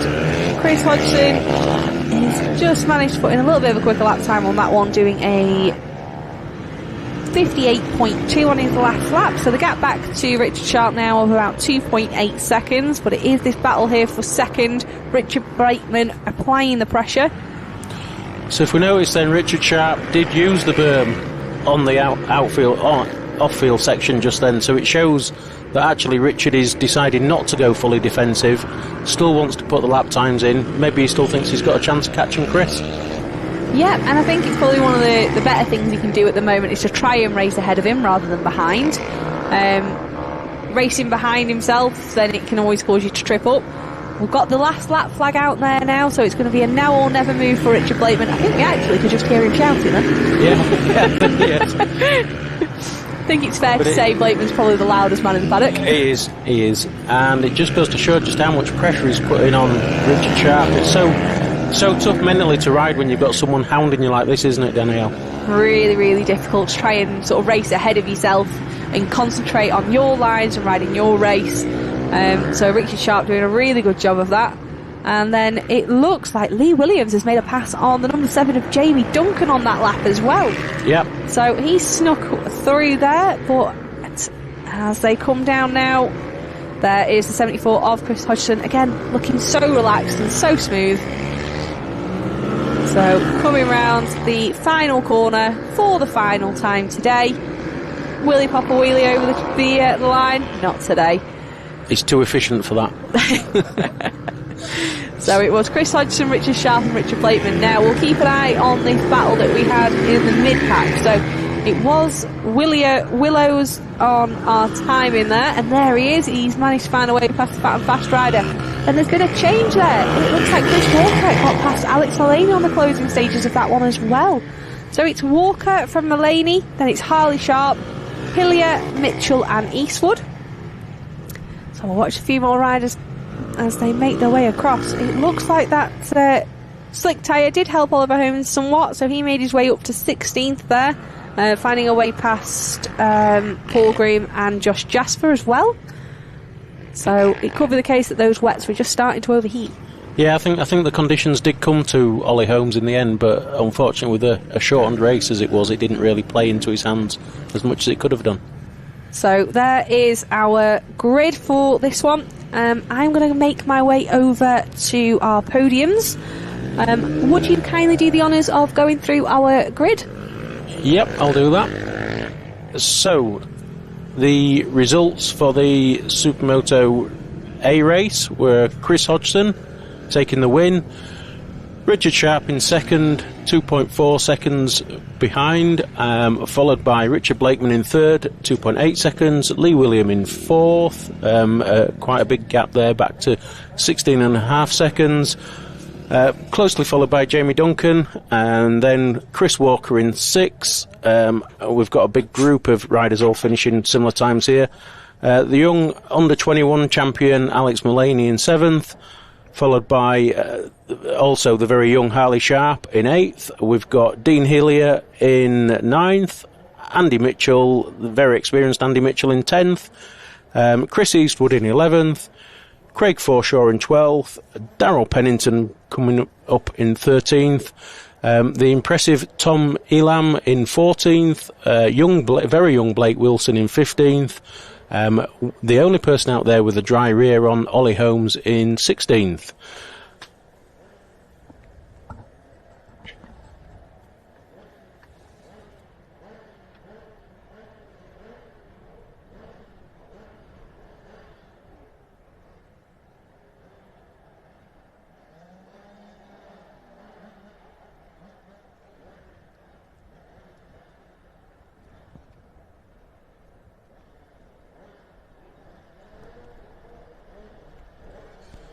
Okay, so while Danielle's made her way up to the podium, I just want to say we're joined by Liam Pearson, who's also joining as guest commentator for the next session.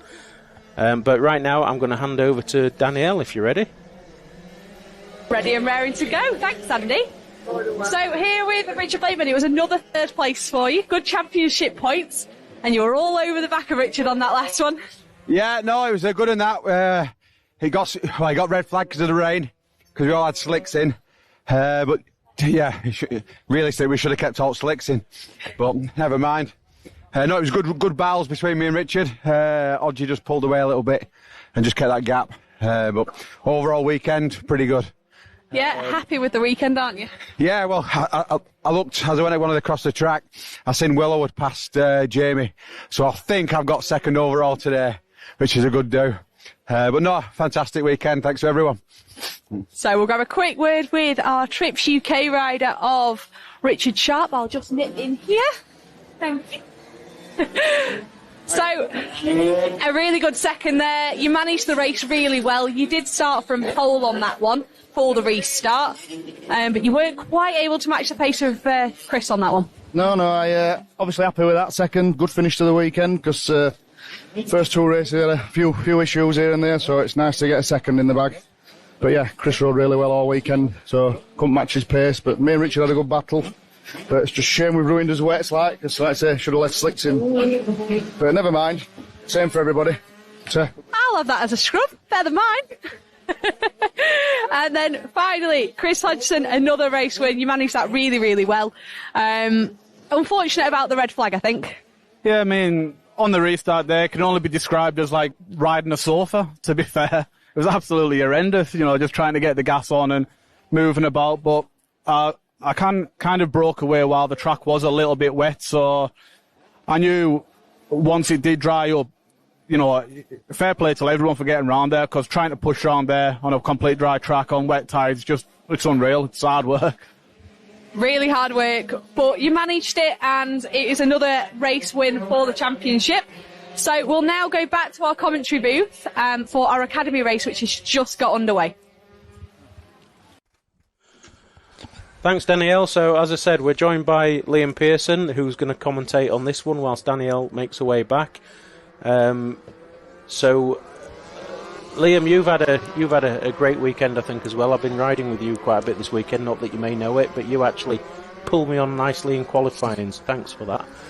Over to you to tell us about the academy. It's not a class I know much about, actually. Yeah, it's a good, difficult class. It always gives you a challenge. It's one of them where if you're up there, you're up there. And if you're not, there's not much room to work with. It's always good close racing here. It's a good start from the number 41 of Edward Darnton, who started, I believe it was 4th. So he's managed to make his way up to 1st. Yeah, he's had a great weekend, Edward, hasn't he? I'm sure he's taken quite a few wins already this weekend. Yeah, pretty sure he won race 1 and I think 4th in race 2 after a crash. Right, I'm pleased to say Danielle's back, so I'm going to hop out of the hot seat and hand back to Danielle.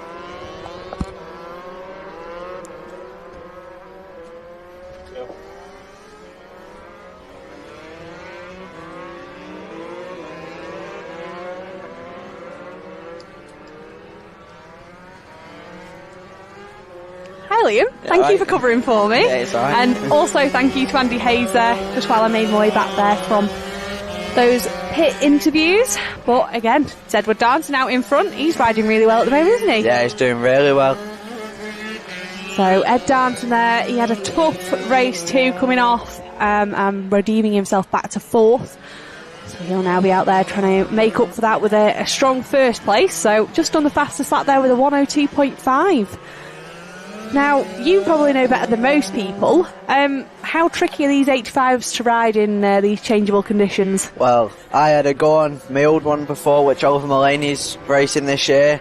Chucked it down the road twice, so not very good. I did hear your dad did say that you rode someone else's bike and threw it down the road a few times. Yeah. So there is Archie Reynolds there, the number 5 Automotive Solutions rider. He settled into a very comfortable second place there with a little bit of a gap over the number 58 of Max Rhodes on that RWJ Husqvarna. So there they are coming round. So they'll have 8 laps to go this time round. Tyler Clark's having a good weekend. Some good results, really good, especially in the C group this morning. They were doing well in that. He has done really well, so we saw him racing with Dean Clark and holding his own against the 450s. We know a lot of these riders do double duties, so they'll go out in both the Academy class and the Cs. Do you think that helps with these riders coming on so quickly? Yeah, it's a lot. It's nicer to have the extra practice session, qualifying session to do whatever, so you know your bike's sorted for your next championship race. Yeah, so it does give those riders a little bit more of an extra opportunity. And we know that you're sort of a good example of where this class takes you. So you've moved on from an 85 and you're now on a 250. It looks like Tyler Clark's there. Tried to put a move on Max Rhodes, so he's looking really racy through here now. He's got some good corner speed through there, Tyler. He has, and we Will saw he be him. able to go around outside here? He's having a go. It'd be a long way round. Looks like he's made it from there. We'll keep an eye on our timing screen. He's made it. He's made that pass stick. So very ambitious pass there from Tyler Clark, but he's managed to take third place away from Max Rhodes. There's our man out in front. That's Ed Darnton there. So from Darnton, then we've got Reynolds, and it's now Clark and Rhodes as they come down through into this hairpin. So now the gap to Reynolds is just over 3 seconds. So Tyler Clark's really got his work cut out if he wants to try and progress up to second. Well, anything can happen in 7 laps, so you never know. Yeah, we saw that with our A group, so with the changeable Cumbrian weather we've had so far this weekend, you're absolutely right, anything could happen. So I wonder if this will allow Max Rhodes to maybe sort of tag on a little bit and see if he can maybe find some extra speed somewhere that he's been missing it. It's always good to follow riders to know where they're faster than you and you need to gain time on. Yeah, and it's good to see, so all these riders learning every single time they go out, and like me and Phil both said when we were at Teesside, it was really good to see how much Tyler Clark has progressed so far, and he's coming on leaps and bounds, especially across these last 2 rounds. So we'll watch him now. Rhodes there looking a little bit closer than he was on the previous lap. So I'm wondering if maybe he's gaining a little bit of confidence now with the conditions and how much grip they've got. He had to go on the inside up the step up and he managed to clear that just fine. Yeah, that's impressive there, coming from the inside on the smaller bikes. Would you say the off-road here suits the smaller bikes compared to other tracks? Yeah, it's a lot better on a smaller bike here than, say, Wigan, where it's all tight and rutted. Yeah, we know the ruts can be very tricky with these small wheels. There's your old bike. Still managing to make its way around. Yeah, there is Oliver Mullaney there. He's currently sat in 9th place in our academy class. And we've just got Jackson Nuttall behind him there, and Tyler Clark just looking to see if he can find a way past. So he has decided to choose the inside line up the step up, but not clearing it. So that's allowed Max Rhodes to close right back up on him there as they try and navigate their way around these back markers. Someone else who's come on lots is Jackson Nuttall. He's doing really well lately. He has, again, another rider that's come from our Bambinos, and I know his brother Spencer is still in there finding his feet, but Jackson now out there racing other riders, not just sort of going out there just doing the laps. He's actually racing for positions. That's really good to see. Yeah, he's going to be on the back foot with a 65, but he'll make a lot of corner speed with that. Yeah, that's true. So he's sort of down on power, but I think Ed Darnton showed last year that wasn't always the worst thing. He was on a 65 from all of last season and did really well on that. Yeah, me and Edward had some really good battles last year. I've had good battles with a lot of the people in this class. You have, and I'm sure it won't be long until they're all coming out and battling you again, back on the 250s on the big bikes. Yeah. So there is the battle with Oliver Mullaney and Jackson Nuttall. Jackson Bennett there nipping up the inside. Nicely done. Straight past these two. There is Edward Darnton there out in front, looking really relaxed and comfy on board that DRC Yamaha. So he has extended his lead now out to 4.89 seconds. So that has now left Archie Reynolds in a fairly lonely second place, as the gap back to Tyler Clark is still 7 seconds. So Reynolds there having a little bit of a lonely race in second, but it's all good points for the championship. As we say though, anything can happen in those last few laps, anything, the last few corners. Yeah, so Archie Reynolds there, we just saw him coming to shot. And then here's that battle for third. So it's still Tyler Clark heading out the 58 of Max Rhodes as they make their way round. That gap looks like it's opened up ever so slightly. And then Jackson Bennett there in a, again, a relatively lonely 5th place. Not battling with anyone at the moment. They've all seemed to have settled into this race rather well. So there is Edward Darnton looking just really smooth. Yeah, he's good with it looking smooth round here. He's quick round here, really well. There we go. And that knee down style, I know a lot of the riders on the mini bikes use that. Do you still use it on your big bike, or are you transitioning to more of foot out? Well, I've always used foot out until about halfway through last season. Then I started doing knee down. It's so much faster, but in the wet still always like use my foot out because I got a thing for tucking the front. But we've seen that a few times this weekend, me tucking the front, but we'll survive. No, and we were saying that these bikes crash relatively well. They do slide, so it's good learning experience for everyone. Yeah, it's great round here as well for getting your corner speed up, because it's not all just straights as well. You can always get a good few moves around the outside. It's tight to pass round here. Yeah, it's a narrow circuit, and also the lines that you take, it's very challenging to make a pass. There was the number 10 of Cole Reynolds, so he's currently sat in 7th place. But here is the 41 of Edward Darnton making his way around, so he'll be coming around just to lap the younger of the two Cole brothers on board that TM. Steady away, Ed Darnton. He settled into a 1:03.5 sort of lap time, nice and steady. He's not pushing on any harder. He's extended that gap back out to Archie Reynolds to now over 8 seconds. So now he'll know he just needs to bring this one home. Yeah, let's just play it safe this lap. He's got a big enough gap, he doesn't have to risk anything. There's no point risking it all. No.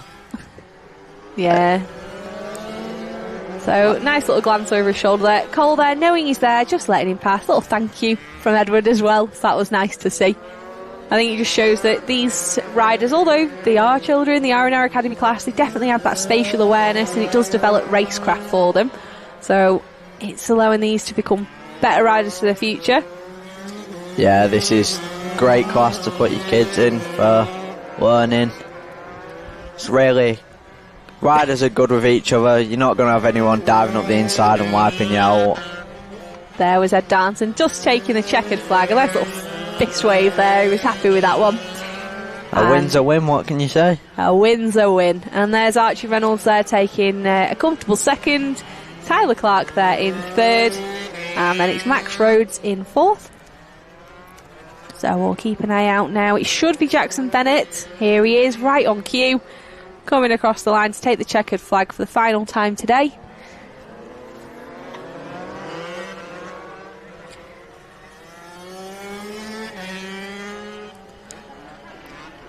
And there is our FF Solutions Academy Race 3 results for today. So in 1st it was Edward Darnton, 2nd was Archie Reynolds. 3rd place we had Tyler Clark, and 4th Max Rhodes, who were having a great battle. Then we had in 5th Jackson Bennett, and in 6th Ollie O'Gorman. Followed by Cole Reynolds and Josh Walker, who we know do a lot of motocross together, along with Archie. And then rounding out our academy group was Oliver Mullaney and Jackson Nuttall, who had a great little battle all throughout that race. Yeah, it's good to see. The kids are getting some more racecraft in it. Jackson Nuttall's getting better with it. I'm impressed with Oliver Mullaney this week, and he's done well. He has, and from a rider that's started out in our Bambino class to now racing in academy, I think things are looking really bright for him. It's all looking up. So we're just getting our riders now. I think they're just going to have their little podium shots. But what I will say, so that was our final race of the day for our Trips UK British Supermoto Championship Round 3 here from Rowra. It's been great having you all. Our next round should be round 4, and that is at Pembury, and that's over the weekend of the 21st and 22nd of June. So there'll be some live action coming up from there. So make sure, if you're not already, follow them on TNL Sports over on YouTube, as well as the British Supermoto Championship on both Instagram and Facebook. But that's all from us. We'll see you there.